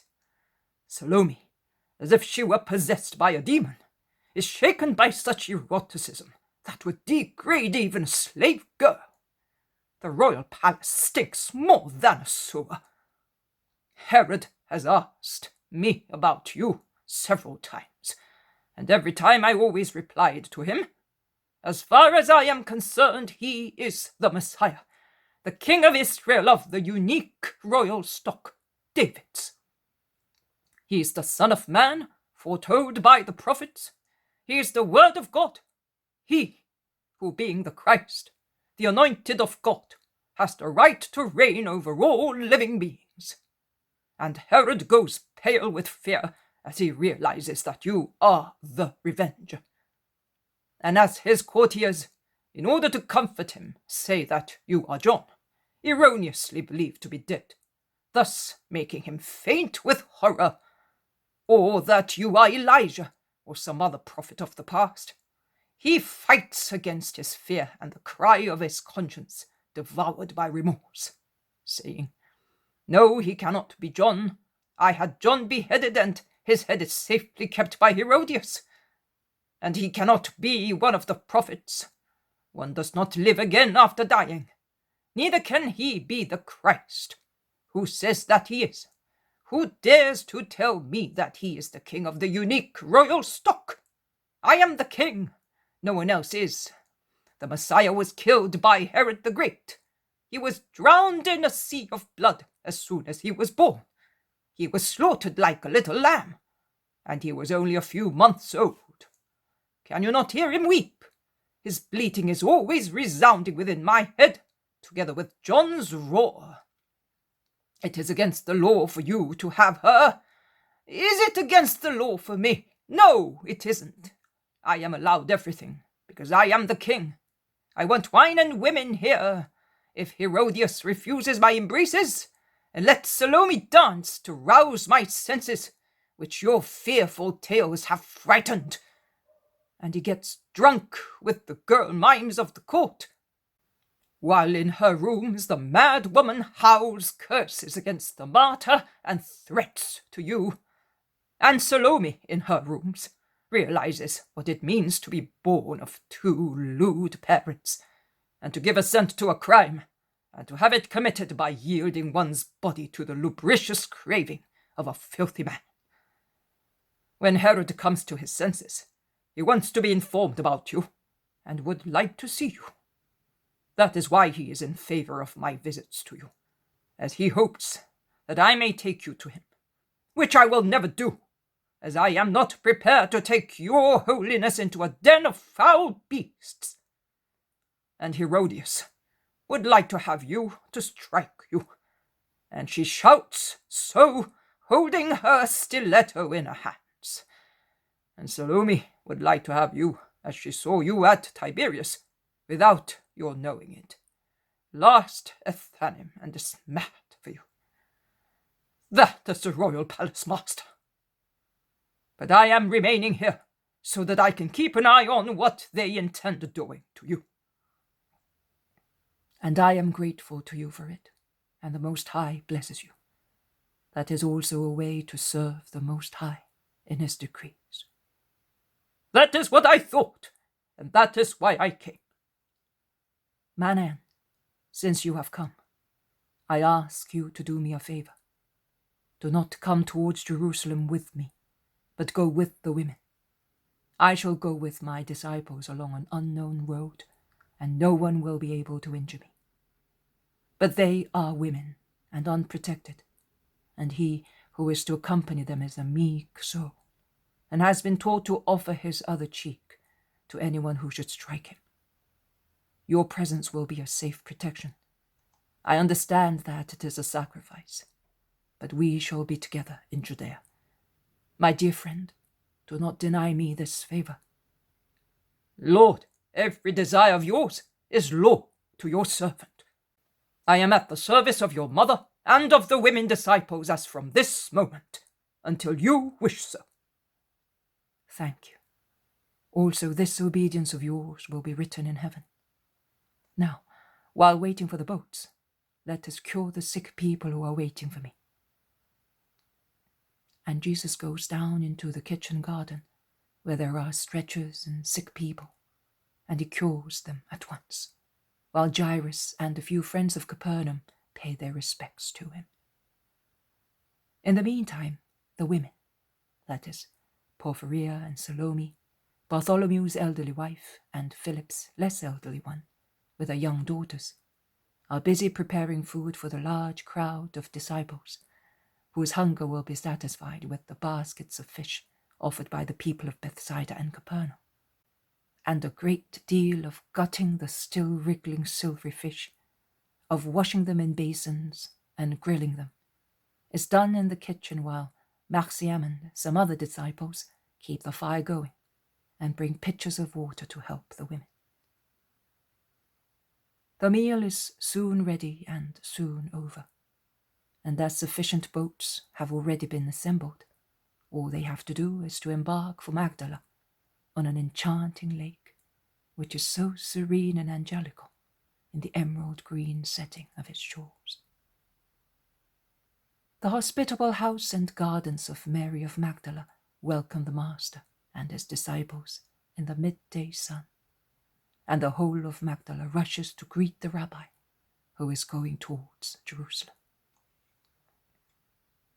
And the faithful crowd march nimbly and happily along the cool slopes of the Galilean hills, followed by a comfortable wagon, in which there are Johanna with Porphyria, Salome, the wives of Bartholomew and Philip with the latter's 2 young daughters, and the 2 cheerful little orphans adopted by Johanna, Matthias and Mary, whose aspects have altered beyond recognition from what they were 5 months ago. Marjiam is marching bravely with the grown-up people and is instructed by Jesus. He is in the apostolic group between Peter and John and does not miss a word of what Jesus says. The sun is shining in a very clear sky, and gusts of warm wind carry the scent of woods, mint, violets, early lilies of the valley, rose bushes full of flowers, and above all, the fresh, lightly bitterish scent of the blossoms of fruit trees, which everywhere pour a shower of snow-white petals on the grassland. They all have petals in their hair, while they proceed among the continuous warbling of birds, among the enticing songs and anxious calls from one thicket to another, between bold males and demure females, while sheep graze, fat through their maternity, and the first little lambs knock their little muzzles against the round udders to increase the secretion of milk, or they jump about the meadows covered with tender grass, like happy children. They soon reach Nazareth after Cana, where Susanna joins the other women, taking with her the product of her land, and baskets and vases, and a whole shoot of red roses, all in buds and about to open, to be offered to Mary, she says. "I have some too, see?" says Johanna, uncovering a kind of box in which many roses have been laid among damp moss. "They are the first and the most beautiful ones, but still nothing for her, who is so dear." I see that every woman has brought food for the Passover pilgrimage, and with the food, some have brought flowers, some plants for Mary's garden. Porphyria apologizes for bringing only a vase of camphor, which is magnificent with its tiny blue-green leaves that exhale their aroma even when they are lightly touched. "Mary wanted this balsamic plant," she says, and they all praise her for the luxuriant beauty of the young tree. "Oh, I have watched over it all winter, protecting it from frost and hail in my room. Marjiam helped me to take it out in the sun every morning and bring it in at night. And if there had been no boat and no wagon, that dear boy would have loaded it on his shoulder to carry it to Mary, to do her and me a favour," says the humble woman, who takes heart more and more through Johanna's kindness, and who is beside herself with the joy of going to Jerusalem with the Master, her husband, and Marjiam. "Have you never been there?" "When my father lived, I used to go every year, but later my mother did not go any more. My brothers would have taken me, but I was a help to my mother, and she would not let me go. Then I married Simon, and my health has not been very good. The journey would have taken Simon a long time, and he was bored. So I stayed at home, waiting for him. The Lord saw my desire, and it was the same as if I offered my sacrifice in the temple, says the meek woman. And Johanna, who is near her, lays her hand on her wonderful plates, saying, My dear. And there is so much love, understanding, and meaning in that adjective. There is Nazareth. There is the house of Mary of Alphaeus, who is entirely in the arms of her sons, and with her hands, which are dripping as red as she's doing the washing, she caresses them. And then, drying her hands in her coarse apron, she runs to embrace Jesus. And there is the house of Alphaeus of Sarah, immediately before Mary's house.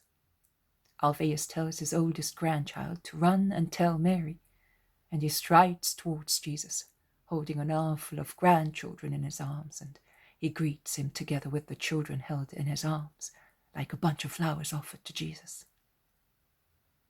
And there is Mary. She appears at the door in the sunshine, wearing a light blue dress, which is slightly faded, with her golden hair shining on her virginal forehead and forming a very knot of plaits on a nape. She falls on the chest of her son, who kisses her with all his love. The others stop discreetly to leave them free in their first meeting. But Mary moves away, turns round. Her face, unaltered by age, is now rosy because of the surprise and her bright smiles, and she greets with her angelical voice, Peace to you, servants of the Lord, and disciples of my Son. Peace to you, sisters in the Lord. And she exchanges a sisterly kiss with the women disciples who have come off the wagon. Oh, Marjiam, I will no longer be able to hold you in my arms. You are a man now. But come to the mother of all good children. I can still give you a kiss. My dear, may God bless you and make you grow in his ways as strongly as your young body is growing, and even more. Son, we must take him to his grandfather. He will be so happy to see him thus. She then says, turning round to Jesus. She then embraces James and Judas of Alphaeus, and she gives them the news that certainly pleases them most of all. Simon this year is coming with me as a disciple of the Master, he told me. And she greets one by one the more familiar ones, the more influential ones, saying graceful words to each of them. Manaen is led towards her by Jesus, who introduces him as her escort in the journey to Jerusalem. Are you not coming with us, son? Mother, I have other places to evangelize. We shall meet at Bethany. May your will be done now and always. Thank you, Manaen. You, a human angel. Our guardians, the angels in heaven, and we shall be as safe as if we were in the Holy of Holies. And she offers her little hand to Manaen in token of friendship. And the knight, who has been brought up in courtly manners, kneels down to kiss the gentle hand offered to him. In the meantime, the flowers and what is to be left in Nazareth has been unloaded. The wagon is taken to one of the stables in town. The little house looks like a rosary with the roses that the women disciples have strewn everywhere. But Porphyria's plant, laid on a table, is the one that is mostly admired by Mary, who has taken it to a suitable place according to the directions of Peter's wife.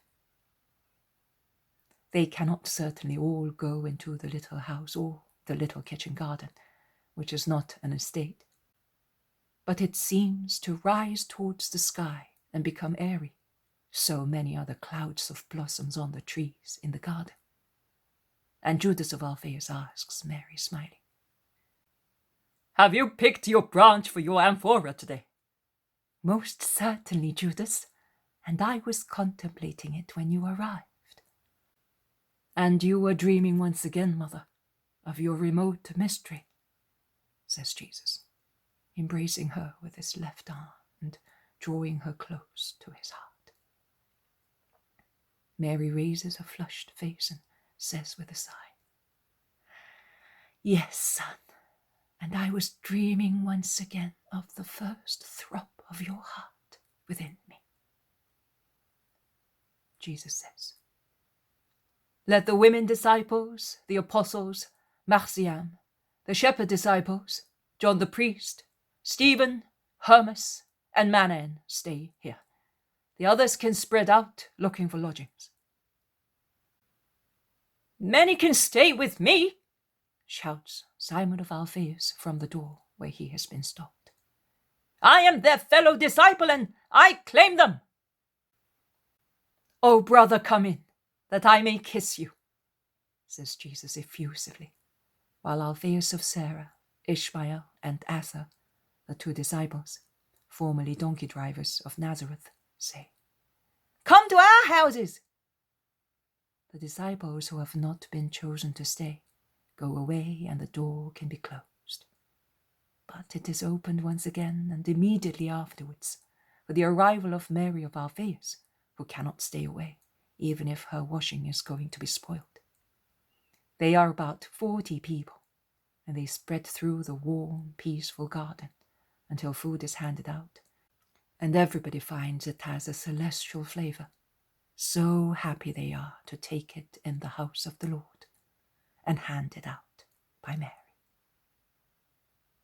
Simon comes back after settling the disciples and says, "You did not call me with the others, but I am your brother and I am staying here just the same."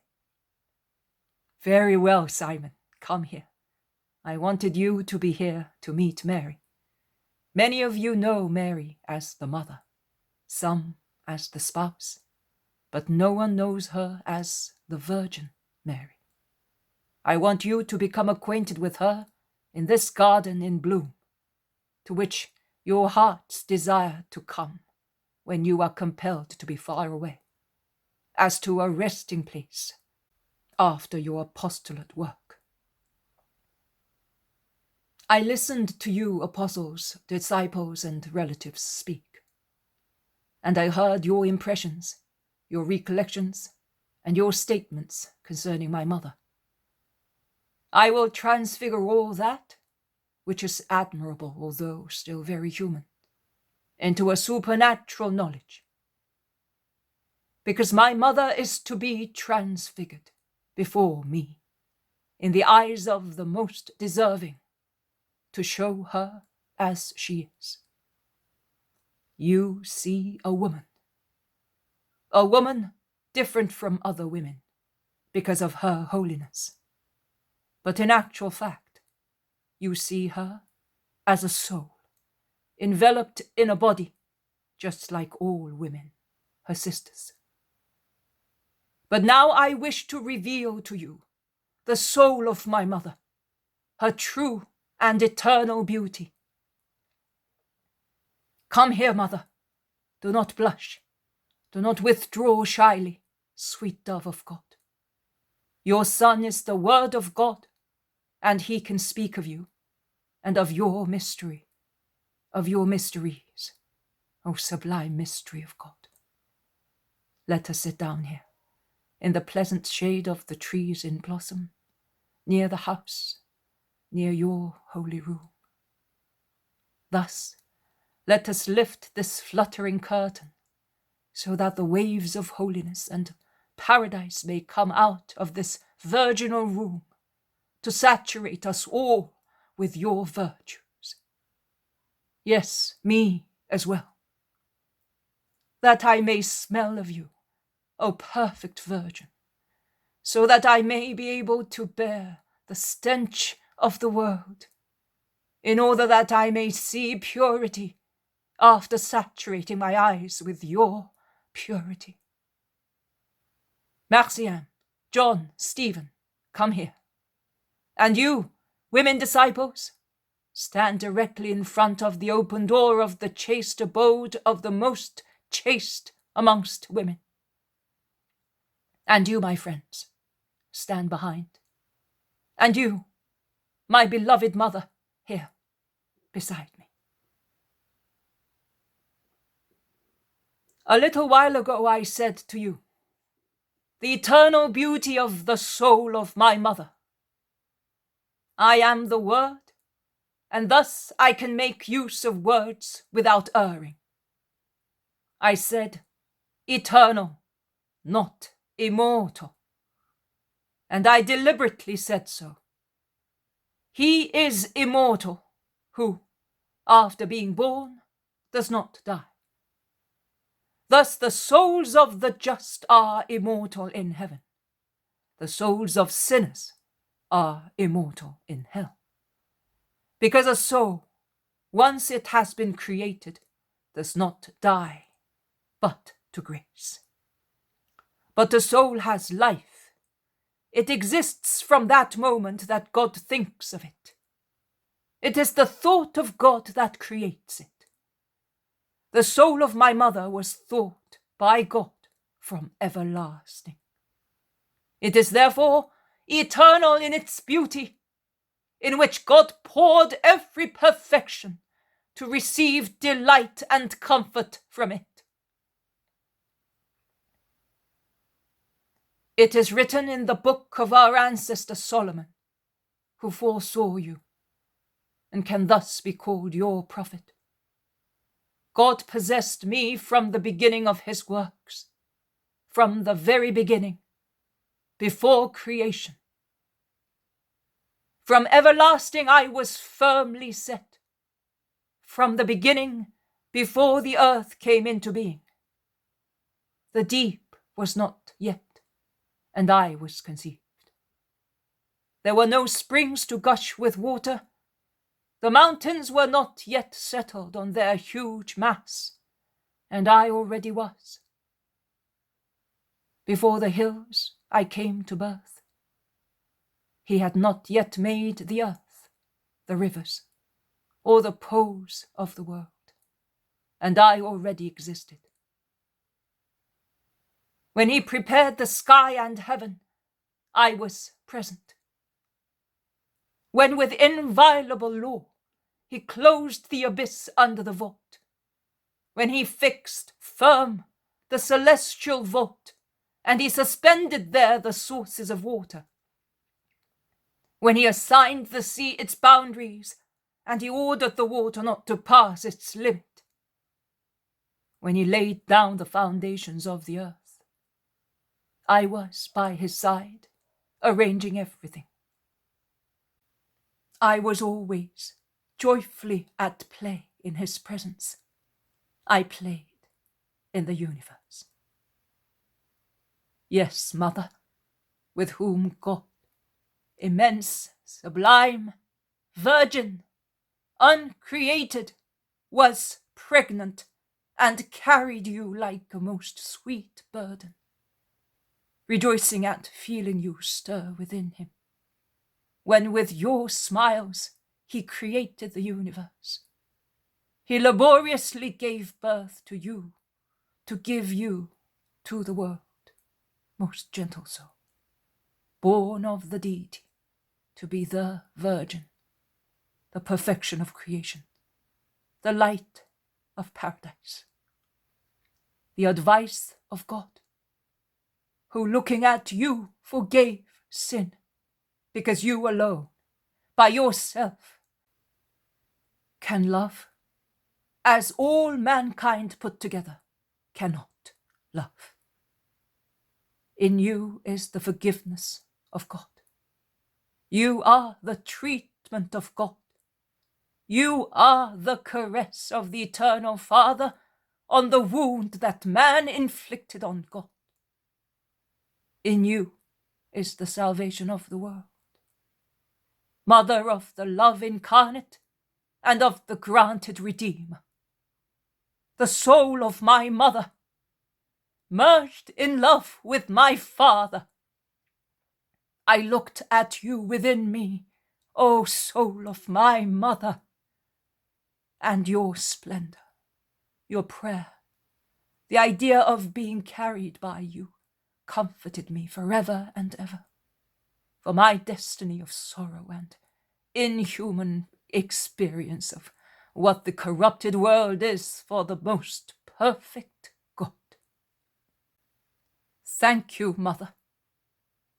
When I came, I was already full of your consolation.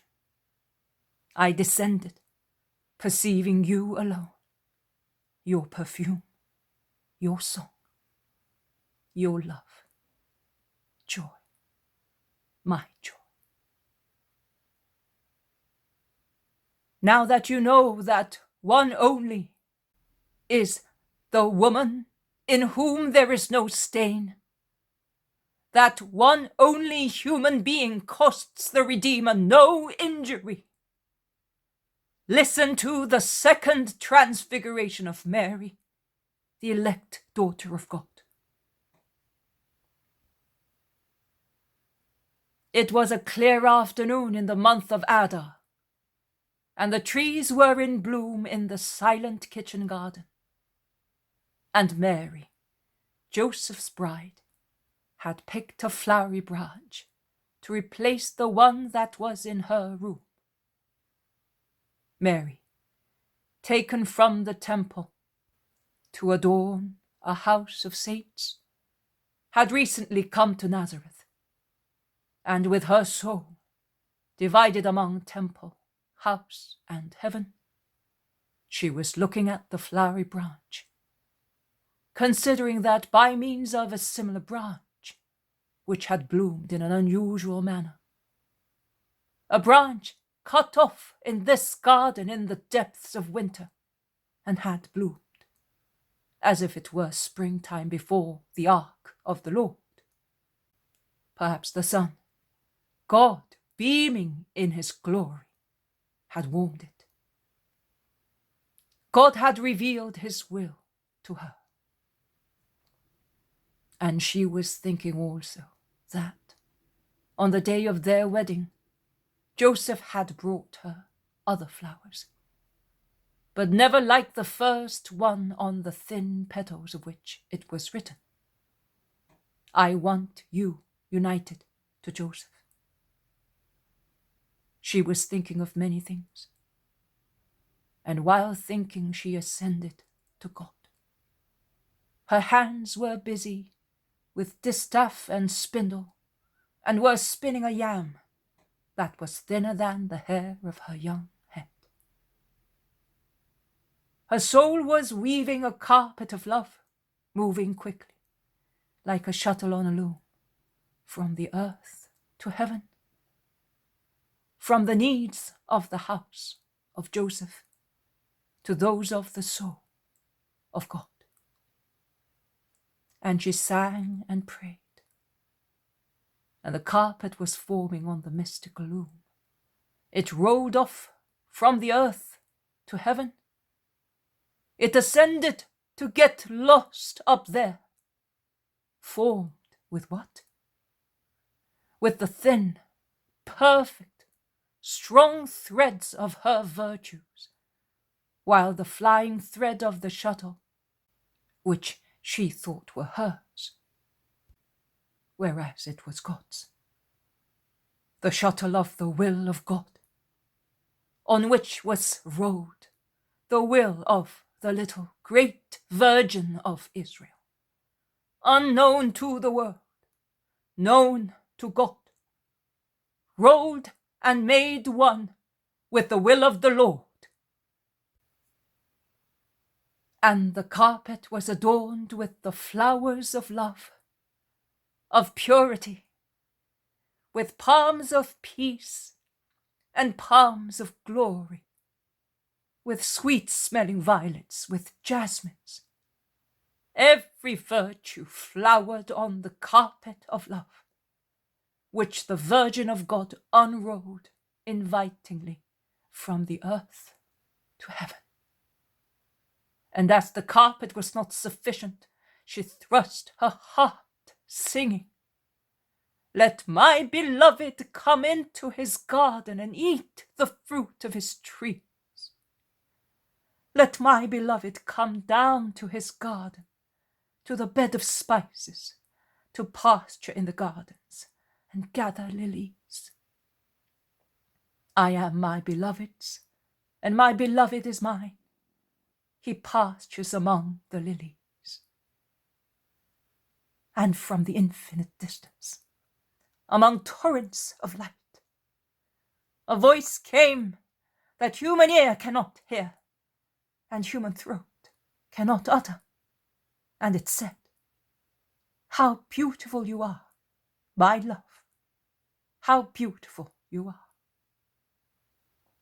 Your lips distill wild honey. You are a garden enclosed, a sealed fountain. My sister, my promised bride."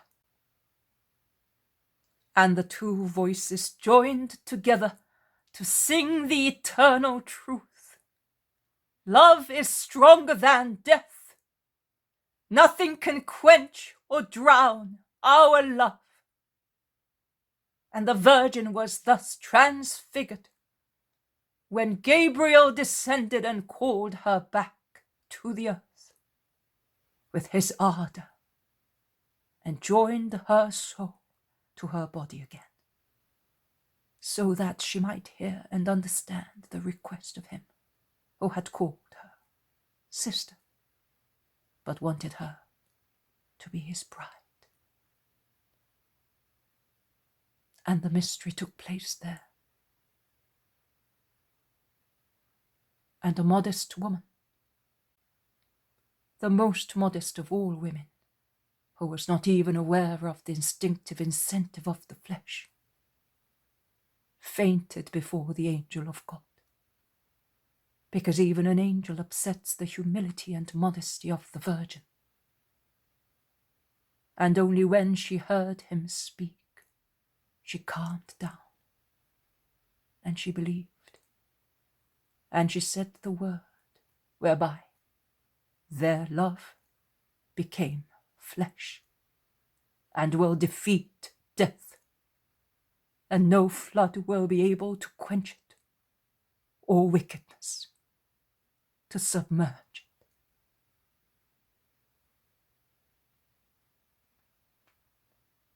Jesus bends gently over Mary, who has slid to his feet, almost ecstatically, in the recollection of the remote hour, shining with a special light, which seems to issue from her soul. And he asks her in a low voice, "Which was your reply, most pure mother, to him who assured you that by becoming mother of God, you would not lose your perfect virginity?" And Mary, almost in a dream, slowly smiling, her eyes shining with joyful tears, "I am the handmaid of the Lord. Let it be done to me according to your words." And she reclines her head on the knees of her son, adoring him. Jesus covers her with his mantle, concealing her from everybody's eyes, and he says, "And it was done. All will be done until the end, until her next transfiguration, and the one after that. She will always be the handmaid of God. She will always act according to what the word says. My mother, that is my mother. And you ought to begin to become fully acquainted with her holy figure. Mother, mother, raise your face, my beloved. call your devout admirers back to the earth, where we are for the time being, he says, uncovering Mary after a little while, during which no noise was heard except the humming of bees and the gurgling of the little fountain. Mary raises her face wet with tears and whispers, "Why did you do that to me, son? The secrets of the king are sacred." "But the king can reveal them whenever he wishes. Mother, I did it, so that the words of the prophet may be understood. A woman will enclose the man in herself. And the words of the other prophet, the virgin will conceive and give birth to a son. And also that my disciples, who are struck with horror at too many things that they consider degrading for the word of God, may have, as counterbalance, many other things confirming them in the joy of being mine. Thus they will no longer be scandalized and will conquer heaven. Now, those who have to go to the house where they are guests may go. I am staying with the women and Marjiam. All the men must be here tomorrow at dawn, because I want to take you to a place nearby. We shall then come back and say goodbye to the women. And then we shall go to Capernaum to gather other disciples and tell them to follow the women."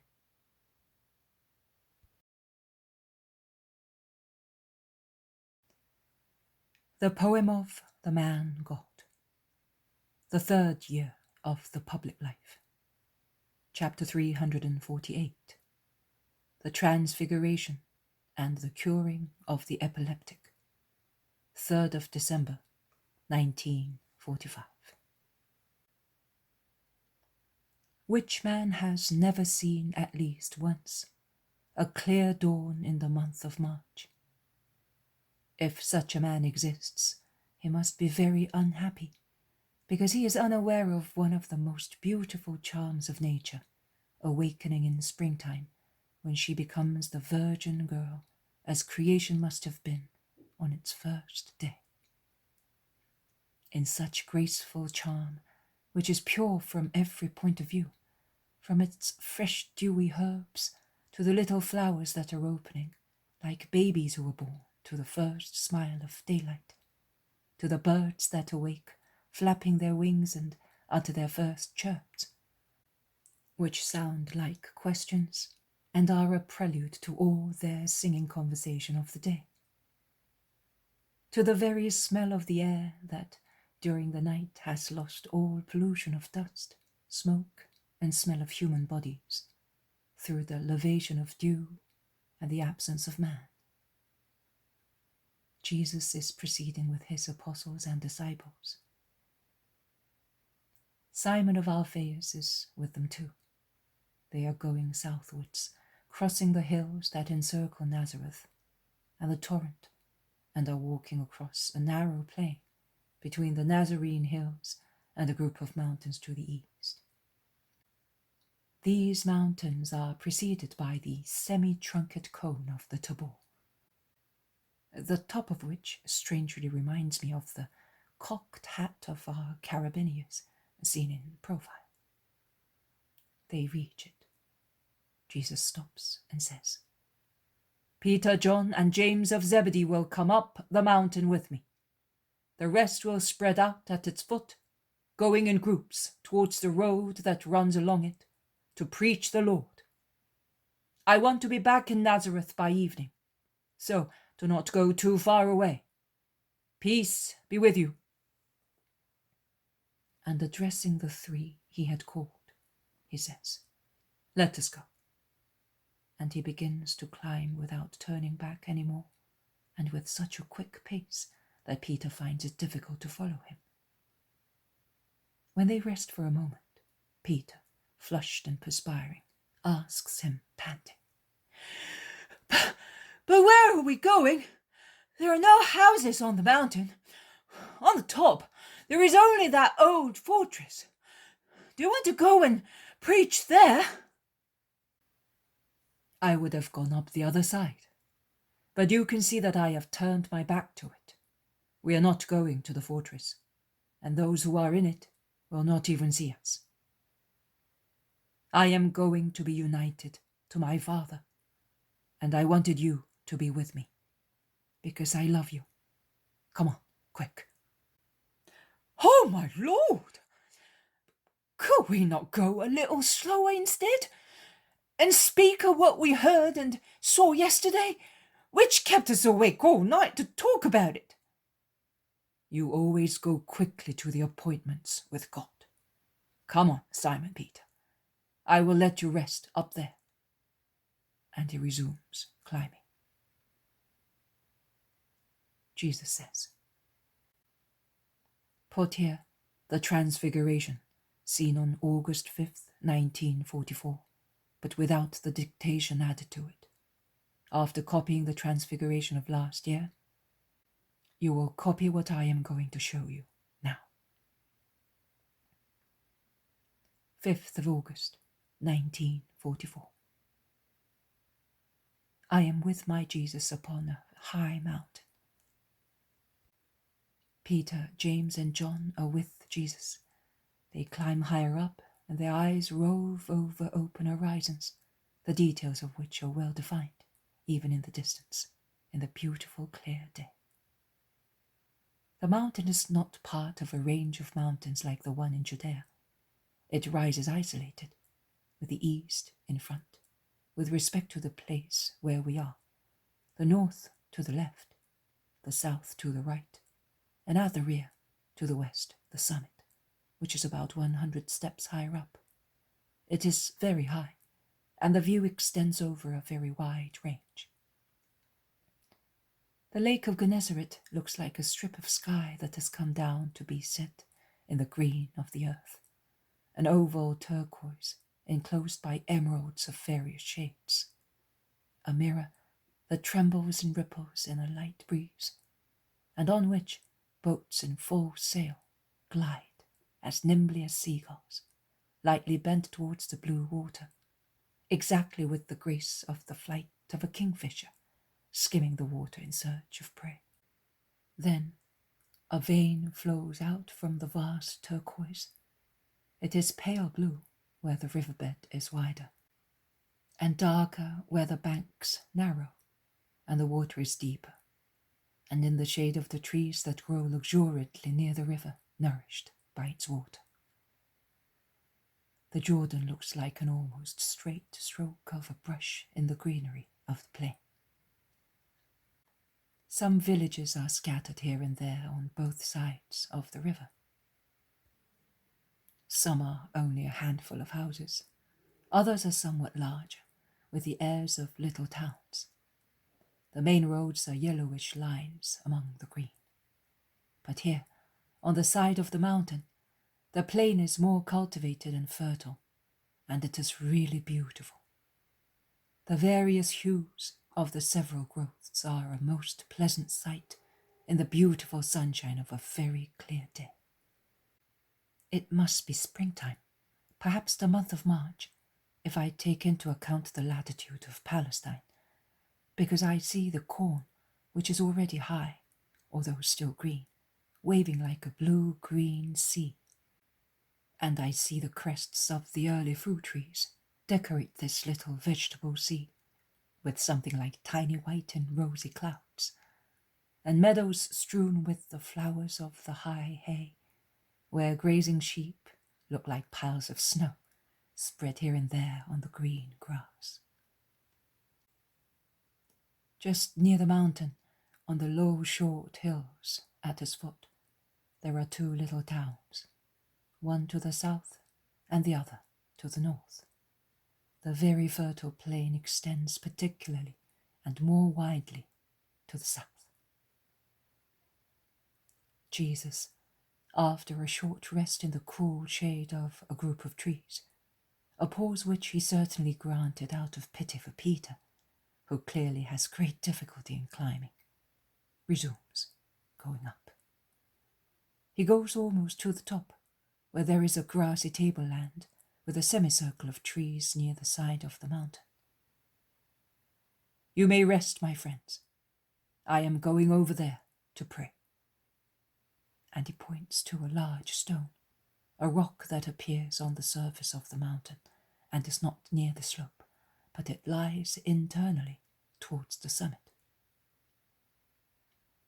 Jesus kneels on the grass and rests his hands and head on the rock, in the posture that he will take also when praying in Gethsemane. The top of the mountain protects him from the sun. The remaining part of the grass-covered clearing is in the bright sun as far as the bordering trees, where the apostles are sitting in the shade. Peter takes off his sandals, shakes off dust and grit, and remains barefooted, with his tired feet on the cool grass, almost lying down, with his head resting on an emerald green tuft as a pillow. James does the same, but in order to be comfortable, he looks through a tree, against which he leans his mantle and rests his back. John remains sitting, looking at the Master. But the calm of the place, the fresh breeze, silence and fatigue overcome him also, and he droops his head and eyes. None of them are fast asleep, but they are in the state of summer drowsiness that stuns people. They, the three apostles, James, John, and Peter, are roused by a brilliancy that is so striking that it overwhelms the brightness of the sun and spreads and penetrates even into the shade of bushes and trees where the apostles are. They open their eyes and are astonished at seeing Jesus transfigured. He is exactly as I see in the visions of paradise. Of course he has no wounds, and there is no banner of the cross. But the majesty of his face and body is the same. The brightness is also the same, and his garment, too, is identical. From deep red, it has changed into an immaterial fabric of diamonds and pearls, in which he is clad in heaven. His face shines with an extremely intense sidereal light, in which his sapphire eyes are beaming. He looks taller, as if his glorification had increased his height.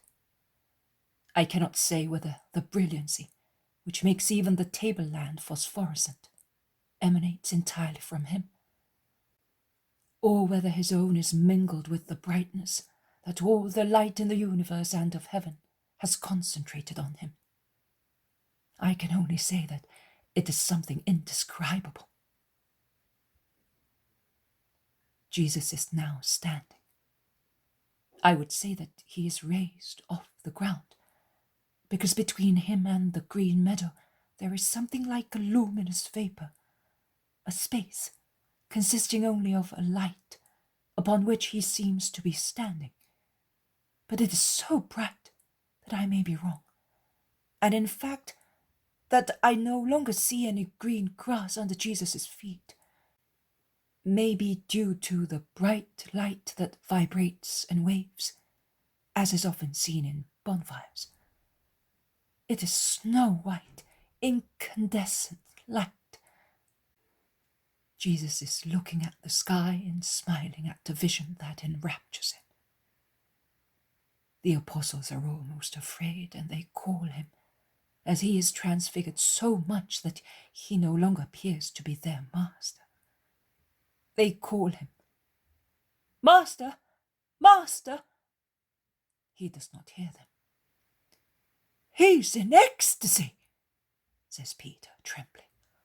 "I wonder what he sees." The three apostles are now standing up. They would like to approach Jesus, but they dare not.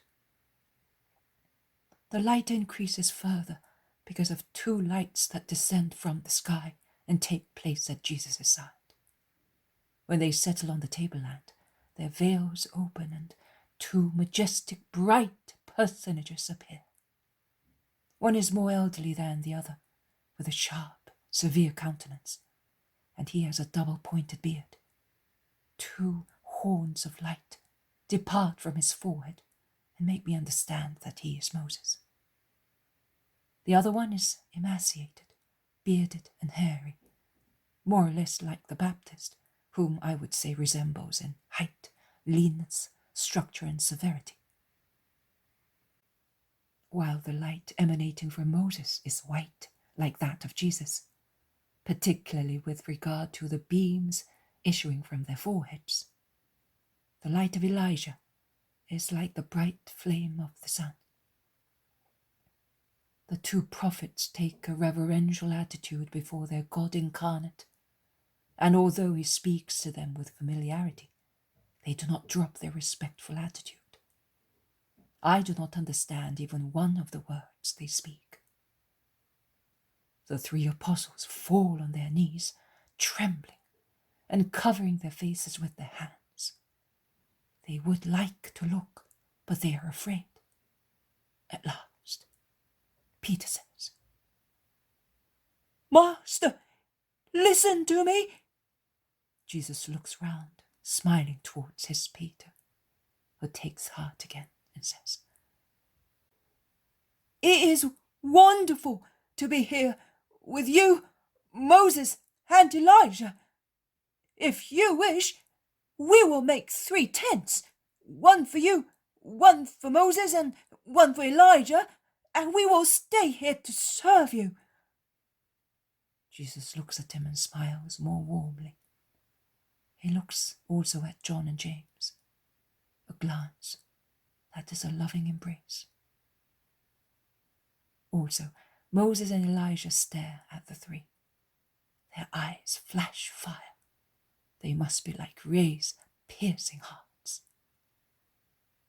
The apostles dare not say anything more. Frightened as they are, they lapse into silence. They look as if they were inebriated, like people who are bewildered.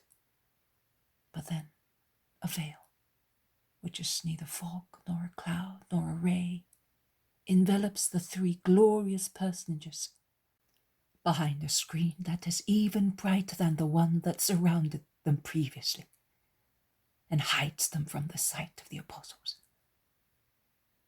A powerful, harmonious voice vibrates, filling the air. 3 bow down with their faces on the grass. The voice says, "This is my beloved Son, in whom I am well pleased. Listen to him." Peter, falling flat on his face, exclaims, "Have mercy on me, a sinner! It is the glory of God descending." James does not utter a single word. John whispers with a sigh, as if he were about to swoon, "The Lord is speaking."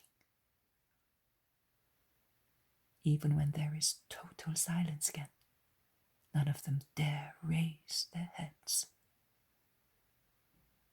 Thus, they do not even see that the light has come back to its natural state of daylight, and that Jesus is alone and has become the usual Jesus, wearing his red mantle.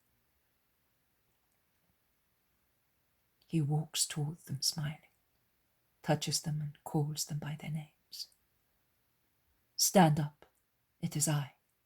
Be not afraid," he says, because the 3 dare not raise their faces and are imploring mercy for their sins, fearing that the Lamb of God wants to show them to the Most High.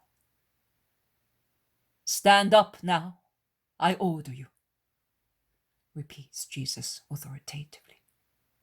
They look up and see Jesus smile. "Oh, Master, my God!" exclaims Pete. "How shall we be able to live near you now that we have seen your glory?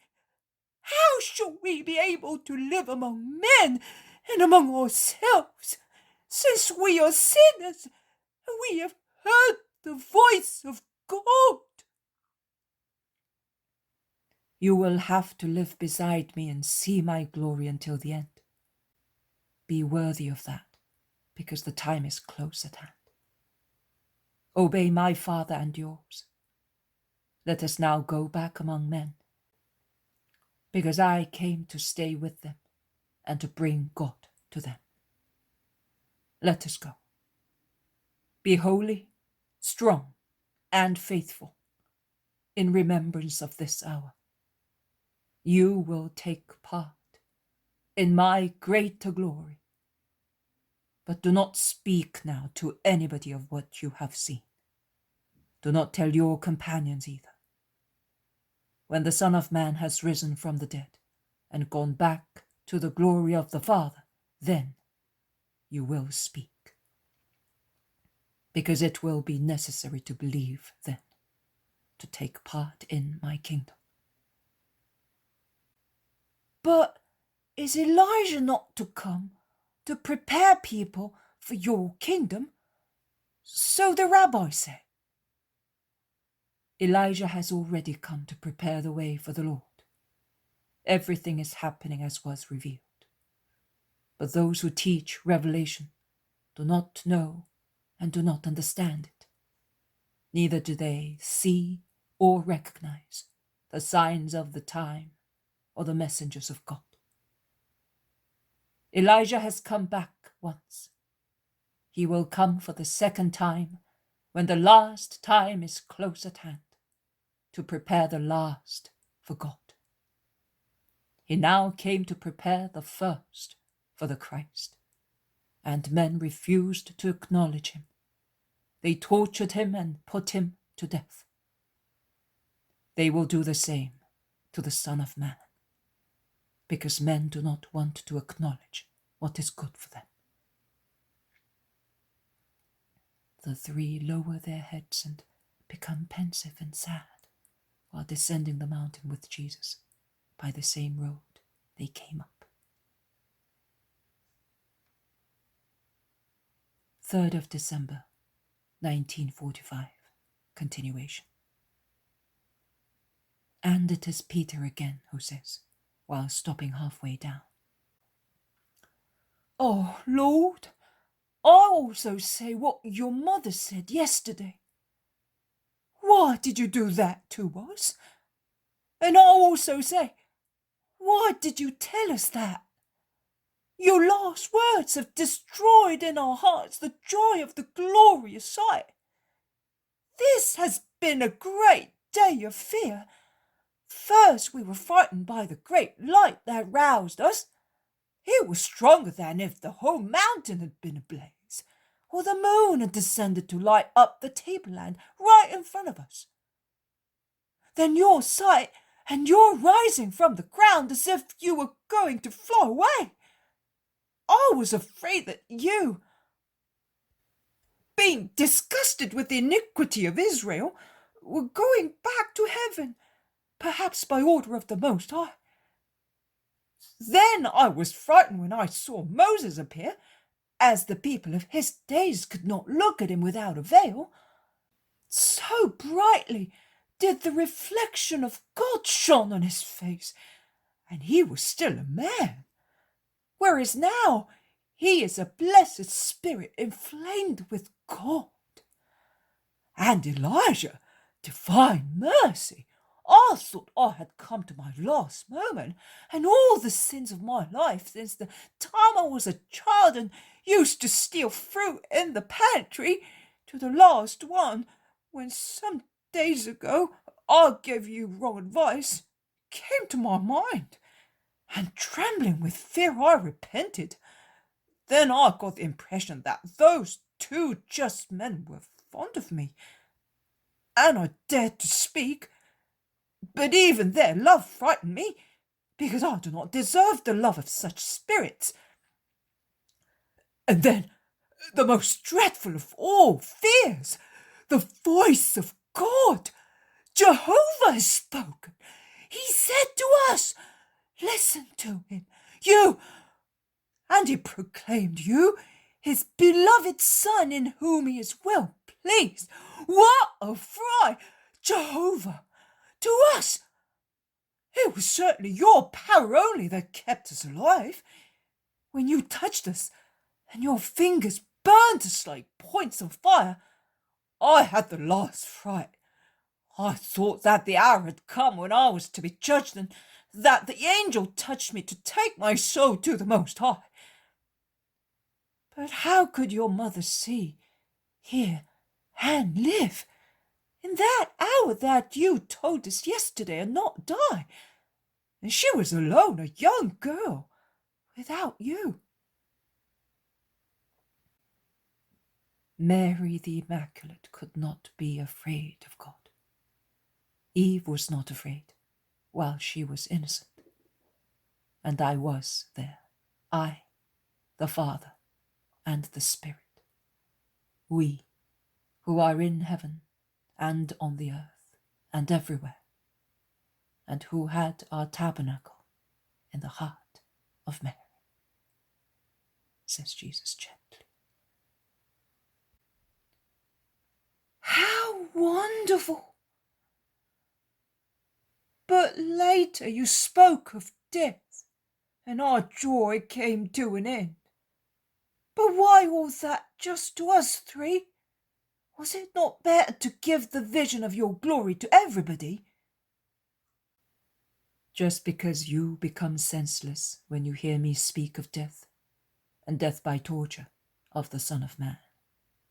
The man God decided to fortify you for that hour and for the future, by means of the foreknowledge of what I will be after death.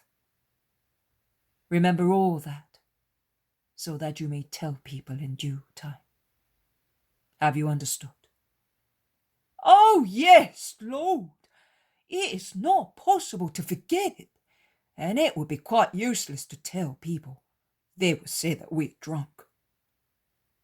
They resume their way down towards the valley, but when they arrive at a certain point, Jesus takes a very steep side path towards Endor. That is in the opposite direction to the place where he left the disciples. We will not find them, says James. The sun is beginning to set. They will be gathering where you left them, waiting for you. Come and do not worry about foolish thoughts.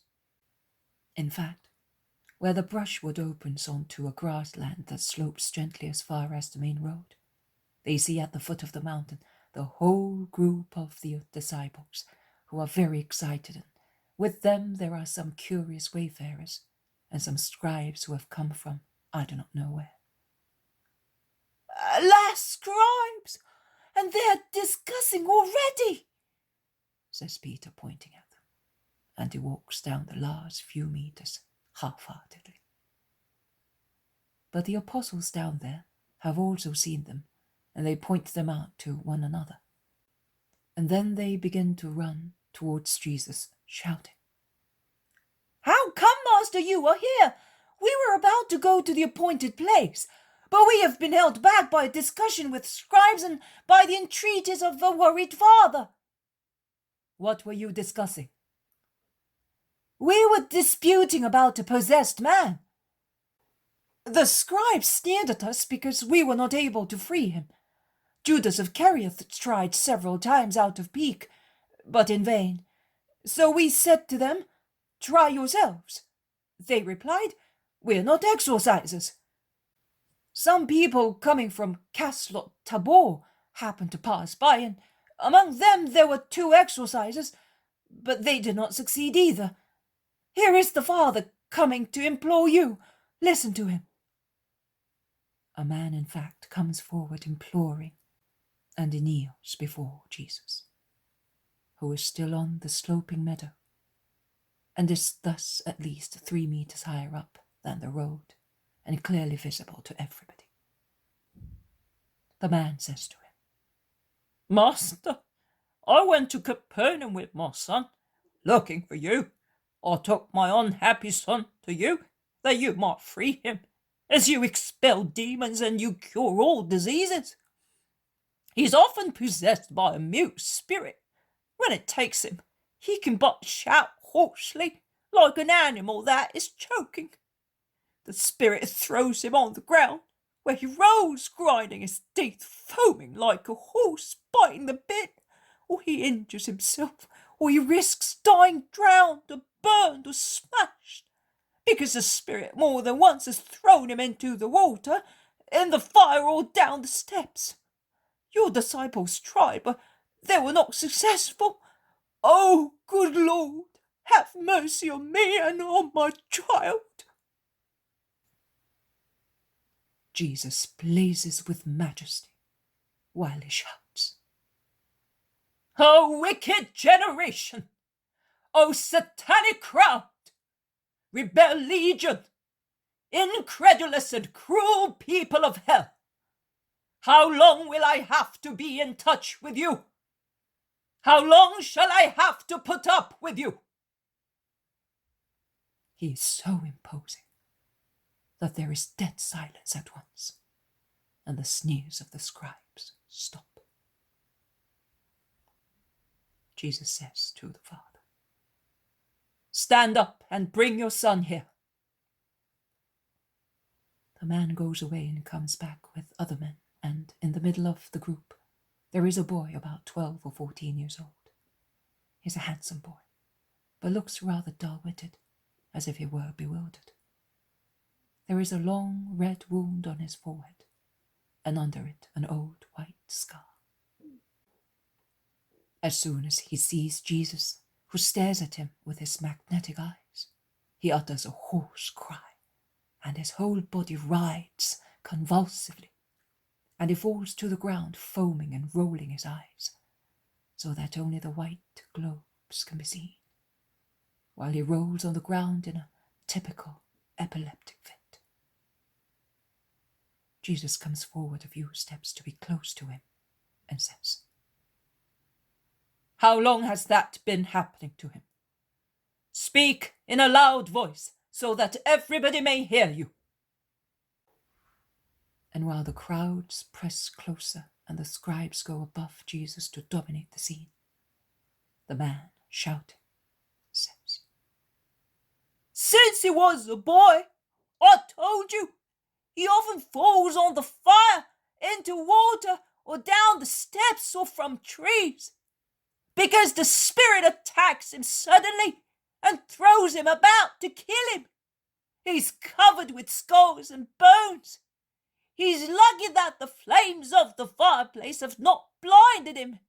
No doctor, no exorciser, not even your disciples have been able to cure him. But you, if, as I firmly believe, can do something, have mercy on us and help us." If you can believe thus, everything is possible to me, because everything is granted to those who believe. Oh Lord, I do believe, but if I do not believe sufficiently, increase my faith, so that it may be complete, and I may obtain the miracle," says the man, weeping, while he kneels beside his son, who has fallen into a more severe convulsive fit. Jesus straightens himself up, takes 2 steps back, and while the circle of the crowd presses closer and closer, he shouts loudly,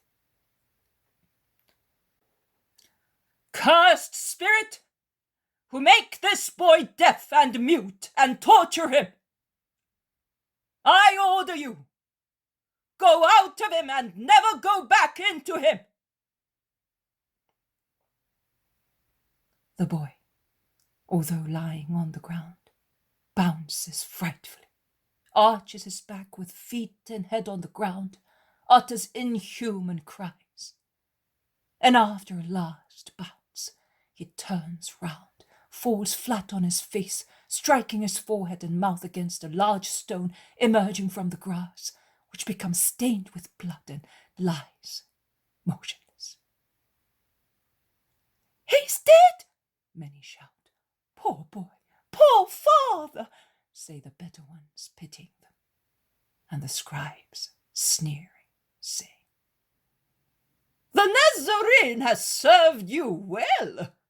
or, "Master, how come?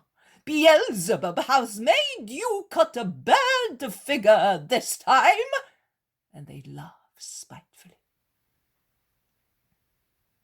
Jesus replies to no one, not even to the Father, who has turned his Son round and is wiping the blood off the injured forehead and lips, moaning and imploring Jesus. And the Master bends, takes the child by the hand, and the boy opens his eyes with a deep sigh, as if he were awaking from sleep. He sits up and smiles. Jesus draws him close to himself, makes him stand up, and hands him to his Father, while the crowds cheer enthusiastically, and the scribes run away, chased by the mockery of the crowd. "And now let us go," says Jesus to his disciples, and after dismissing the crowds, he goes round the side of the mountain towards the road along which he came in the morning.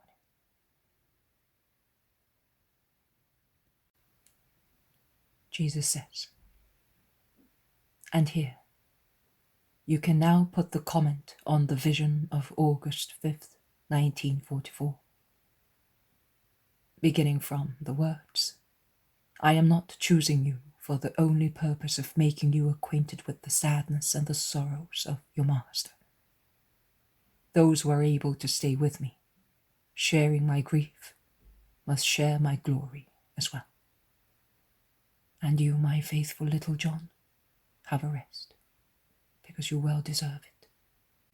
May my peace bring joy to you."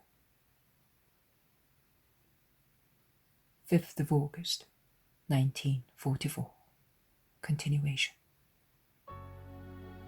Jesus says, "I am not choosing you for the only purpose of making you acquainted with the sadness and the sorrows of your Master. Those who are able to stay with me, sharing my grief, must share my joy as well. When you are before your Jesus, and he shows himself to you, I want you to have the same feelings of humility and repentance as my apostles had. You must never be proud. You would be punished by losing me. You must always bear in mind who I am and who you are. You must always remember your faults and my perfection, so that your heart may be cleansed by contrition. But at the same time, you must put so much trust in me. I said, be not afraid, stand up, let us go. Let us go among men, because I have come to be with them. Be holy, strong, and faithful in remembrance of this hour. I say so also to you and to all my favorites among men, to those who have me in a special way. Be not afraid of me. I show myself to you to elevate you all, not to incinerate you. Stand up. May the joy of the gift give you energy, and do not let it blunt your minds with the savor of quietism, considering yourselves already saved, because I have shown heaven to you. Let us go together among men. I have invited you to superhuman deeds by means of superhuman visions and lessons, so that you may be of greater help to me. I make you partners in my work, because I have never had, and I never have, a minute's rest. because evil never rests, and good must be always active to make void the work of the enemy as much as possible. We shall rest when the time is accomplished. Now we must proceed untiringly. We must work continuously and sacrifice ourselves unremittingly for the harvest of God. May my continuous contact sanctify you. May my continuous teaching fortify you. And may my fond love for you make you faithful against all snares. Do not be like the old rabbis who taught the revelation but did not believe in it, to the extent of not being able to recognize the signs of the time and the messengers of God. Ensure that you recognize the precursors of the Christ in his second coming, because the powers of the Antichrist are on the march and making an exception on the limit I have imposed on myself, because I know that you drink in certain truths, not with a supernatural spirit, but out of thirst for human curiosity. I solemnly tell you that what many people think is the victory over the Antichrist, the peace now close at hand, World War II, will be only a pause to give the enemy of the Christ time to acquire new strength, to dress his wounds and gather his army for a fiercer struggle. Since you are the voices of your Jesus, of the King of Kings, of the faithful and truthful King who judges and fights with justice and will defeat the beast and his servants and prophets, ensure that you know what is your good and follow it forever.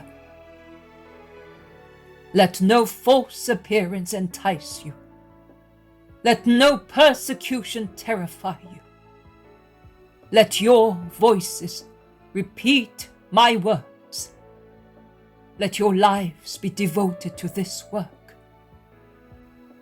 And if, on the earth, you should share the same destiny as the Christ, as his precursor and Elijah, a sanguinary destiny, or a destiny subjected to moral torture, smile at the future safe destiny you will enjoy with the Christ, with his precursor and his prophet. We shall be equal in our work, in our grief, in our glory. Here I am, the master and example. There I shall be the reward and the king. To have me will be your blessedness. It will mean forgetting sorrow. It will be what no revelation is yet sufficient to make you understand. Because the joy of the future life is by far superior to the possibility of imagination of a human creature still joined to a human body.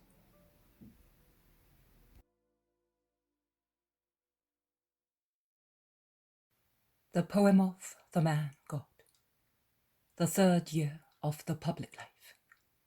Chapter 349. Lesson to the disciples after the Transfiguration. 4th of December, 1945.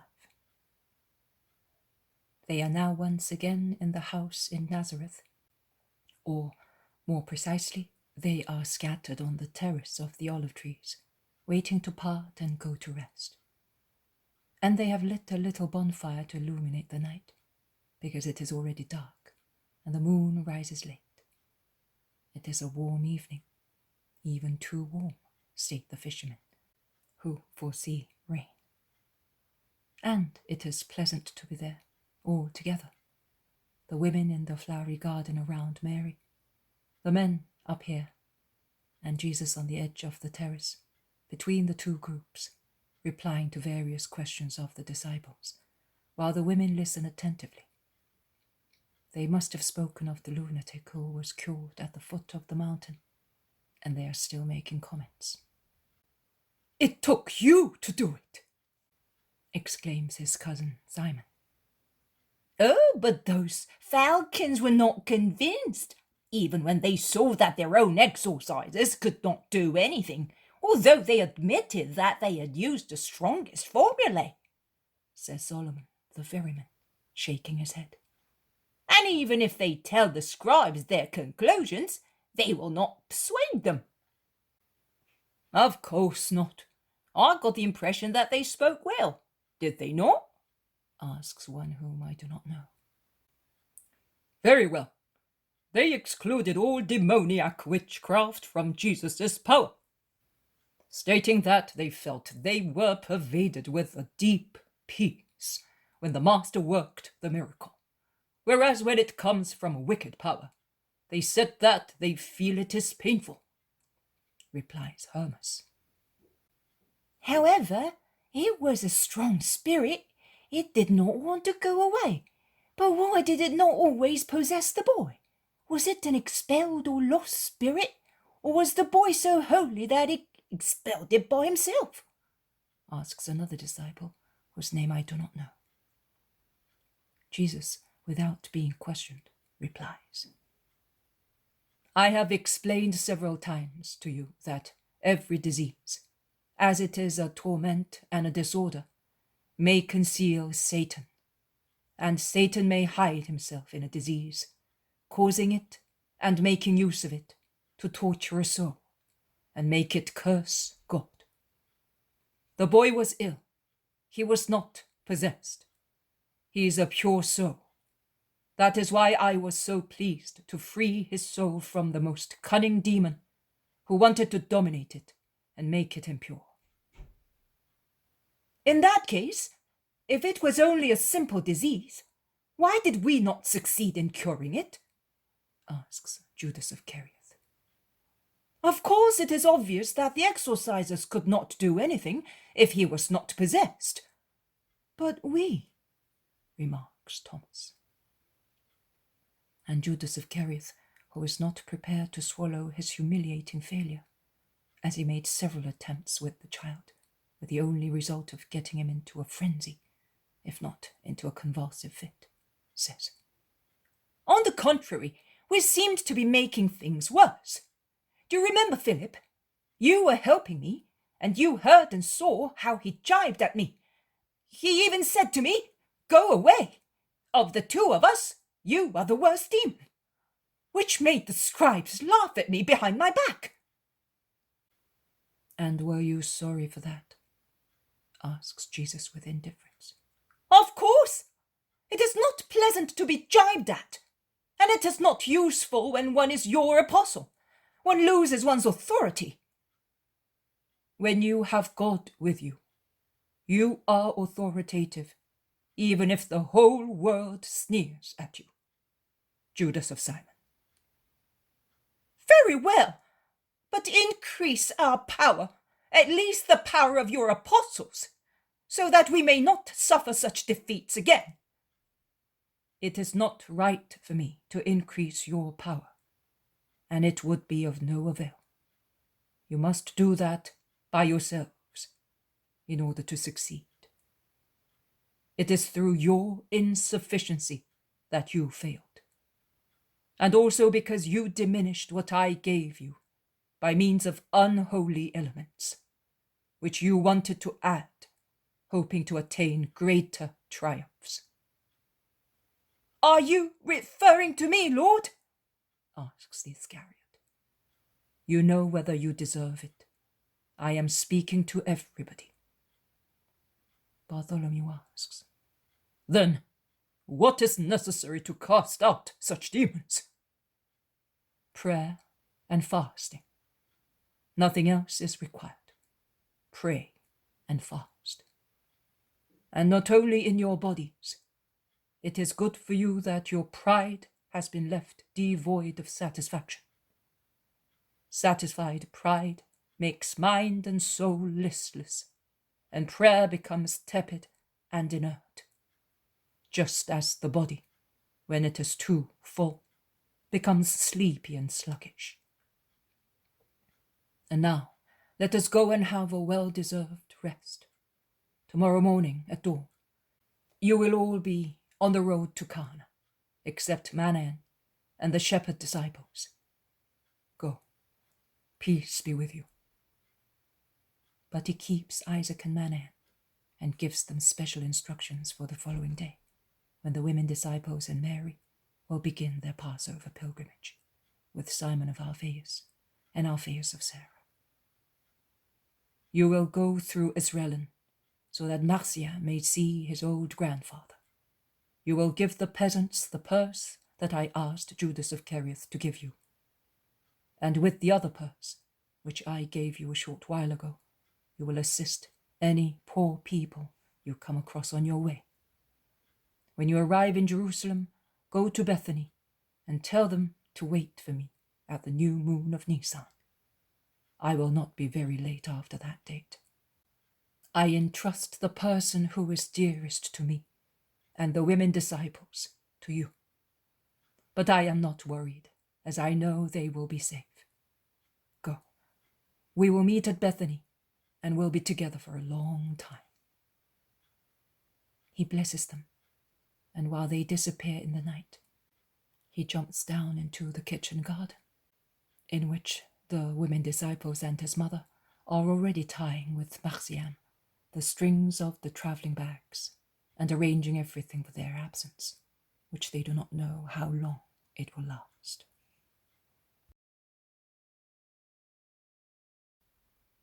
The Poem of the Man God, the 3rd year of the public life.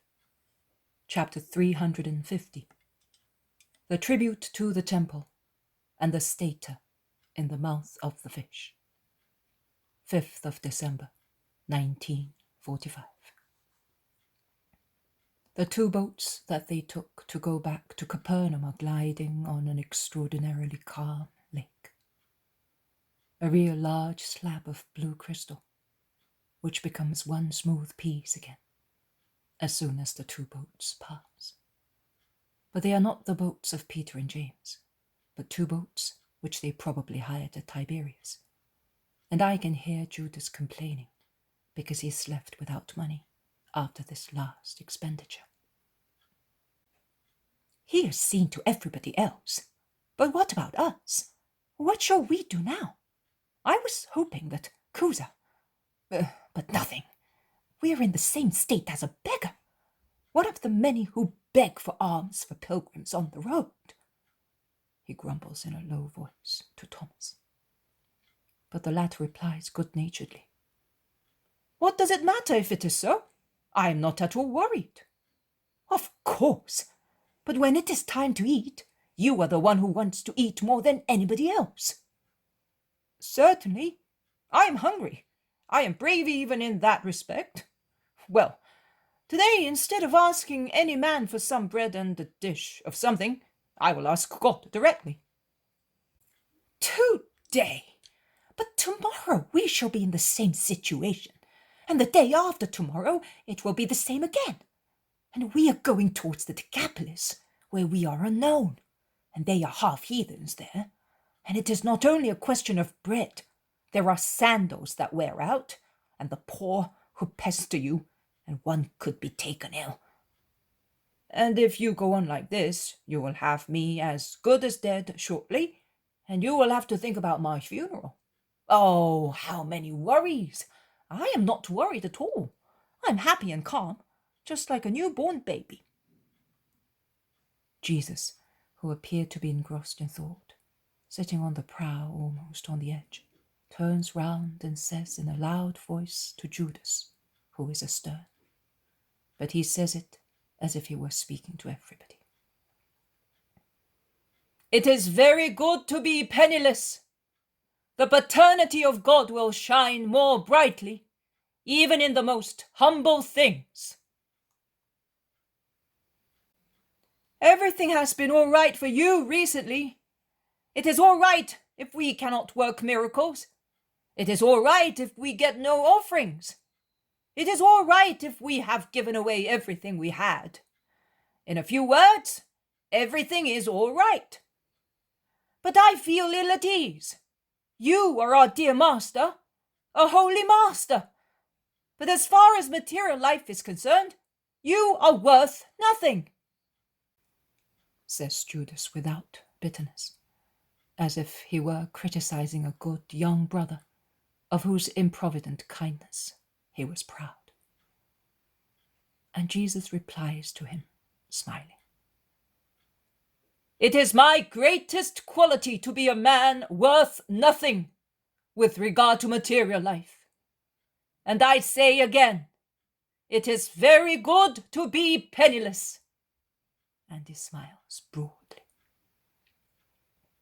The boat rubs the shingly shore and stops.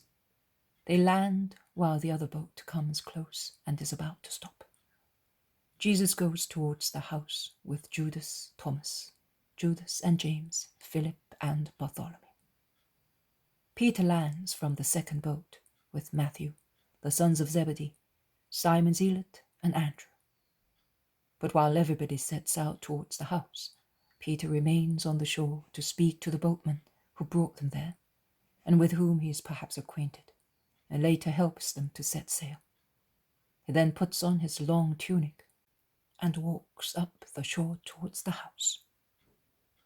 While he is crossing the market square, 2 men go towards him and stop him, saying, Listen, Simon of Jonah, I am listening. What do you want?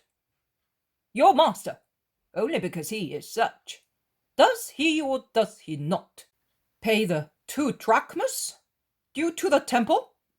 Of course he does. Why should he not? Well, because he says that he is the Son of God, and he is, retorts Peter decidedly, and he is already flushing with rage. And he adds, but as he is also a son of the law, and the best son the law has, he pays his drachmas like every Israelite.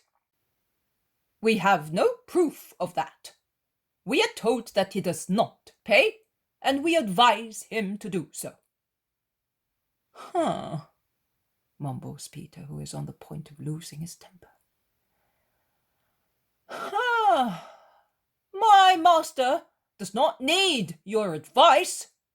Go in peace, and tell those who have sent you here that the drachmas will be paid at the first opportunity.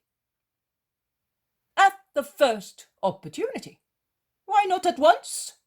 Who can assure us that he will? He's always wandering about aimlessly. He cannot pay at once because he is penniless. If you turned him upside down, not a penny would drop onto the ground. We're all penniless because we, who are not Pharisees, who are not scribes, who are not Sadducees, who are not rich, who are not spies, who are not asps, we give what we have to the poor, according to his doctrine. Have you understood? And now we have given everything, and until the Most High provides, we can die of starvation or stand at the street corner and beg. Inform those who say that he is a glutton also of that. Goodbye. And he leaves them grumbling and seething with anger. He goes into the house and upstairs, where Jesus is listening to one who begs him to go to a house on the mountain beyond Magdala, where a man is dying. Jesus dismisses the man, promising to go there at once, and after the man has left, he turns towards Peter, who is sitting in a corner engrossed in thought, and says to him, "What is your opinion, Simon? As a rule, from whom do the kings of the earth take toll or tribute? From their sons or from foreigners?" Peter starts and says, "How do you know, Lord, what I was going to say to you?" Jesus smiles, making a gesture as if to say, "Never mind." He then says, "Answer my question." "From foreigners, Lord."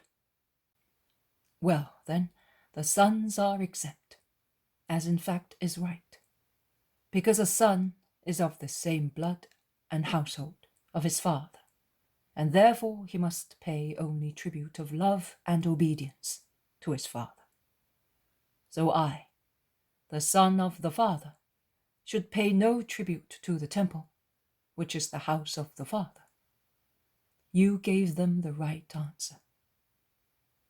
But as there is a difference between you and them, which is that you believe that I am the Son of God, while they and those who sent them do not, in order not to scandalize them, I will pay the tribute, and at once, while they are still in the square collecting the money. But how, if we have not 1 penny? Asks Judas, who has approached them with the others. You can see whether it is necessary to have something. We can ask the landlord to lend it to us, says Philip. Jesus makes a gesture with his hand, commanding silence, and says, Simon of Jonah, go to the beach and cast a line with a strong hook as far as you can.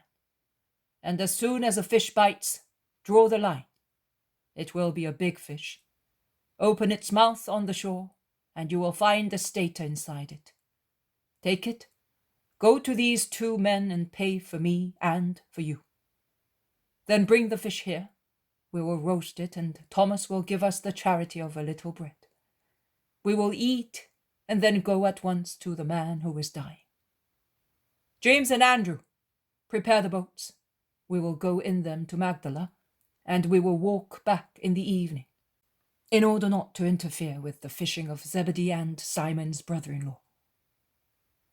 Peter goes away, and shortly afterwards he is seen climbing onto a half-beached boat. He throws a thin, strong line, fitted with a little stone or lead at the end, to which is attached the real fishing line. The water of the lake forms silvery spray when the weight sinks into it. Then it becomes calm again when concentric circles slowly move away. But shortly afterwards, the little rope which hung loose in Peter's hand is pulled taut and vibrates. Peter pulls the cord, which is shaken more and more vigorously. With a last jerk, the fishing line emerges with the catch that whirls over the fisherman's head and falls on the yellowish sand, where it writhes, tortured by the hook that rends its palate and by incipient asphyxia. It is a magnificent fish, the size of a brill, weighing at least 3 kilograms. Peter tears the hook from its fleshy lips, thrusts his finger into its throat, and pulls out a large silver coin. He lifts it up, holding it between his thumb and forefinger, to show it to the master, who is at the parapet of the terrace. He gathers the thin rope, rolls it up, picks up the fish and runs away towards the square. All the apostles are dumbfounded. Jesus smiles and says, "And we will thus remove a scandal." Peter comes in.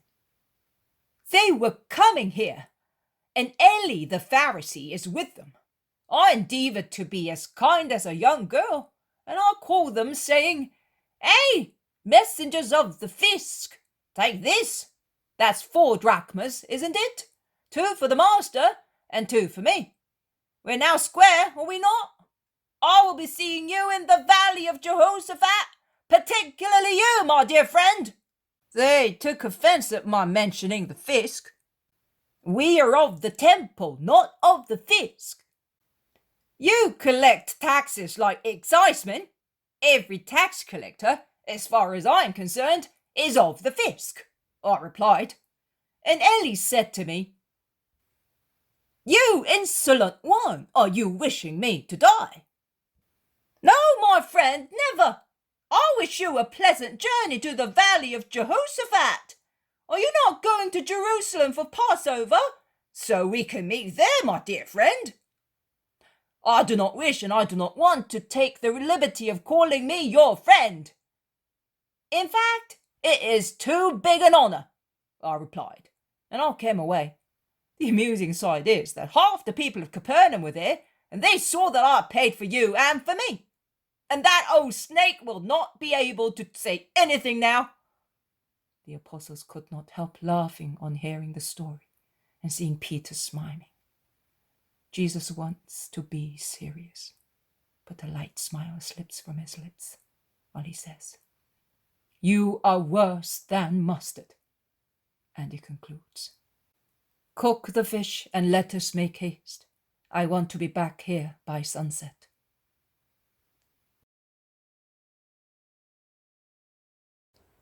The poem of the man God, the third year of the public life. Chapter 351. The greatest in the kingdom of heaven, little Benjamin of Capernaum. 6th of December, 1945. And just when the sky and the lake seemed to be catching fire in the blazing sunset, they come back towards Capernaum. They are happy. They are speaking to one another. Jesus speaks very little, but he smiles. They point out that if the messenger had given more precise information, they could have saved some of the road. But they also say that it was worth the trouble, because a group of little children had their father cured, when death was so close at hand that his body was already getting cold, and also because they are no longer penniless.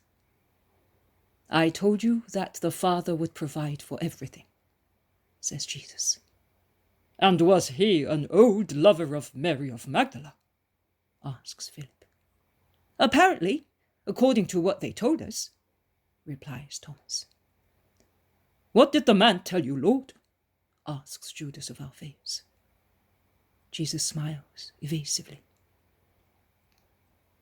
"I have seen her with him several times, when I used to go to Tiberias with friends. I know it for a certainty," states Matthew. "Yes, brother, tell us. Did the man ask you only to be cured, or also to be forgiven?" asks James of Alphaeus. "What a senseless question! When has the Lord granted a grace without exacting repentance?" says the Iscariot rather angrily to James of Alphaeus. "My brother has not been speaking nonsense. Jesus cures or casts out demons, and then he says, 'Go and do not sin any more,'" replies Thaddeus. "Because he has already seen repentance in their hearts," insists the Iscariot. "In possessed people, there is neither repentance nor will to be freed. Not one of them has ever shown any such signs. If you go over each case, you will see that they either ran away or they hurled themselves at us in a hostile attitude, or they tried to do both, and they did not succeed only because their relatives held them back," replies Thaddeus. "And Jesus' power too," confirms the zealot. "So Jesus takes into account the will of relatives who represent the will of the possessed person, who would like to be freed if he were not hindered by the demon." How much subtlety! And what about sinners? I think he uses the same words, even when they are not possessed, says James of Zebedee. "He said to me, 'Follow me,' and I had not said one word to him with regard to my situation," remarks Matthew. "But he read your heart," says the Iscariot, who always wants to be right at all costs. "All right, but that man, who, according to public opinion, was a big, lewd sinner, although not demoniac, or rather not possessed, because with all his sins, he must have had the demon as teacher, if not as possessor, and he was dying and so on. What did he ask for? I think this is a lot of idle talk. Let us go back to the first question," says Peter. Jesus satisfies him. "That man wanted to be alone with me, to be able to speak freely. He did not speak at once about his health, but about his soul. He said, 'I am about to die, But actually I am not so ill as I made people believe, in order to have you here quickly. I need to be forgiven by you to be cured. But that is all I need. If you do not want to cure me, I will resign myself. I deserved it. But save my soul. And he confessed his many sins, a nauseating chain of sins, says Jesus. But his face shines with joy. And you are smiling, Master. I am surprised, remarks Bartholomew. Yes, Bartholomew, I am smiling, because they no longer exist, and because with his sins I learned also the name of his Redeemer. The apostle was a woman in this case. Your mother, many of them say.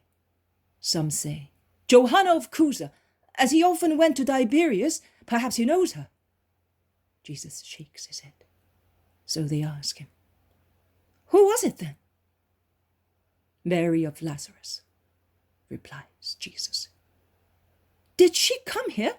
Why did she not come to see any of us? She did not come. She wrote to her old partner in sin. I read her letters.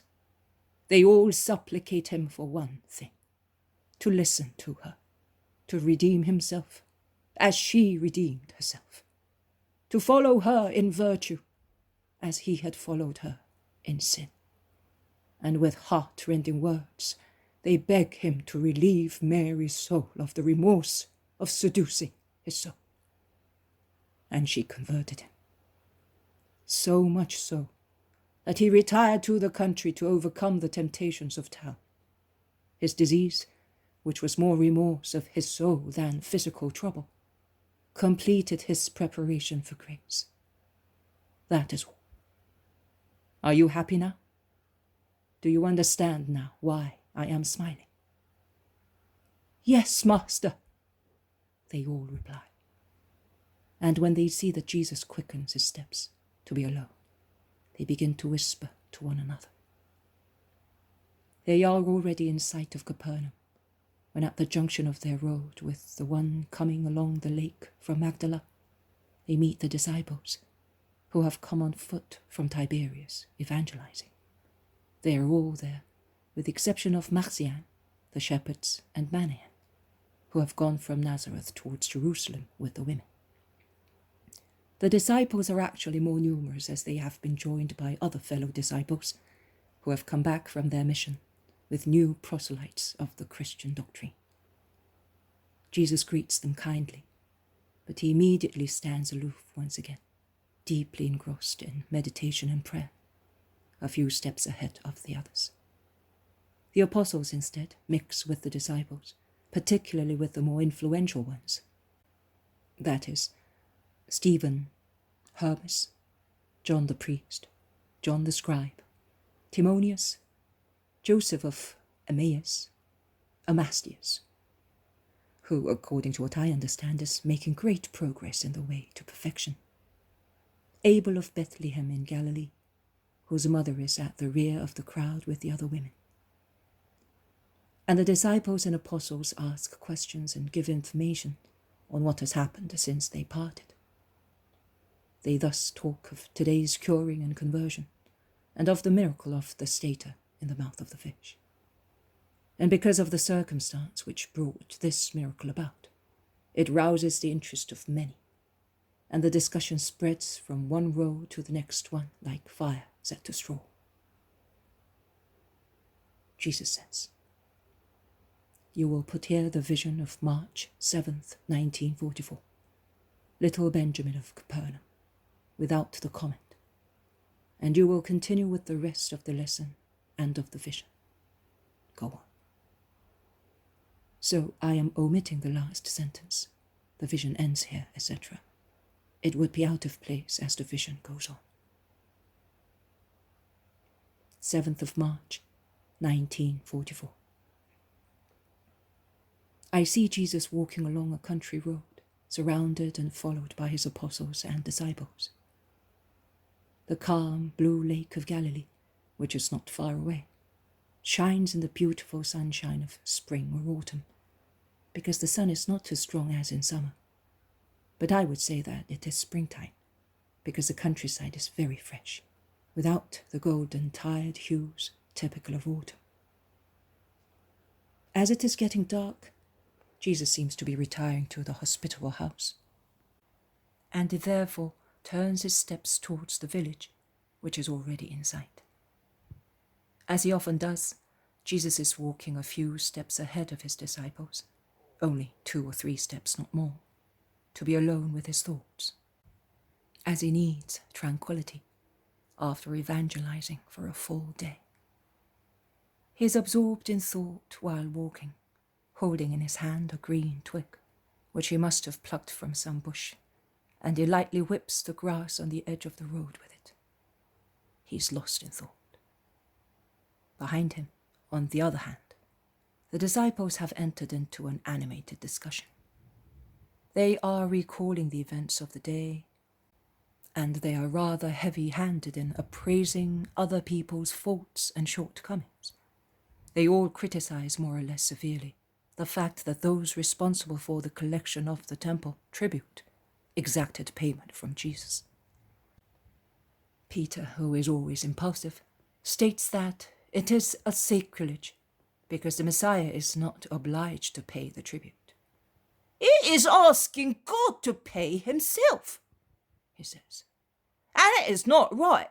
And if they do not believe that he is the Messiah, it becomes a sacrilege.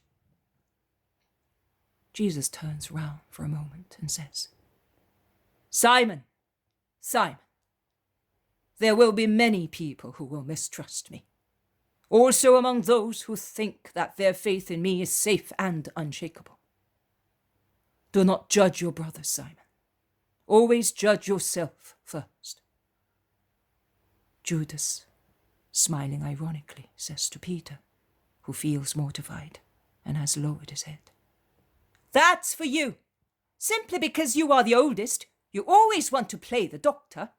It is not true that one's merits are judged according to one's age. Among us, there are some who are above you by knowledge and social power. They thus enter into discussion on their respective merits, and some boast of being among the first disciples. Some base their preferential argument on the influential position they gave up to follow Jesus.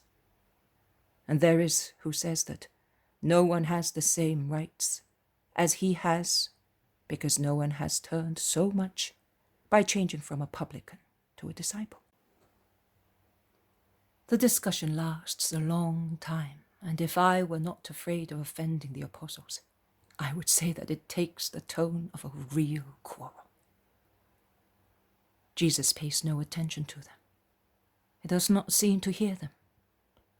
They have in the meantime reached the first houses of the village, which I know is Capernaum. Jesus proceeds. The others follow him, discussing all the time. A little boy of 7 or 8 years runs tripping after Jesus.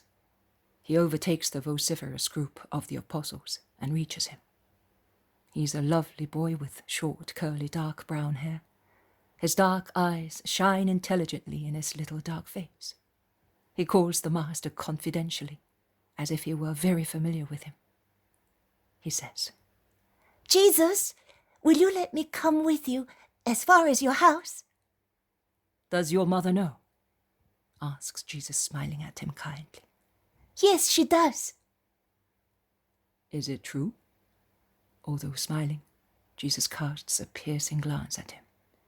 Yes, Jesus, it is true. Come then. The boy jumps for joy and takes the left hand of Jesus, who stretches it out to him.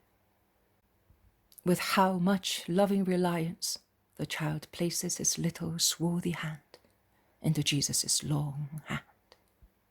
I wish I could do the same myself.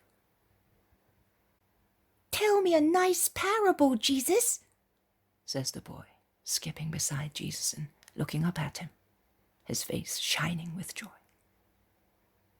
Jesus also looks at him with a cheerful smile, which opens his lips, shaded by his moustache, and his reddish golden beard.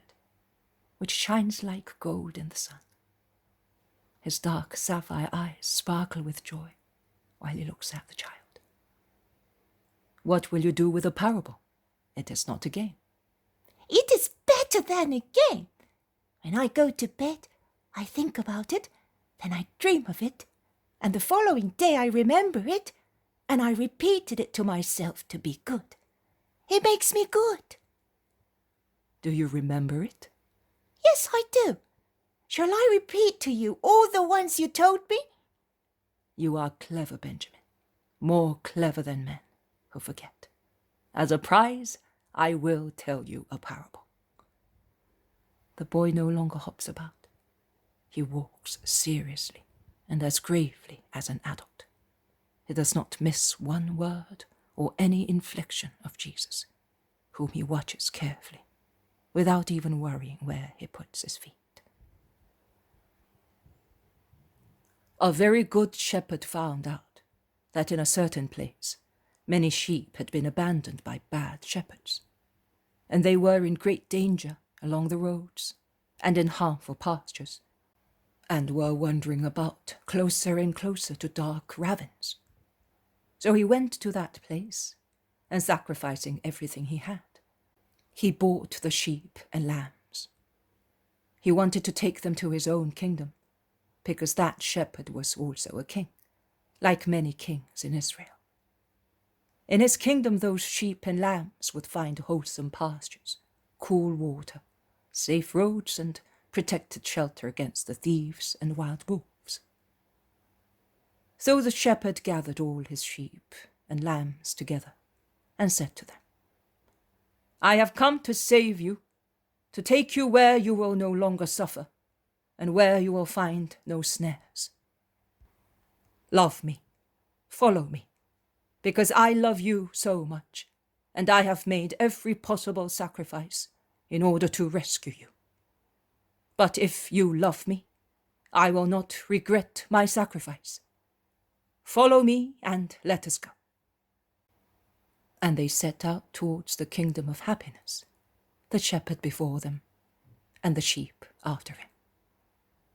The shepherd turned round every moment to make sure that the sheep were following him, to exhort those which were tired, to encourage the ones which were downhearted, to assist the sick ones, and to caress the little lambs. How much he loved them! He used to give them his own bread and salt, and he always tasted the water of fountains first, to make sure that it was good, and he blessed it to make it holy. But the sheep, would you believe it, Benjamin? The sheep became tired. First 1, then 2, then 10, then 100 remained behind, grazing and stuffing themselves with so much grass that they could no longer move. And they lay down in the dust and mud when they were tired and full. Some went close to the brinks of precipices, notwithstanding that the shepherd said to them, Don't do that. And as he stood near the most dangerous places to prevent them from going there, some bumped into him, trying to make him fall into the precipice, and they did that several times. And thus, many fell into ravines and died miserably. Some butted each other and killed each other. Only one little lamb never went astray. It ran about bleating as if to say to the shepherd, I love you. It always ran behind the good shepherd, and when they arrived at the gates of his kingdom, they were the only two, the shepherd and the little faithful lamb.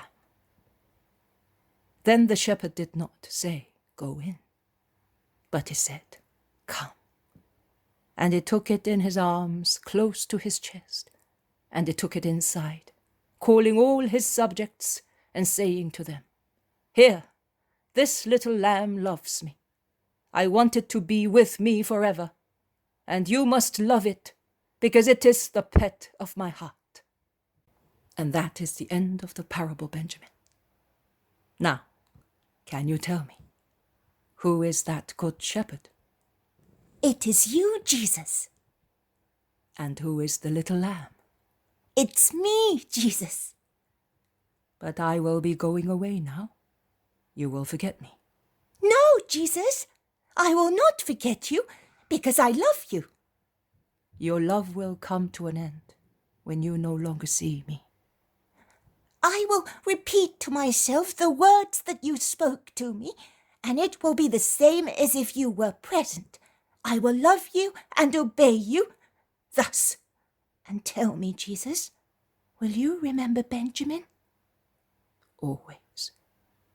And how will you remember?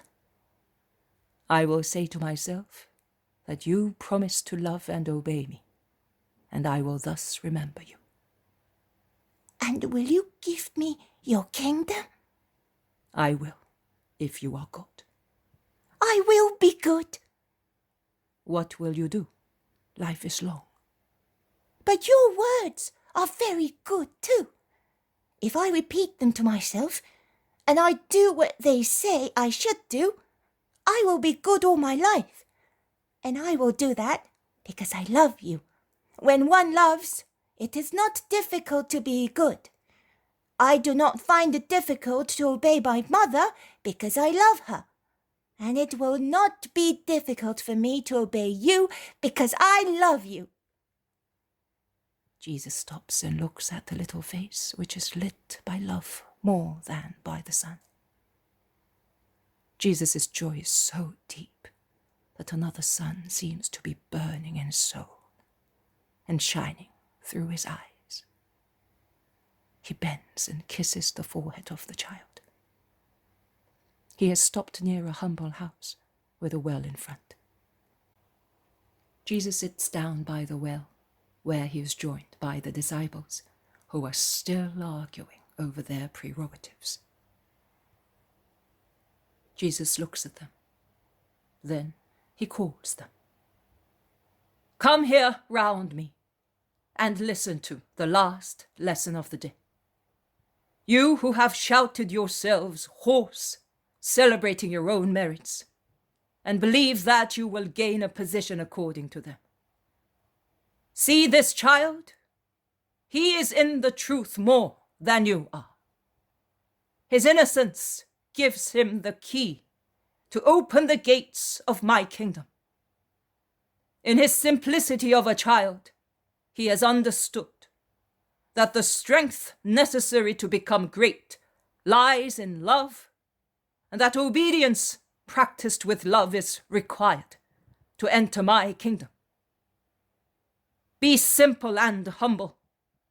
Be affectionate, not to me only, but to one another. Obey my words, all of them, also the ones I am speaking to you now, if you wish to reach the place that these innocent souls will enter. Learn from the little ones. The Father reveals the truth to them, but he does not reveal it to the wise. Jesus is speaking, holding Benjamin against his knees, with his hands on the boy's shoulders. Jesus' countenance is majestic. He is serious, not angry, but grave, as it becomes a master. His fair-haired head is blaze alight in the last sunbeams. The vision ends here, leaving me full of sweet happiness, notwithstanding my sorrows. Vision of 6th of December, 1945, resumed. So the disciples have not been able to go into the house. This was natural because of their number and out of respect. They never go in unless they are all invited, or one in particular is invited by the master. I notice in them great respect and reservedness, notwithstanding the kindness of the master and this long-lasting familiarity. Even Isaac, who I can see is the first disciple, never takes the liberty of approaching Jesus unless he is called by the master with at least a smile. Somewhat different, is it not, to the rash, almost farcical manner in which many people deal with what is supernatural. this is my comment, and I feel that it is correct, because I cannot suffer people to treat what is above us with manners that we would not use for men like ourselves, if they are only a little better than we are. Well, and let us go on. The disciples are scattered on the shore of the lake to buy fish and bread and whatever is necessary for supper. James of Zebedee comes back and calls the master, who is sitting on the terrace with John crouched at his feet in loving conversation. Jesus stands up and leans over the parapet. James says, "How much fish, master? My father says that you blessed the nets by coming here. Look, this is for us." And he shows a basket full of silvery fish. "May God grant him grace for his generosity. Prepare it, because after supper we will go on the shore with the disciples." They do so. The lake is black at night, waiting for the moon, which rises late. And rather than see it, one can hear it grumble and lap on the shingly shore. Only the exceptionally bright stars of eastern countries are mirrored in the calm waters. They sit in a circle round an upturned boat on which Jesus has sat, and the little lamps of boats placed in the center of the circle hardly illuminate the faces closer to them.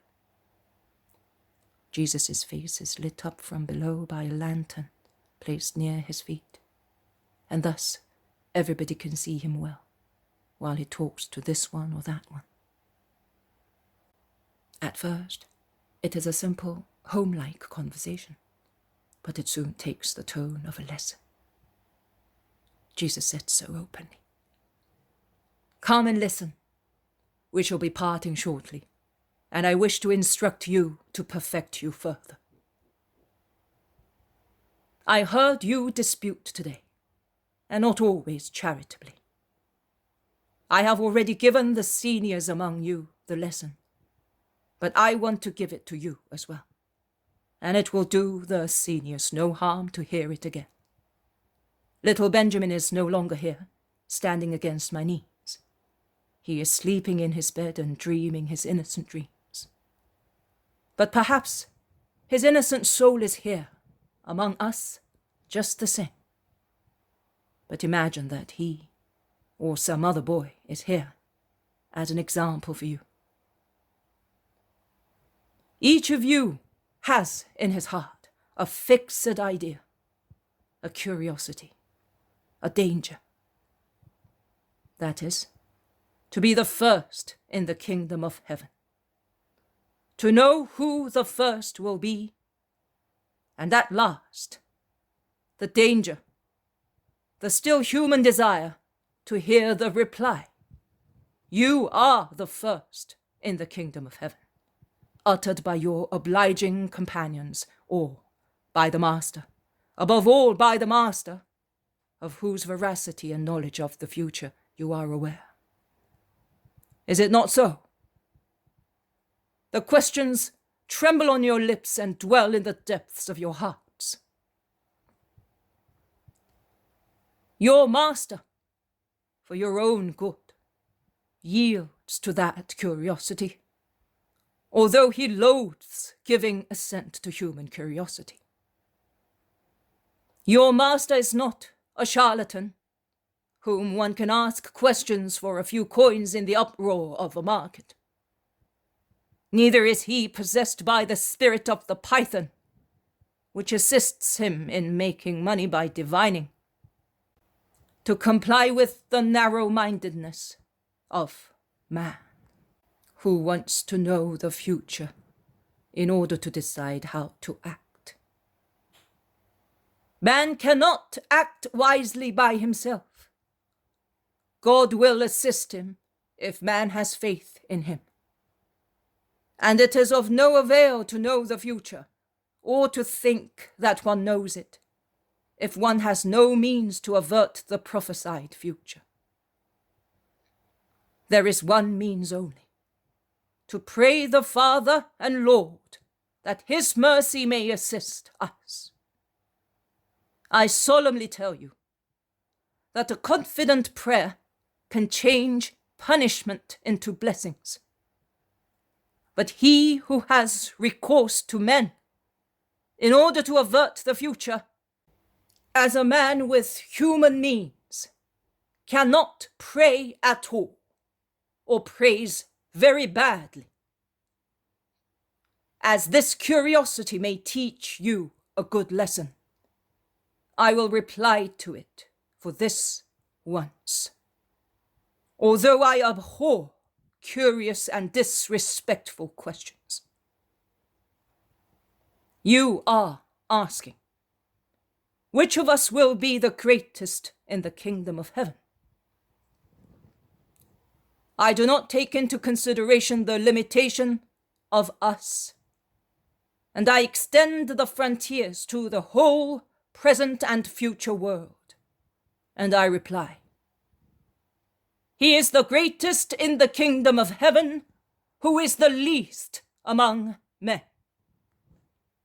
That is, he who is considered the least by men, the simple, the humble, the trustful, the unaware. That is a child, or he who can make his soul be like the soul of a child once again. Neither science, nor power, nor wealth, nor industry, not even good industry, will make you the greatest in the blessed kingdom. It is necessary to be like children with regard to loving kindness, humility, simplicity, and faith. Watch how children love me and imitate them. How they believe in me and imitate them. How they remember what I say and imitate them. How they do what I teach them and imitate them. How they do not pride themselves on what they do and imitate them. How they do not become jealous of me and of their companions and imitate them. I solemnly tell you that if you do not change your ways of thinking, of acting, and of loving, and you do not remold them on the patterns of children, you will not enter the kingdom of heaven. They know the essential elements of my doctrine, as you know them, but how differently they practice what I teach. For every good action you accomplish, you say, I did that.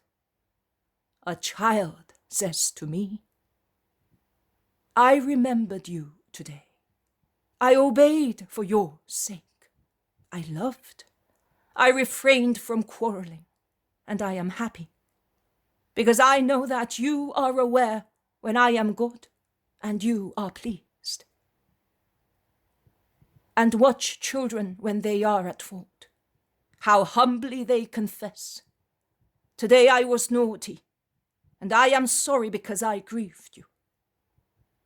And they do not find excuses. They know that I know. They believe. They are sorry because I am sorry. Oh, how dear children are to my heart. There is no pride, no duplicity, no lust in them. I tell you once again, become like children if you wish to enter my kingdom. Love children, as they are angelical examples still at your disposal.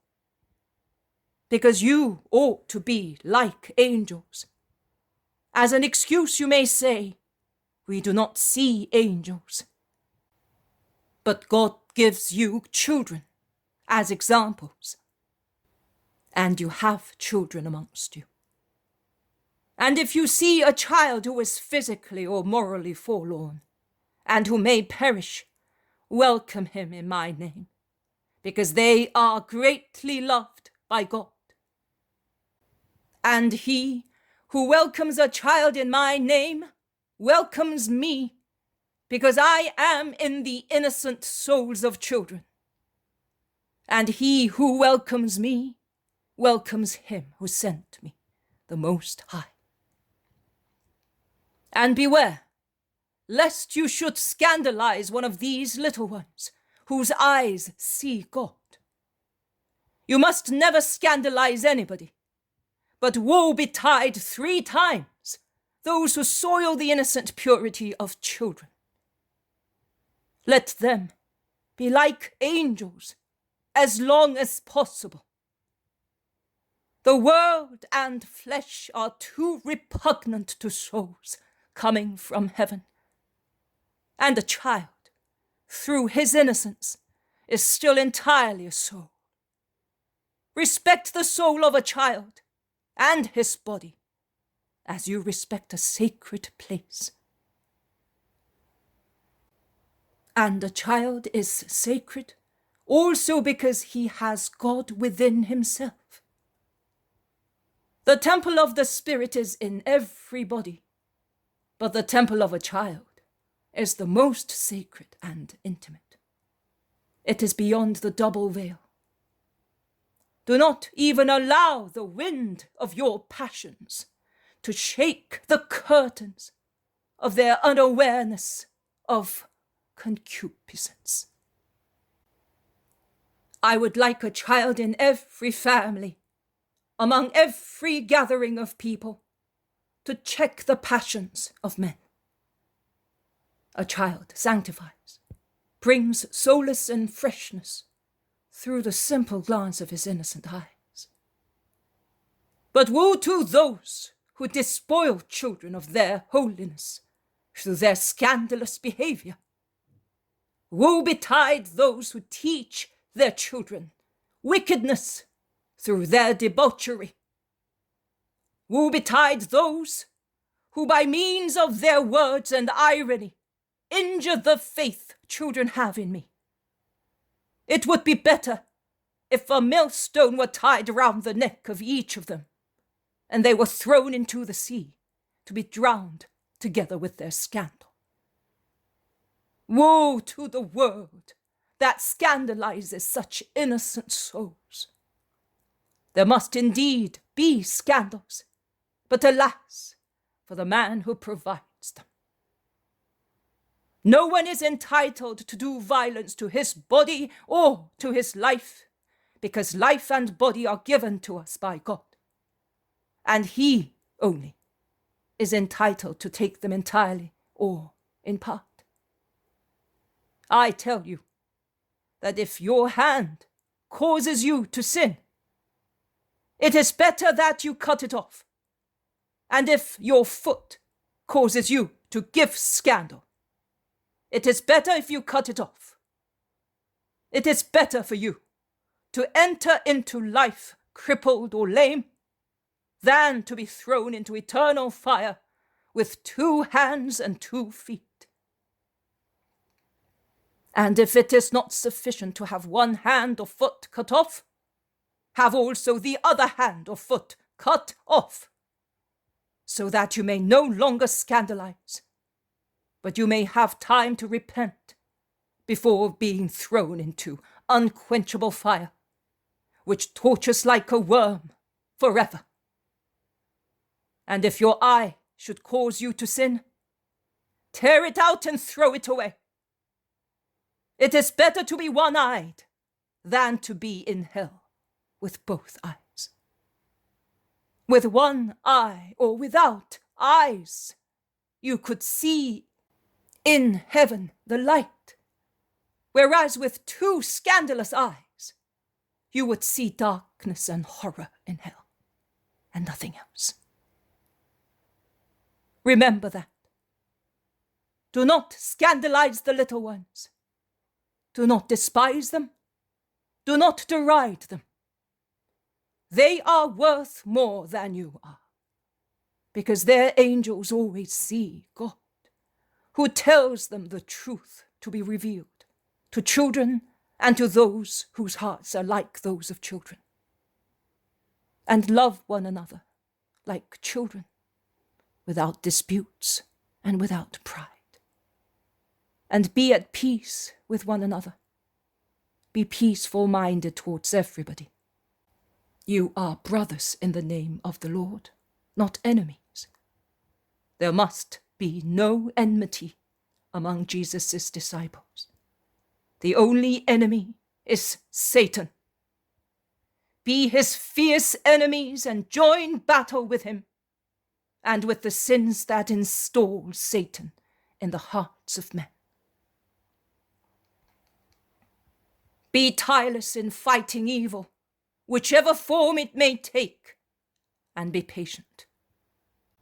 There is no limit in the activity of an apostle. The demon never says, "That is enough.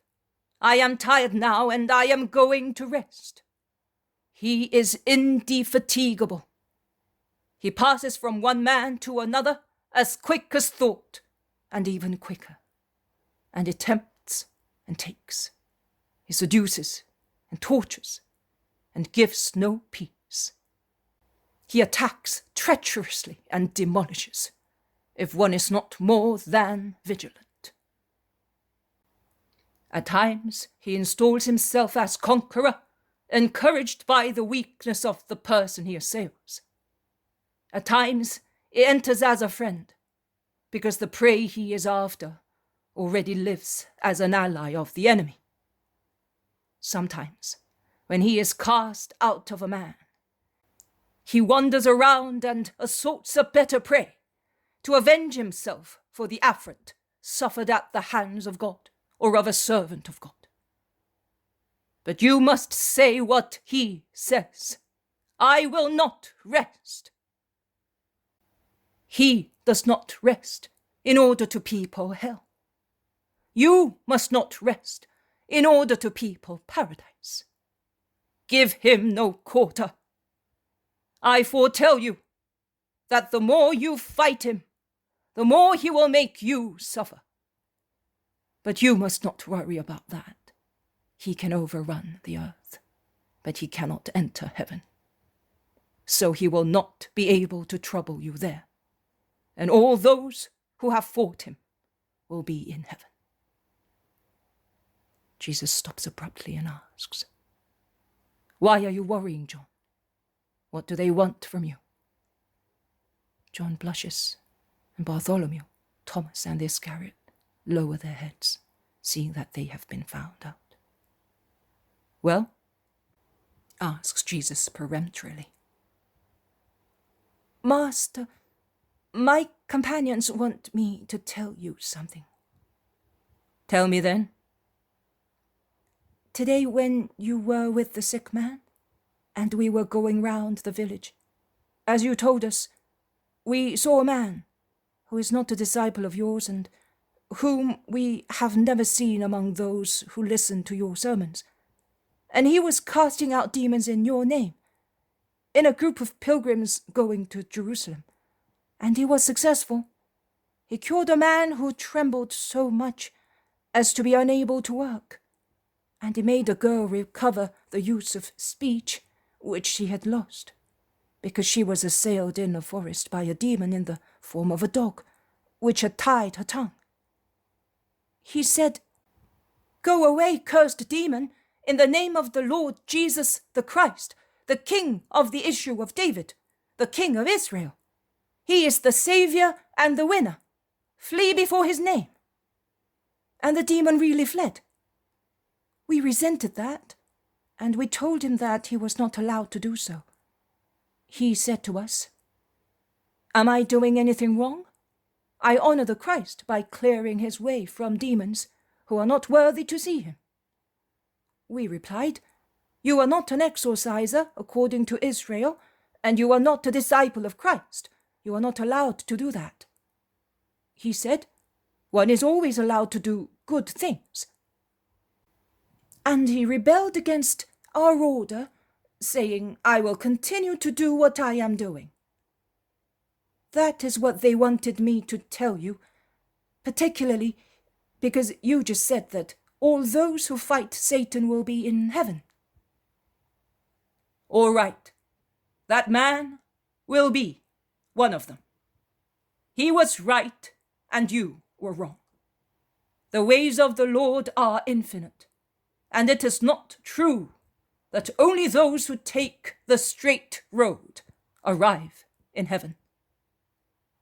Everywhere, at all times, in countless different ways, there will be people who will come to me, even along initially wrong ways. But God will see their good intentions and will lead them onto the right way. Likewise, there will be some who through treble concupiscent inebriation will leave the good way to take one that will lead them far away and mislead them all together. So you must never judge your fellow men. God only sees.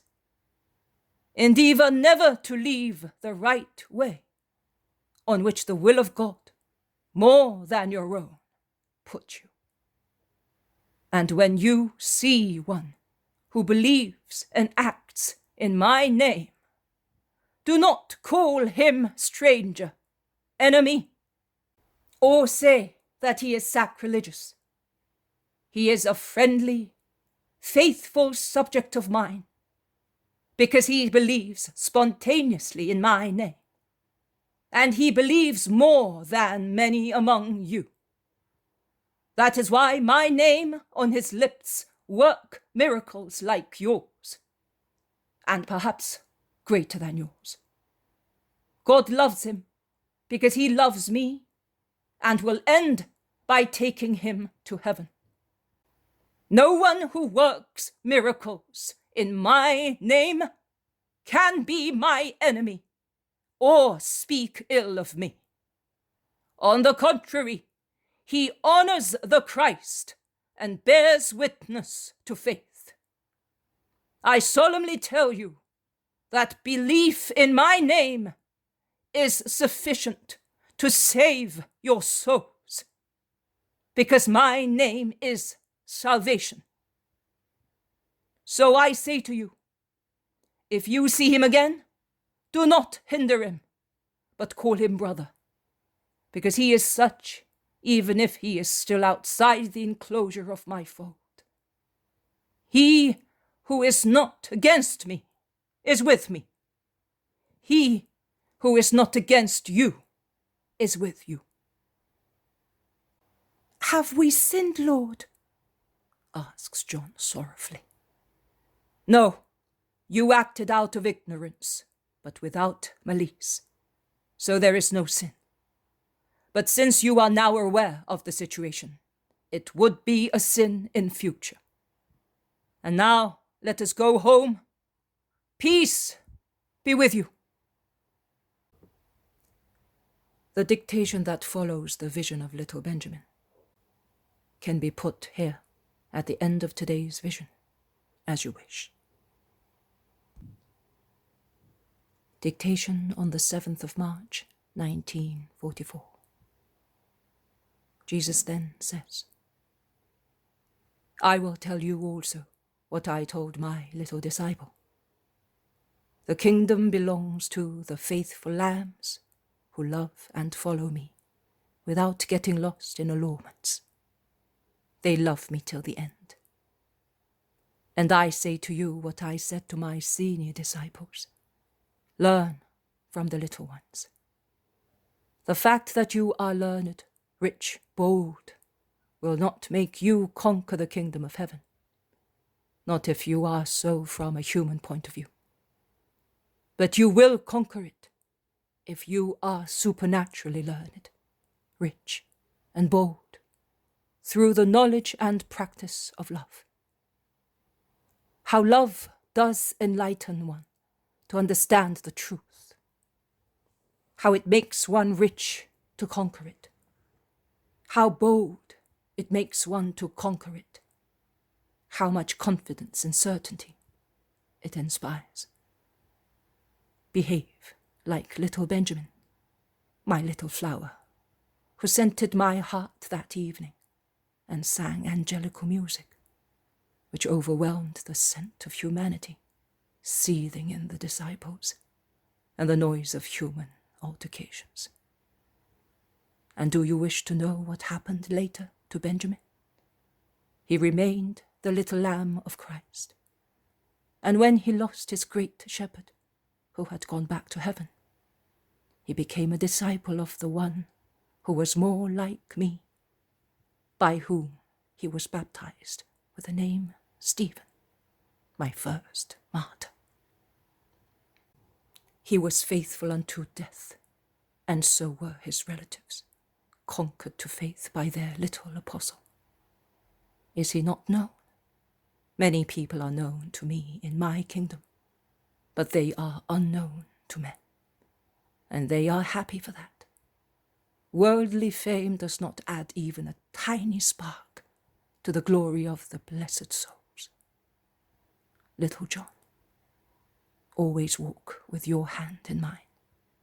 You will proceed safely, and when you arrive at the kingdom, I will not say to you, go in, but come, and I will take you in my arms, to put you where my love has prepared a place for you, and that your love has deserved. Go in peace. I bless you.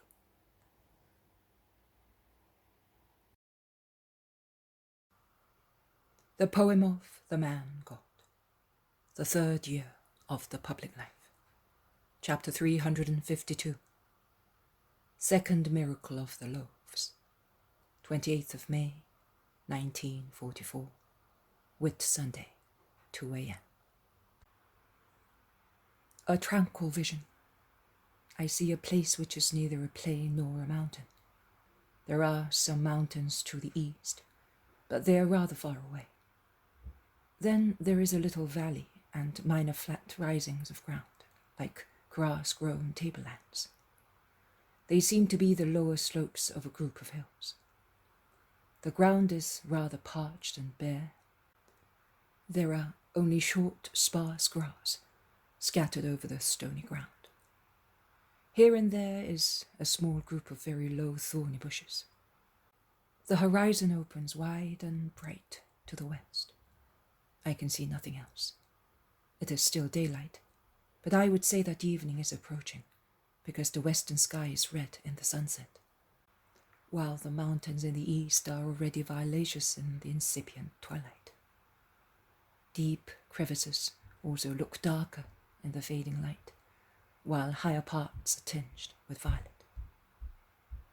Jesus is standing on a large stone, speaking to a very huge crowd dispersed on the tableland.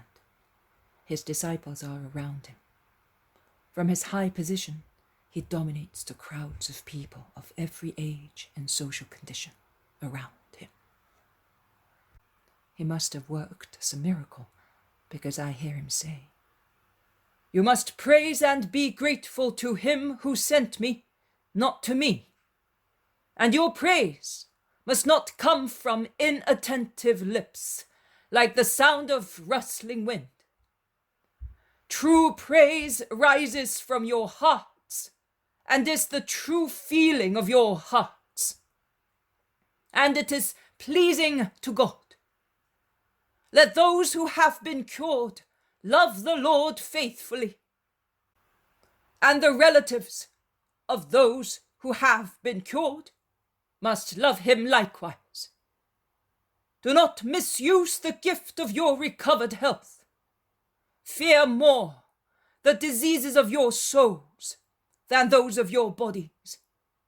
And do not sin, because every sin is a disease, and some of them may bring about death. So all of you who are now rejoicing, do not destroy the blessings of the Lord by committing sin. Your joy would come to an end, because evil deeds destroy peace. And where there is no peace, there is no joy. But be holy and perfect, as the Father wants you to be, because he loves you, and he wants to give a kingdom to those whom he loves.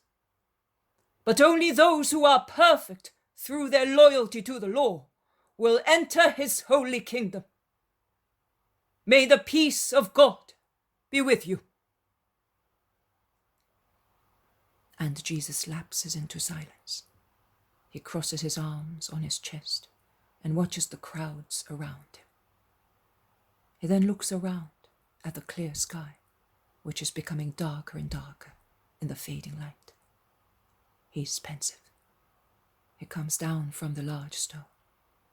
He says to his disciples, "I feel sorry for these people. They have followed me for 3 days. They have no more food supplies with them, and we are far from any village. I am afraid that the weaker ones should suffer too much if I send them away without feeding them." "And how do you want to do that, Master? You said it yourself, that we are far from every village. Where can we find bread in this lonely place? And who would give us so much money to buy enough for everybody?" "Have you got any with you?" "We have a few fish and some pieces of bread, what was left over from our meal. But that is not enough for anybody. If you give it to those who are near you, there will be a riot. You will deprive us and not help anyone," says Peter. "Bring me what you have." They bring a little basket with 7 pieces of bread. They are not whole loaves. They look like thick slices of a large loaf. The little fish are a handful of tiny things burnt on the fire. "Make the crowd sit down in groups of 50 people, and tell them to be calm and quiet if they want to eat." The disciples, either climbing on stones or going round among the crowds, busy themselves to arrange the people as requested by Jesus. By dint of great effort, they are successful. Some of the children whimper because they are hungry or sleepy. Some whine because their mothers or some relatives have given them a slap to make them obey. Jesus takes the bits of bread, not all of them, 1 in each hand. He offers them, puts them down, and blesses them. He takes the little fish. They are so few that they are contained in the hollow of his long hands. He offers them too, puts them down and blesses them. "And now take them. Go round the crowd and give everybody plenty." The disciples obey. Jesus, standing, watches them and smiles.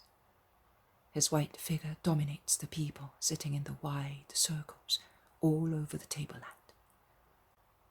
The disciples move farther and farther, handing the food out all the time, and the basket is always full of food. The people eat while night falls, and there is total silence and a great peace.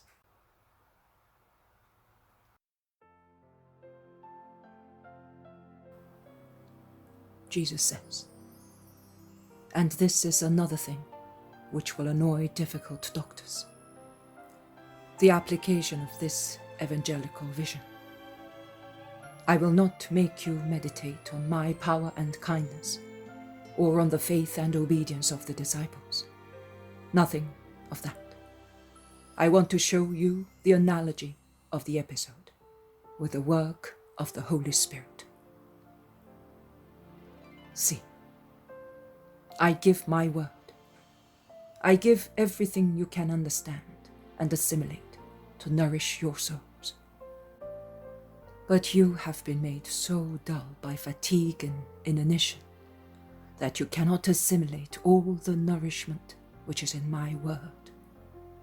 You would need so much of it, but you are not able to receive much. You are so poor in spiritual strength. It burdens you without giving you blood or strength. And the Spirit then works the miracle for you. The spiritual miracle of the multiplication of the word. It enlightens for you, and thus multiplies all its most secret meanings, so that you can feed on it, and thus not collapse exhausted along the desert of life. Thus you do not have to encumber yourselves with a load that would crush you without strengthening you. 7 pieces of bread and a few fish. I preached for 3 years, and as my beloved John says, if all the parables I told and all the miracles I worked were to be written, to give you substantial food, capable of taking you as far as the kingdom, without fainting through weakness, the whole earth would not suffice to contain all the volumes. And even if all that had been written, you could not have read so many books. You do not even read, as you ought to, the little which has been written about me, and it is the only thing you should know, as you have known the more necessary words since your childhood. So love comes and multiplies. He, too, who is one with me and the Father, feels sorry for you who are dying from starvation, and with a miracle that is being repeated throughout centuries, he multiplies twice, 10 times, 100 times the nourishment of each word of mine. You thus have an infinite treasure of celestial food. It is offered to you by the charity. Draw from it without fear.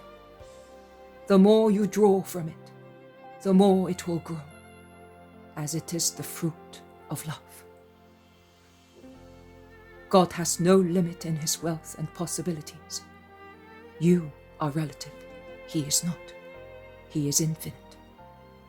In all his works, also in his power to give you every moment and for every event the light you need in any particular moment. And as on the day of Pentecost, the Spirit, infused in the apostles, made their word understandable to Parthians, Medians, Scythians, Cappadocians, to the inhabitants of Pontus, to Phrygians, and made it like their mother tongues, to Egyptians, Romans, Greeks, and Libyans. So it will comfort you when you weep. It will advise you when you ask for advice. It will share your joy when you rejoice through the same word. Oh, if the Spirit elucidates to you the sentence, "Go in peace and do not sin," those words are really a reward for those who have not sinned. They are encouragement for those who are still weak but do not want to sin. They are forgiveness for repentant souls, and mild, merciful reproach for those who show only a shadow of repentance. And it is only a sentence, and one of the most simple ones. But how many there are in my gospel!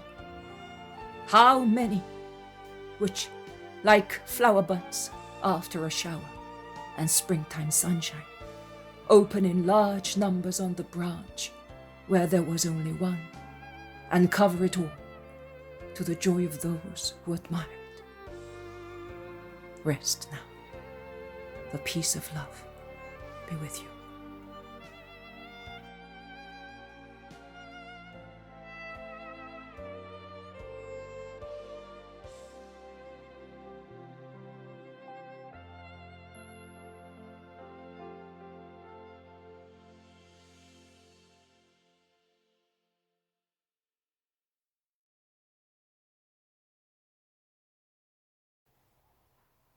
The poem of the man God. The 3rd year of the public life. Chapter 353. The bread from heaven. 7th of December, 1945. The vision of the second miracle of the loaves, given on 28th of May, 1944, and relevant dictation are to be put before the vision of 7th of December. The beach at Capernaum is crowded with people disembarking from a flotilla of boats of all sizes, and the first to land spread among the crowds looking for the Master, or an apostle, or at least a disciple, and they ask after them. A man at last replies, "The Master? The apostles? No, they are not here. They went away immediately after the Sabbath and have not come back. But they will come back, because some of the disciples are here. I spoke just now to one of them. He must be an important disciple. He speaks as well as Jairus. He went along the coast towards that house in the fields." The man who asked the question spreads the news, and they all rush towards the house. But after about 200 meters, they meet on the beach a group of disciples coming towards Capernaum, gesticulating animatedly. They greet them and ask, "Where is the Master?" The disciples reply, "During the night, after the miracle, he went with his disciples by boat to the other side of the sea. We saw the sails in the moonlight going towards Dalmanuta. Ah, we looked for him at Magdala, at Mary's house, but he was not there. However, the fishermen of Magdala should have told us." They probably did not know. He may have gone up the Arbela mountains to pray. He has been there before, last year, before Passover. I met him then, by the great grace of the Lord, to his poor servant," says Stephen. "But is he not coming back here?" "He will certainly come back. He has to give us instructions before sending us away. But what do you want?" "We want to hear him again, to follow him and become his disciples." "He will be going to Jerusalem. You will find him there. And in the house of God, the Lord will speak to you, and you will know whether you ought to follow him. Because you must know that, although he does not reject anybody, there are tendencies in us which reject the light. Now, he who has so many of them as to be not only saturated with them, which is not a great evil, because he is light, and when we firmly decide to become his loyal followers, his light penetrates into us and overwhelms darkness, but to be also deeply attached to them, as to one's own body, then it is better for him to refrain from coming, unless he is prepared to demolish his old being and form a completely new one. Consider, therefore, whether you have the strength to take on a new spirit, a new way of thinking and wanting. Pray, in order to see the truth concerning your vocation. Then come, if you should so decide, and may the Most High, who guided Israel in the passage, guide you also in this Pesach, so that you may follow in the wake of the Lamb, from the desert towards the eternal earth, the kingdom of God," says Stephen, speaking on behalf of all his companions. "No, no! Now, at once! No one does what he does! We want to follow him!" shout the crowds in tumult. Stephen smiles meaningly. He opens his arms and says, "Do you want to come because he gave you plenty good bread? Do you think that, in future, he will give you only that? He promises his followers what is his own lot: sorrow, persecution, martyrdom.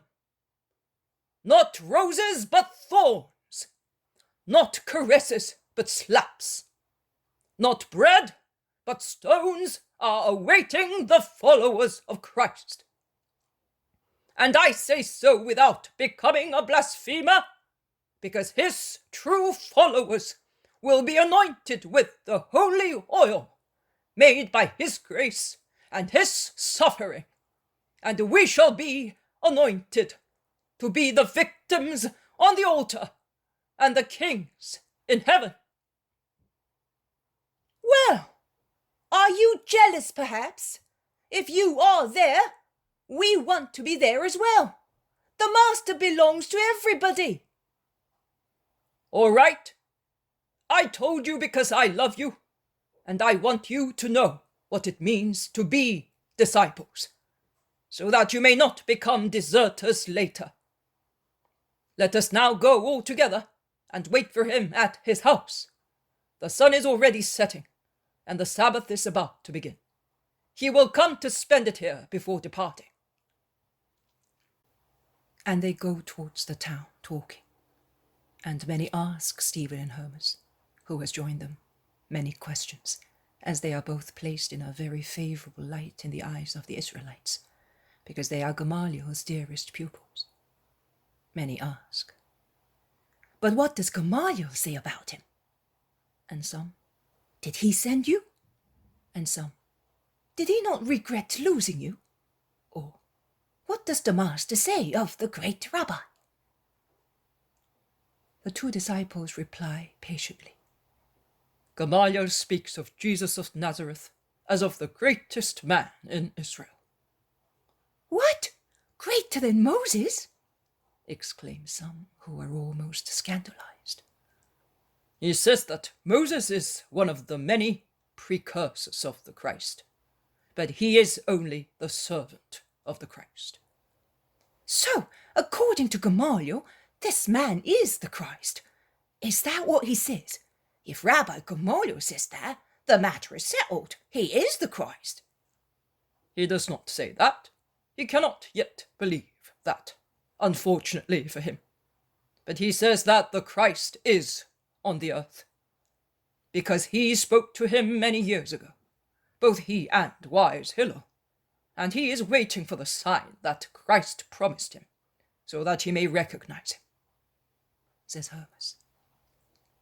But how could he believe that that man was the Christ?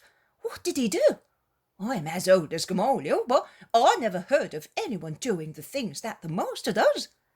If he is not convinced by these miracles, what miracles did he see in that Christ, that he believed in him? He saw him anointed with the wisdom of God, so he says, replies Hermas once again. Well then, what is this one according to Gamaliel? The greatest man, master, and precursor in Israel. If he could say he is the Christ, the wise and just soul of my first master would be saved, says Stephen, and he concludes, and I pray that that may happen at all costs. But if he does not believe that he is the Christ, why did he send you to him? We wanted to come. He let us come, saying that it was a good thing. Perhaps he wanted to find out things and report them to the Sanhedrin, insinuates one. Man, what are you saying? Gamaliel is honest. He does not play the spy for anybody, and particularly for the enemies of an innocent person, objects Stephen, and he is so indignant and almost beaming with holy indignation that he looks like an archangel. But he must have been sorry to lose you, states another man. He was and was not. As a man who was fond of us, yes. As a very righteous spirit, no. Because he said, he is greater than I am and younger than I am. So I will be able to breathe my last peacefully, as far as your future is concerned, as I know that you are with the Master of Masters. And what does Jesus of Nazareth say of the great rabbi? Oh, he speaks but highly of him. Is he not envious of him? God does not envy, replies Hermas severely. Do not make sacrilegious suppositions, So he is God according to you. Are you sure? And the two reply together. As we are sure that we are alive just now. And Stephen concludes. And believe it yourselves, if you wish to possess eternal life. From the beach, they go into the square, which they cross going towards the house. Jesus is at the door, caressing some children. The disciples and some curious people crowd around him, asking, Master, when did you come? A few minutes ago. Jesus' countenance is still as majestically solemn, somewhat ecstatic, as when he has been engrossed in prayer for a long time. Have you been praying, Master? Asks Stephen in a low voice out of respect, and for the same reason he has stooped. Yes, I have. What makes you understand that, my son? Asks Jesus, laying his hand on the disciple's dark hair with a kind caress. Your angelical face. I am a poor man, but the expression of your face is so clear that one can read on it the emotions and deeds of your spirit. Yours also is clear. You are one of those who remain children.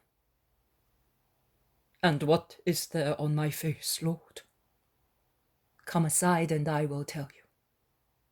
And Jesus takes him by the wrist and leads him into a dark corridor.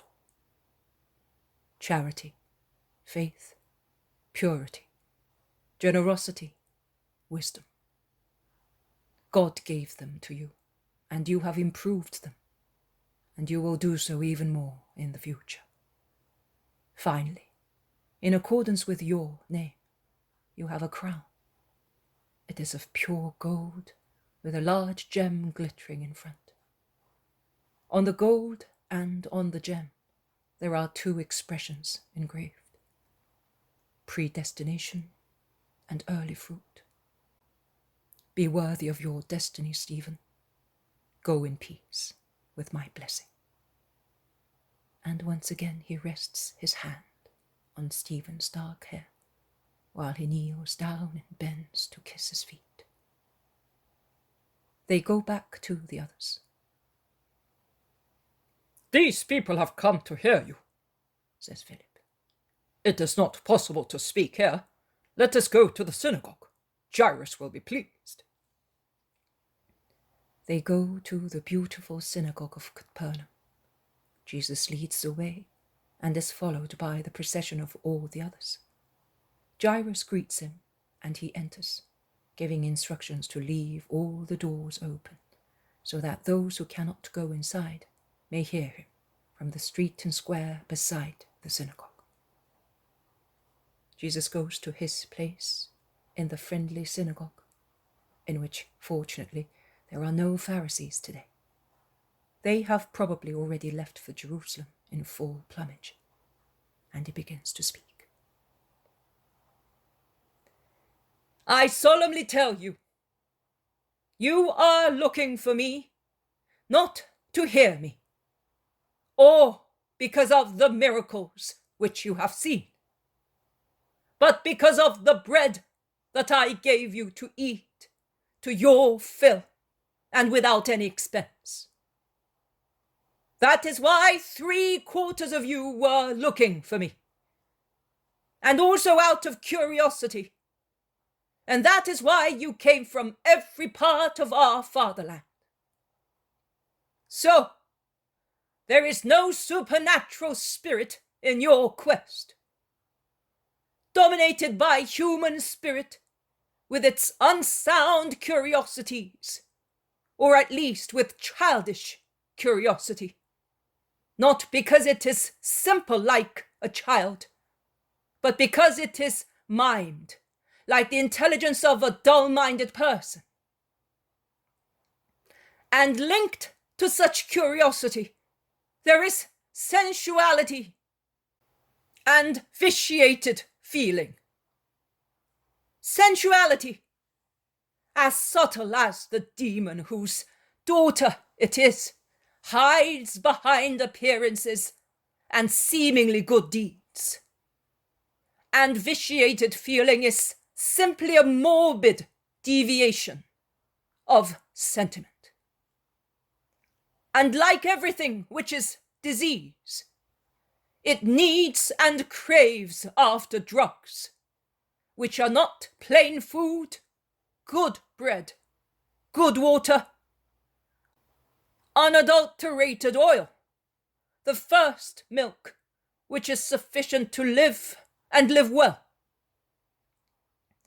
Vitiated feeling needs extraordinary things to be roused, to feel the thrill of pleasure, the sickly thrill of paralyzed people who need drugs to feel the sensation, which beguiles them into believing that they are still healthy and virile. The sensuality that wants to satisfy one's gluttony without work, in this case, with bread which was not hard-earned, but given by God's bounty. The gifts of God are not common ordinary things. They are special ones. One cannot claim them, nor can one become lazy and say, God will give them to me.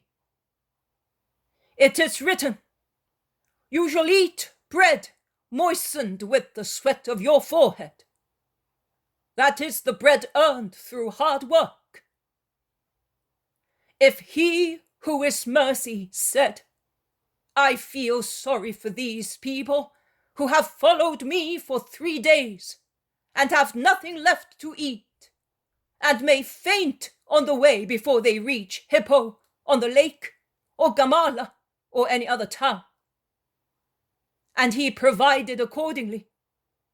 That does not imply that he is to be followed just because of that. I am to be followed for much more than a little bread, which becomes excrement after it is digested.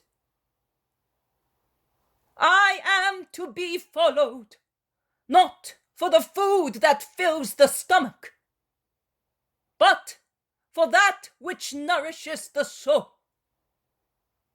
Because you are not only animals, which must browse and ruminate, or grout and get fat.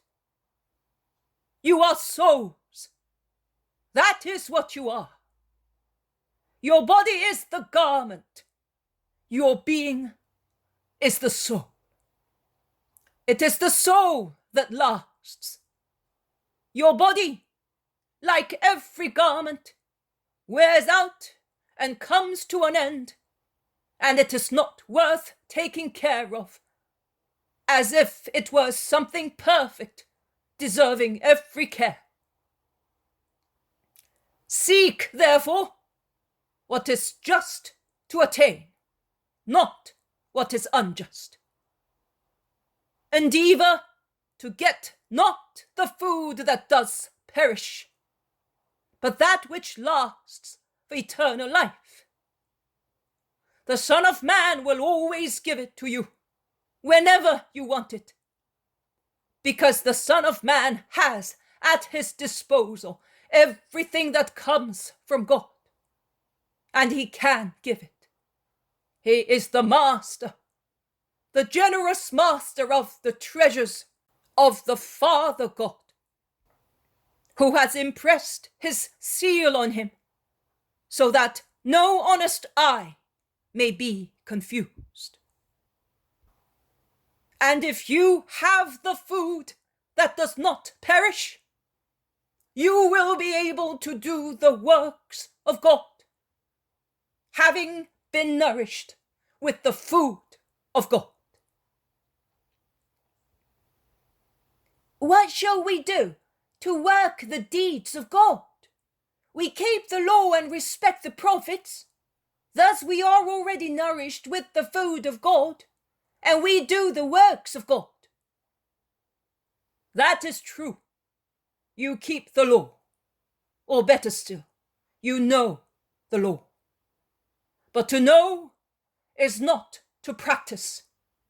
For instance, we know the laws of Rome, but no faithful Israelite puts them into practice, except in those specific cases when he is compelled to do so as a subject.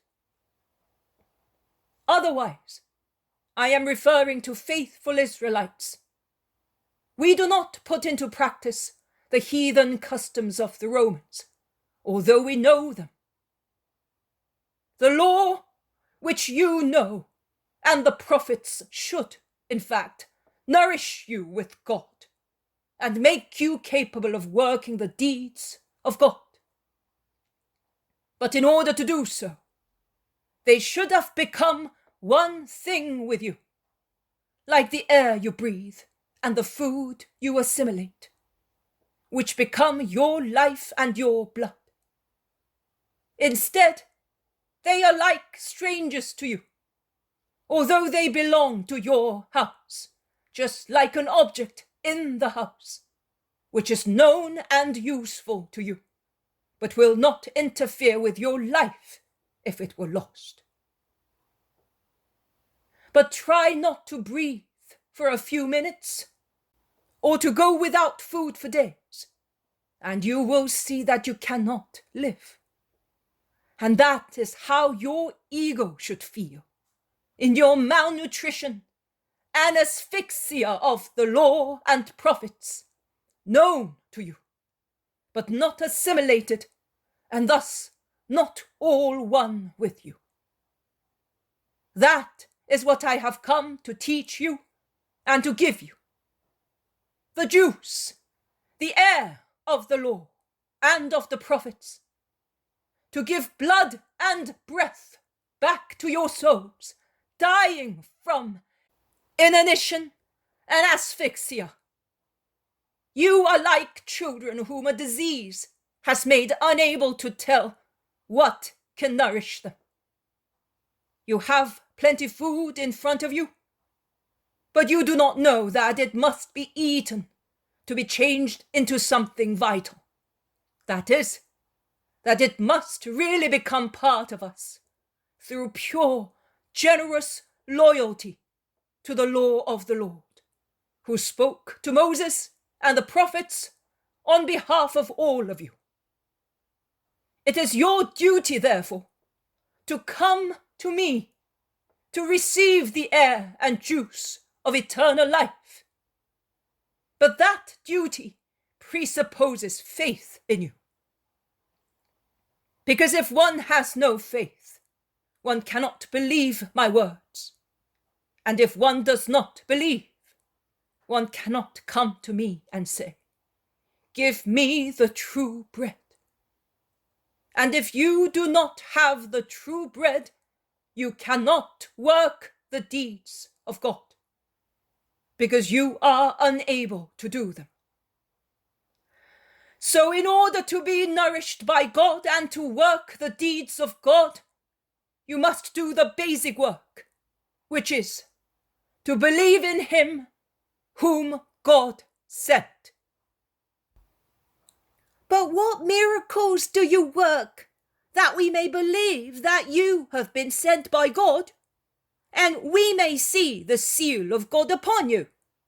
What do you do, which the prophets have not already done, although in a more modest form? Nay, Moses exceeded you, because he fed our ancestors with wonderful food, not once, but for 40 years. It is in fact written that our forefathers ate manna in the desert for 40 years.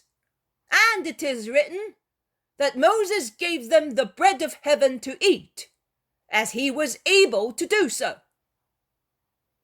You are wrong. Not Moses, but the Lord was able to do so. And in Exodus we read, "Now I will rain down bread from the heavens. Let the people go out and gather what is sufficient for each day, so that I may test whether the people will follow my law or not, And on the 6th day, they will gather twice as much, out of respect for the 7th day, which is the Sabbath.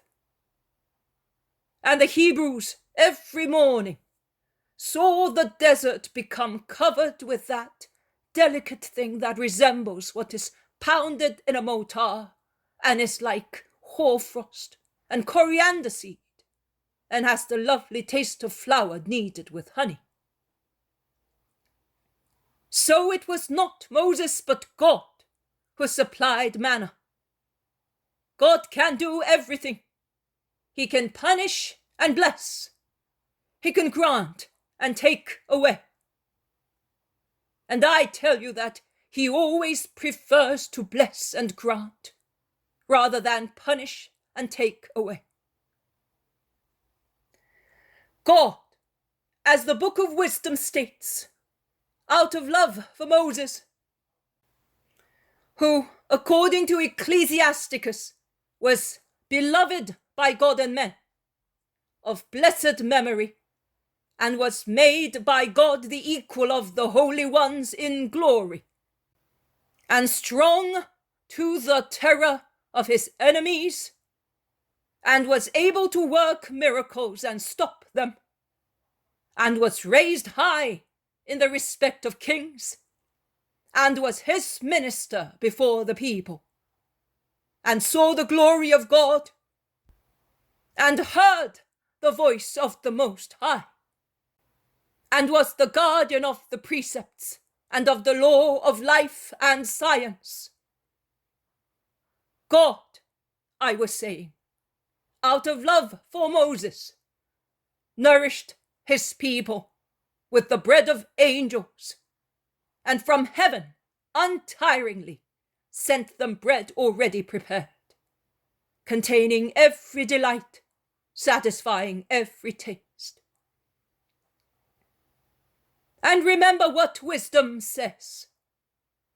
As it came from heaven, from God, and demonstrated his sweetness towards his children, it tasted as each eater wished, and produced the effects that each person wanted, and was thus useful to babies whose stomachs are still delicate, and to the adults enjoying good appetite and healthy digestions, and to delicate girls, and to decrepit old people, and to testify that it was not the work of man. It overturned the laws of elements and the mysteries of bread, which at sunrise melted like frost, endured fire. Or rather, it is still wisdom speaking.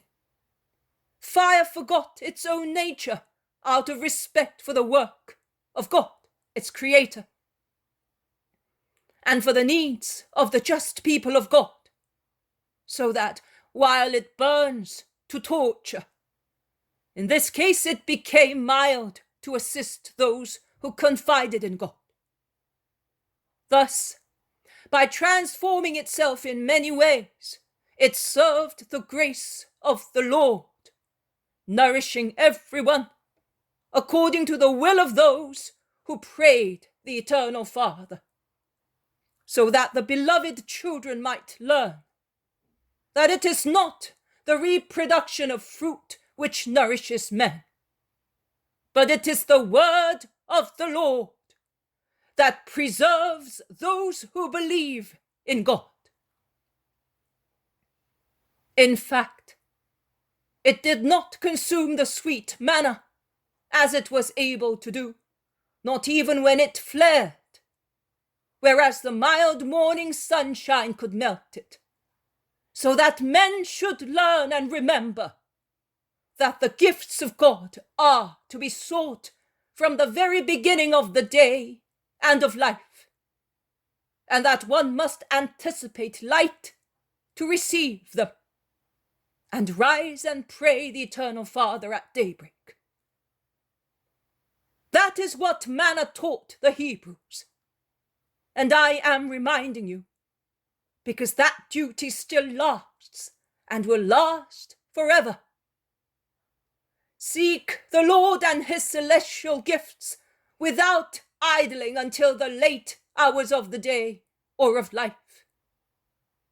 Rise and praise him before the rising sun does, and feed on his word, which consecrates, preserves, and leads to true life.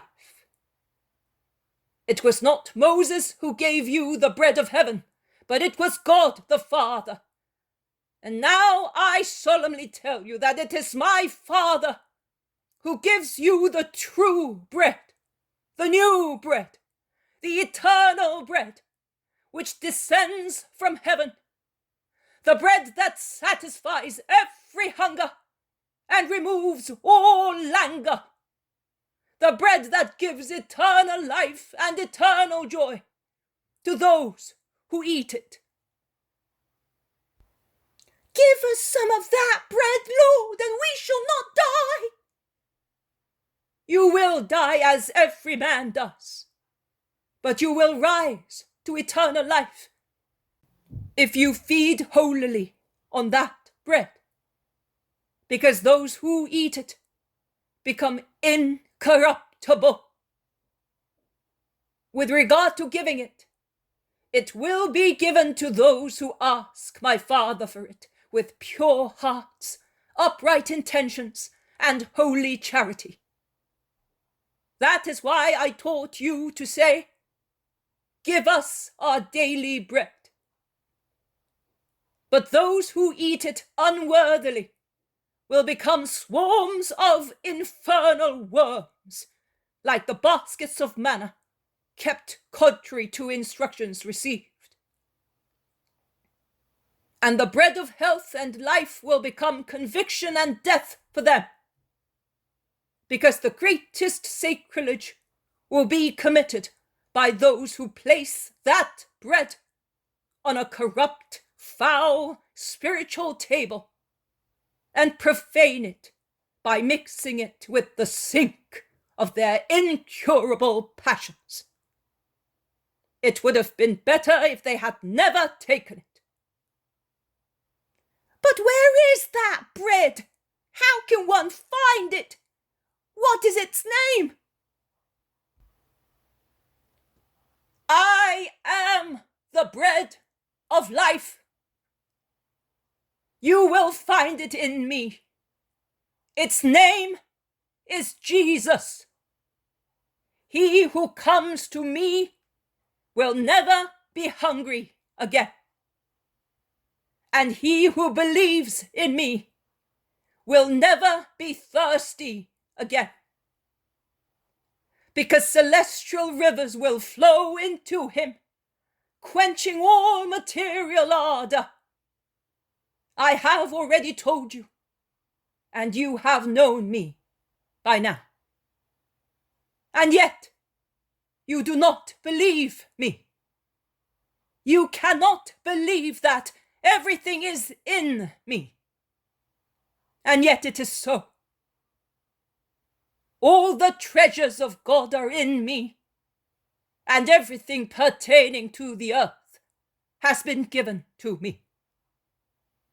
Thus, the glorious heavens and the militant earth are united in me. And even the expiating and expecting mass of those who died in the grace of God are in me. Because all powers has been given to me and is in me.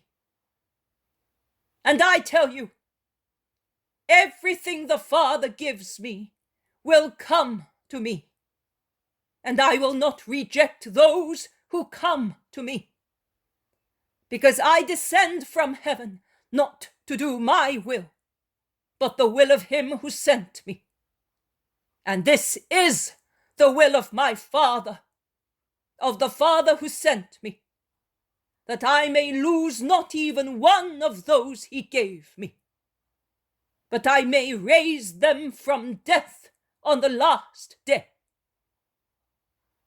Now the will of the Father who sent me is that Whoever knows the Son and believes in him will have eternal life, and I may raise him on the last day, seeing that he is nourished with faith in me and is signed with my seal." People begin to grumble both inside and outside the synagogue because of Jesus' new, hardy words. And the master, after taking breath, looks with ecstatically shining eyes towards the people who are grumbling more loudly. That is, towards the groups in which there are some Judeans. He resumes speaking. "Why are you grumbling among yourselves? Yes, I am the son of Mary of Nazareth, the daughter of Joachim of the house of David, a virgin consecrated in the temple and then married to Joseph of Jacob of the house of David. Many of you have known the just parents of Joseph, a royal carpenter, and those of Mary, the virgin heiress of the royal stock. And you thus say, 'How can he say that he descended from heaven?' And you become doubtful. I remind you of the prophets who prophesied in the incarnation of the Word. And I remind you that it is a dogma, more for us Israelites than for any other people, that he whose name we dare not mention could not become flesh according to the laws of mankind, and an impoverished mankind at that. The most pure, uncreated one, if he humiliated himself by becoming man for the sake of man, could but choose the womb of a virgin, purer than lilies, to clothe his divinity with flesh. The bread that descended from heaven in the days of Moses was placed in the gold ark, which supported the mercy seat and was watched over by cherubim behind the veils of the tabernacle. And the word of God was with the bread.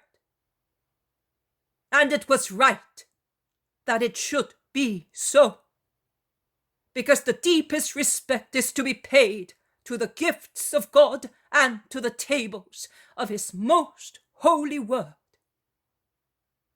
So what will God have prepared for his own word and for the true bread that has come from heaven?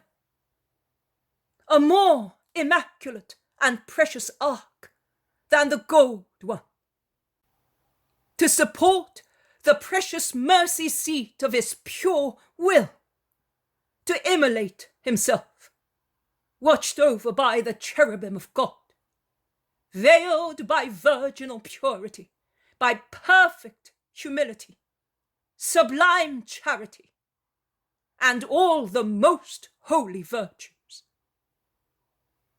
So, do you not understand yet that my paternity is in heaven, and that consequently I come from there? Yes, I descended from heaven to fulfill the decree of my Father, the decree of salvation of man, according to what he promised at the same moment of condemnation. And he repeated to patriarchs and prophets. And that is faith. And faith is given by God to souls of goodwill. No one, therefore, can come to me unless my Father leads him to me. As although he sees that he is in darkness, he knows that he is craving for light. It is written in the prophets, they will all be taught by God. So that was decided It is God who instructs them where to go to be taught by God. Therefore, whoever has heard God speak in the depth of his righteous soul has learned from the Father to come to me. And who has ever heard God or seen his face? Ask many who begin to show signs of irritation and scandal. And they conclude, You are either raving or you are a daydreamer. No one has seen God except him who come from God. He has seen the Father, and I am he. And now listen to the creed of future life, without which no one can be saved. I solemnly tell you that he who believes in me has eternal life. I solemnly tell you that I am the bread of eternal life. Your fathers ate manna in the desert and they died, because manna was a holy but temporary food, and gave life as was required to reach the land promised by God to his people. But the manna which I am will have no limit of time or power. It is not only celestial, but divine, and produces what is divine. The incorruptibility and immortality of what God created to his image and likeness.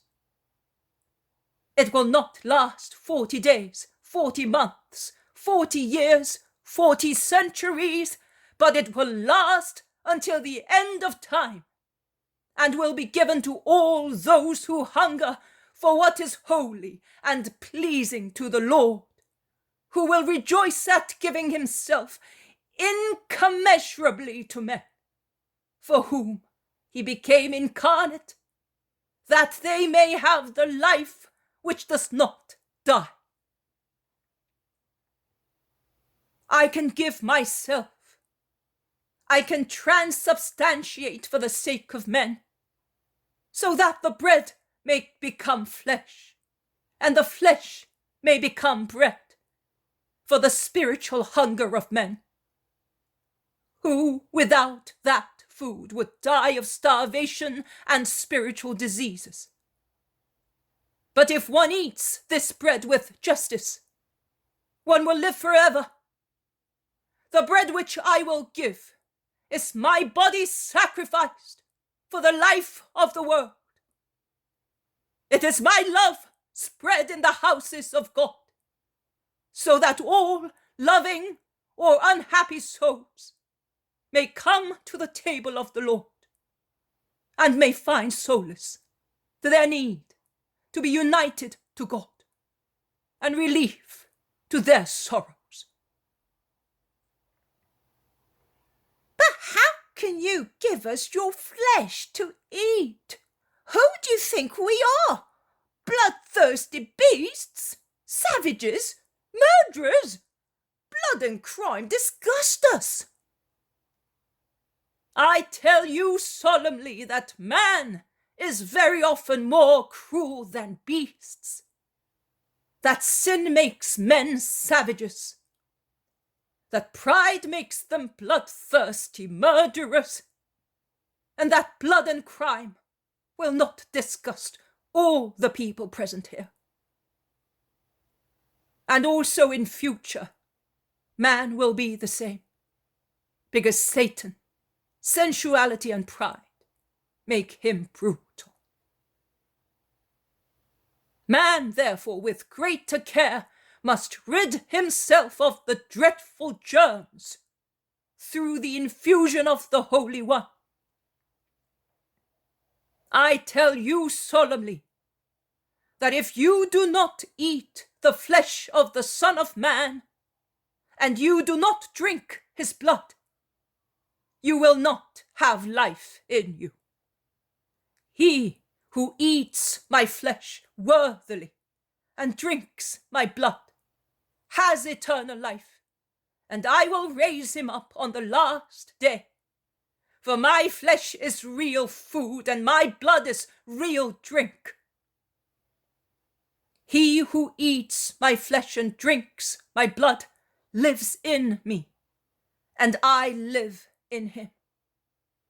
As the living Father sent me, and I live for the Father, so whoever eats me will live also for me, and will go where I send him, and will do whatever I want, and will live austerely as a man, and as ardently as a seraph, and will be holy. Because in order to be able to feed on my flesh and my blood, he will abstain from sin, and will live ascending, and finish his ascent at the feet of the eternal Father. He is mad! Who can live like that? In our religion, only the priest is to be purified to offer the victim. He wants to make us victims of his madness. His doctrine is too painful, and his language too hard. Who can listen to him and practice what he says? Whisper the people present, and many are disciples, known as such. The crowds disperse, making their comments. And when the master is alone in the synagogue with his most faithful followers, the number of disciples has diminished considerably. I cannot count them, but I would say that, more or less, they are about 100. So there must have been a remarkable defection also in the group of the old disciples by now, at the service of God. Among those left, there are the apostles, John the priest and John the scribe, Stephen, Hermas, Timonius, Amastius, Agapo, Joseph, Solomon, Abel of Bethlehem of Galilee, and Abel the leper of Korazim, with his friend Samuel, Elias, the one who did not bury his father to follow Jesus, Philip of Arbela, Asa and Ishmael of Nazareth, and some whose names I do not know. They are speaking to one another in low voices, commenting on the defection of the others and the words of Jesus, who with folded arms is leaning against a high lectern. Are you scandalized at what I told you? And if I told you that one day you will see the Son of Man ascend to heaven where he was before, and sit beside his Father, what have you understood, assimilated, and believed so far? And how have you heard and assimilated? Only through your humanity? It is the Spirit that gives life and is important. The flesh is of no avail. My words are spirit and life, and they are to be heard and understood through the Spirit to have life. But there are many among you whose spirits are dead, because they are without faith. Many of you do not really believe, and they are staying with me in vain. They will not receive life, but death, because they are staying with me, as I said at the beginning, either out of curiosity or for human pleasure, or worse still, for more worthless purposes. They have not been led here by my Father as a reward to their goodwill, but by Satan. Nobody can really come to me unless it is granted to him by my Father. You may go, you who find it difficult to remain here, because you are ashamed, from a human point of view, to leave me. But you are more ashamed to stay at the service of one who seems mad and hard to you. Go. It is better for you to be far away than be here and do harm. Many of the disciples withdrew, among them There is John, the scribe, Marcus, the possessed Korazim, who was cured by Jesus, and the devils possessing him were sent into pigs. The good disciples consult with one another and run after their faithless companions, endeavoring to stop them. In the synagogue, there is only Jesus with the chief of the synagogue and the apostles. Jesus turns towards the 12 apostles, who are deeply humiliated and are standing in a corner, and says to them, "Do you want to go as well?" He says so without bitterness and without sadness, but very seriously. Peter replies with sorrowful transport, "Lord, where can we go? To whom? You are our life and our love. You alone have words of eternal life. We know that you are the Christ, the Son of God. If you wish, send us away, but we will not leave you of our own free, and not even if you should not love us any more." and Peter sheds large tears silently. Andrew, John, Alphaeus' 2 sons, also weep openly, and the others, who are either pale or flushed through emotion, do not weep, but are clearly suffering. Why should I send you away? Did I not choose you 12? Jairus has wisely withdrawn to leave Jesus free to console or reproach his apostles. Jesus, who has noticed his silent withdrawal, sits down. He is tired, disgusted, grieved, and depressed, as if the revelation he is about to make cost him a greater effort than he can possibly bear. And he says, "And yet, one of you is a demon." His words drop slowly, frighteningly, in the synagogue, where only the light of the lamps seems to be cheerful, and no one dares speak. They look at one another with fearful disgust and painful inquisitiveness, and each one examines himself with even greater anguish and uncertainty.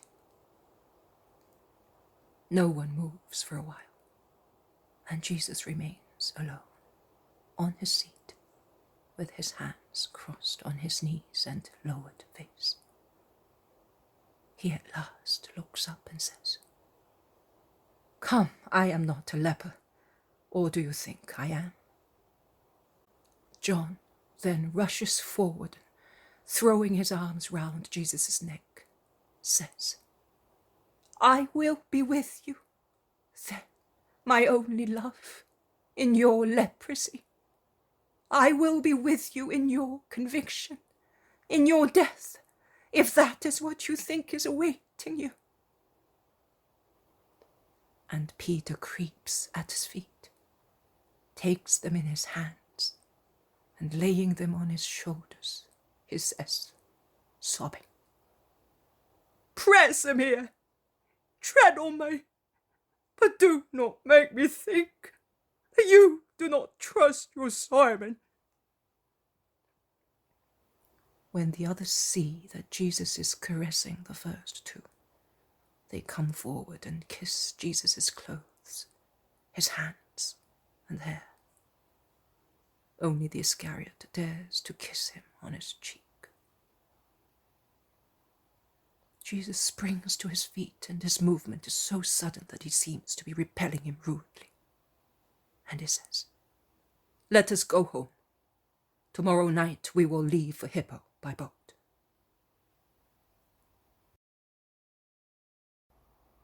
The poem of the Man God, the 3rd year of the public life. Chapter 354. Nicolaus of Antioch, 2nd announcement of the Passion. 9th of December, 1945. Jesus is all alone on the terrace of Thomas's house in Capernaum. The town is quiet on the Sabbath, and its population is already greatly reduced, as the most zealous in practicing their religion have already left for Jerusalem, as well as those who go there with their families and have children who cannot march long distances, and thus compel adults to make frequent stops and short journeys. One thus misses the bright note of cheerful children, even more so on a rather cloudy day. Jesus is pensive. He is sitting on a low bench in a corner near the parapet, with his back to the staircase, almost hidden by the parapet. He is resting one elbow on his knee and reclines his head on his hand, with a tired, almost painful gesture. He is interrupted in his meditation by the arrival of a little boy who wants to say goodbye to him before leaving for Jerusalem. Jesus! Jesus! He calls at each step, as he cannot see Jesus because the low wall conceals him from the sight of whoever is below. And Jesus is so engrossed in thought that he does not hear the light voice or the step of the child, which is as light as a dove's, so that when the boy arrives on the terrace, he is still in the same painful position, and the little boy is frightened. He stops on the threshold, puts a finger between his lips, and thinks. He then makes up his mind and moves slowly forward. He is now almost behind Jesus' back. He bends to see what Jesus is doing and says, No, lovely Jesus, don't weep. Why? Because of those bad, ugly men of yesterday? My father was saying to Jairus that they were not worthy of you. But you must not weep. I love you, and my little sister, and James and Toby, and Johanna and Mary and Micah, and all the children in Capernaum. They all love you. Don't weep any more. And he clasps Jesus' neck, caressing him, and concludes, Otherwise, I weep too, and I will weep during all the journey. No, David, I am not weeping any more. You have consoled me. Are you alone? When are you leaving? After sunset. We are going by boat as far as Tiberias. Come with us. My father loves you, you know. Yes, I know, my dear. But I must go to other children. Thank you for coming to say goodbye to me. I bless you, little David. Let us kiss each other goodbye, and then you will go back to your mother. Does she know that you are here? No, she doesn't. I ran away because I did not see you with your disciples, and I thought that you might be weeping. I am not weeping any more, as you can see. Go back to your mother, who perhaps is looking for you and is worried. Goodbye. Watch the donkeys of the caravans. See? They stop everywhere. Are you really not weeping any more? No, I am no longer grieved. You have comforted me. Thank you, my child. The boy runs down the steps while Jesus watches him. He then shakes his head and goes back to his place in the same sorrowful meditation as before. Some time goes by. The setting sun appears now and again when the cloudy sky clears. A heavy step is heard coming up the staircase. Jesus looks up. He sees Jairus going towards him. He greets him. Jairus replies respectfully, How come you are here, Jairus? Lord, perhaps I have done the wrong thing. But as you see the hearts of men, you know that there was no ill will in mine. I did not invite you to speak in the synagogue today, but I suffered for you so much yesterday, and I saw you suffer so much that I did not dare. I spoke to your disciples. They said to me, 'He wishes to be alone.' But a little while ago, Philip, David's father, came to me saying that his son had seen you weep. He said that you thanked him for coming to see you. So I came too, Master. The people who are still in Capernaum are about to meet in the synagogue, and my synagogue is yours, Lord." Thank you, Jairus. Other people will speak there today. I will come as a simple believer. "And you would not be obliged to come. The world is your synagogue. Are you not really coming, Master?" No, Jairus. I am staying here with my spirit before the Father, who understands me and finds no fault in me. Jesus' sad eyes shine with tears. "Neither do I find fault in you. Goodbye, Lord." Goodbye, Jairus. And Jesus sits down once again, meditating. Jairus' daughter, in a white dress, goes upstairs as lightly as a dove. She looks round. She then calls in a low voice, "My Saviour." Jesus looks round, sees her, smiles, and says, "Come near me." "Yes, my Lord, but I would like to take you to the others. Why is the synagogue to be silent today?" "There is your father and many others to fill it with words." "But they are words. Yours is the word. Oh, my Lord, through your word, you gave me back to my mother and father, and I was dead. But look at those who are now going towards the synagogue. Many of them are more dead than I was. Come and give life to them." My dear daughter, you deserved it. No word can give life to those who choose death for themselves. "Yes, my Lord, but come just the same. There are also some who live more intensely when they hear you. Come, give me your hand and let us go. I am the witness of your power, and I am ready to bear witness also before your enemies, even at the cost of being deprived of this second life, which in any case is no longer mine. You gave it to me, my dear Master, out of pity for a mother and a father. But The girl, a beautiful girl, almost a young woman, with large bright eyes and a pure, intelligent face, stops, choked by tears, which from her long eyelashes stream down her cheeks. "Why are you weeping now?" asks Jesus, laying his hand on her hair. "Because I was told that you say that you will die." "Everybody must die, my girl." "But not as you say.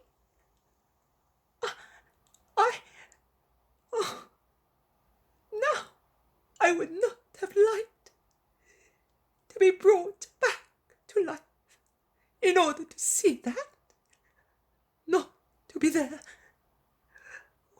when that horrible thing will happen." "In that case, you would not have been here either, to comfort me, as you are doing now. Do you not know that a word, even one word only, of a pure soul who loves me, takes all my grief away from me?" "Does it? Oh, then you must no longer be grieved because I love you more than I love my father, my mother, and my own life. It is so. Then come, don't be alone.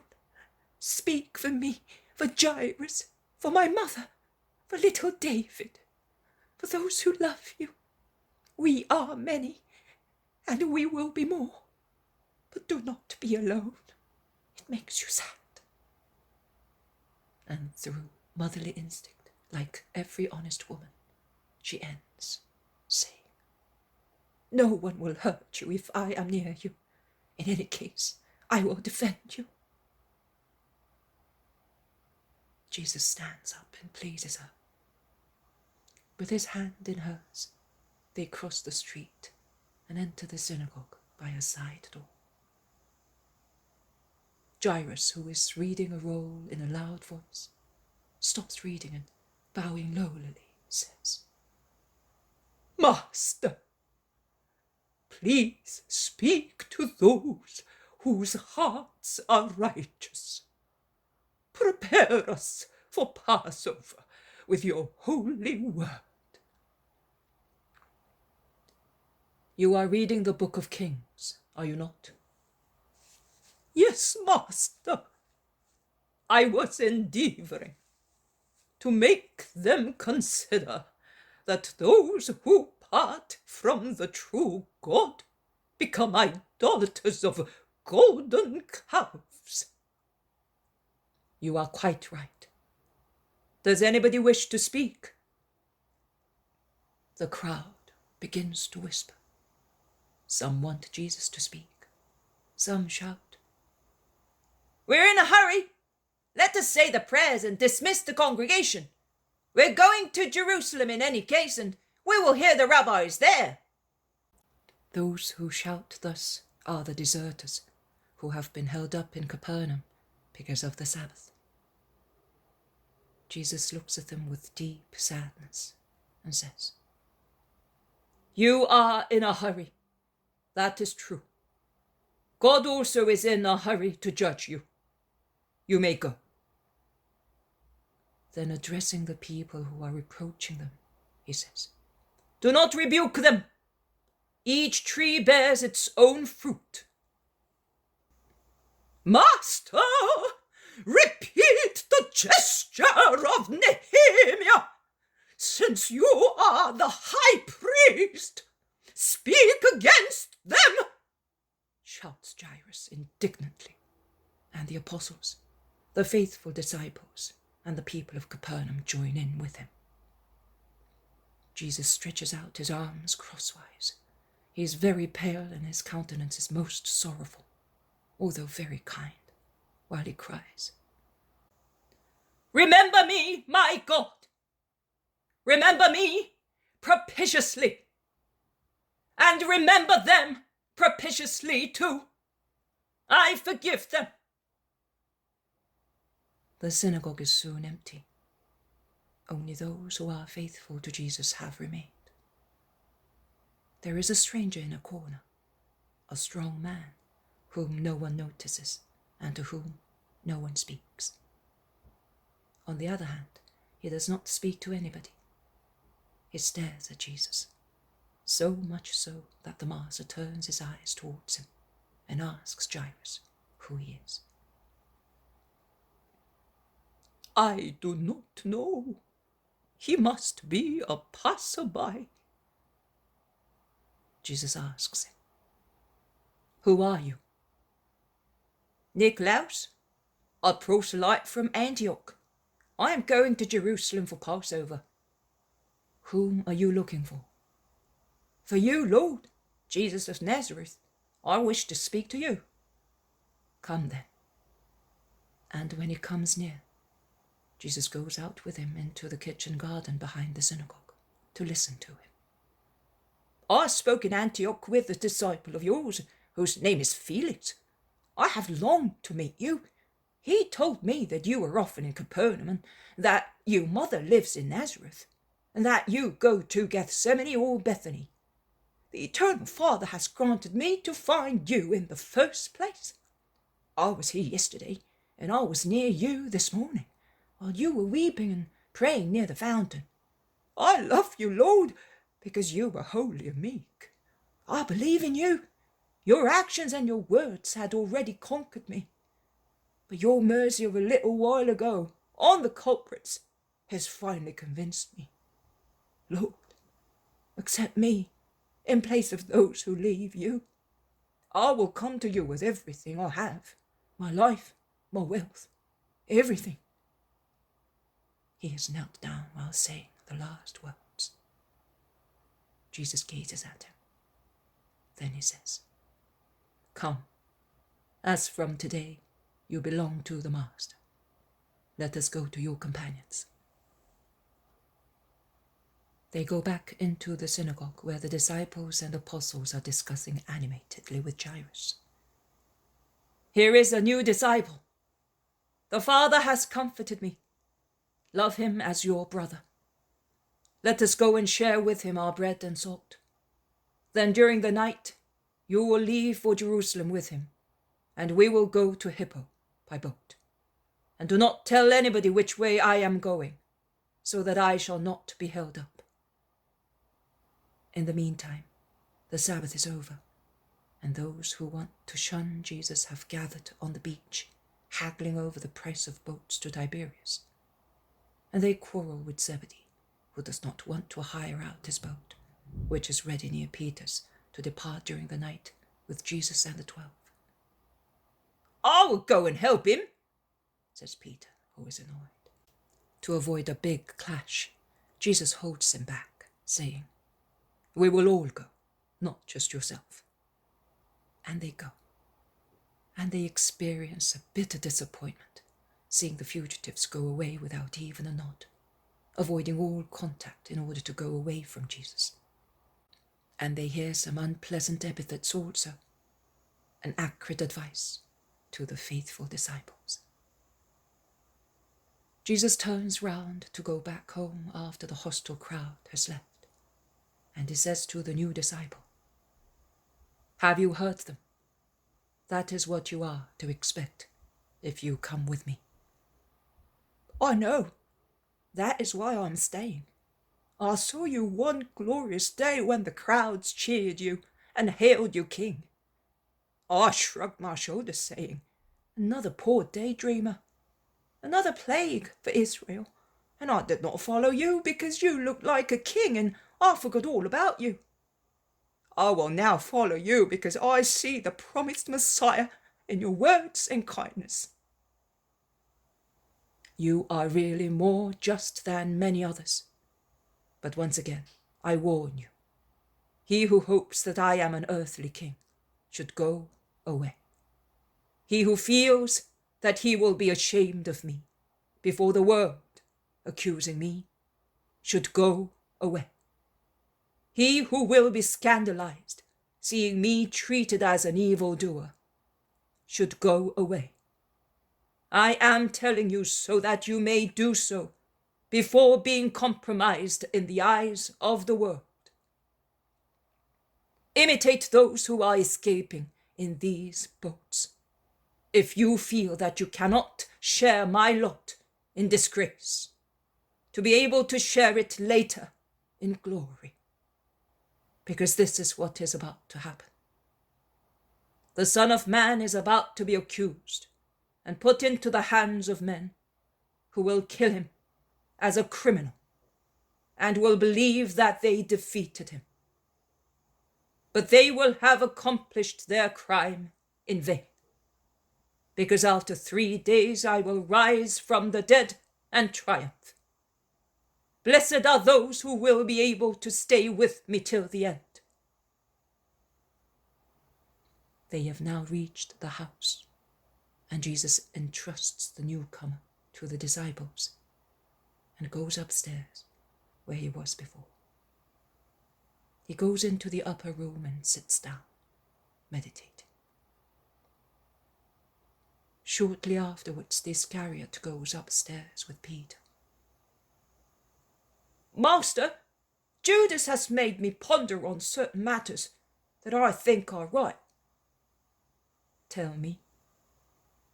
You have accepted this Nicolaus, a proselyte, whose past is unknown to us, We have already had so much trouble, and we are still experiencing it. And now, what do we know about him? Can we trust him? Judas quite rightly says that he may be a spy sent by our enemies. Of course, a traitor. Why does he not want to tell us where he comes from and who sent him? I have asked him, but he says only, I am Nicolaus from Antioch, a proselyte.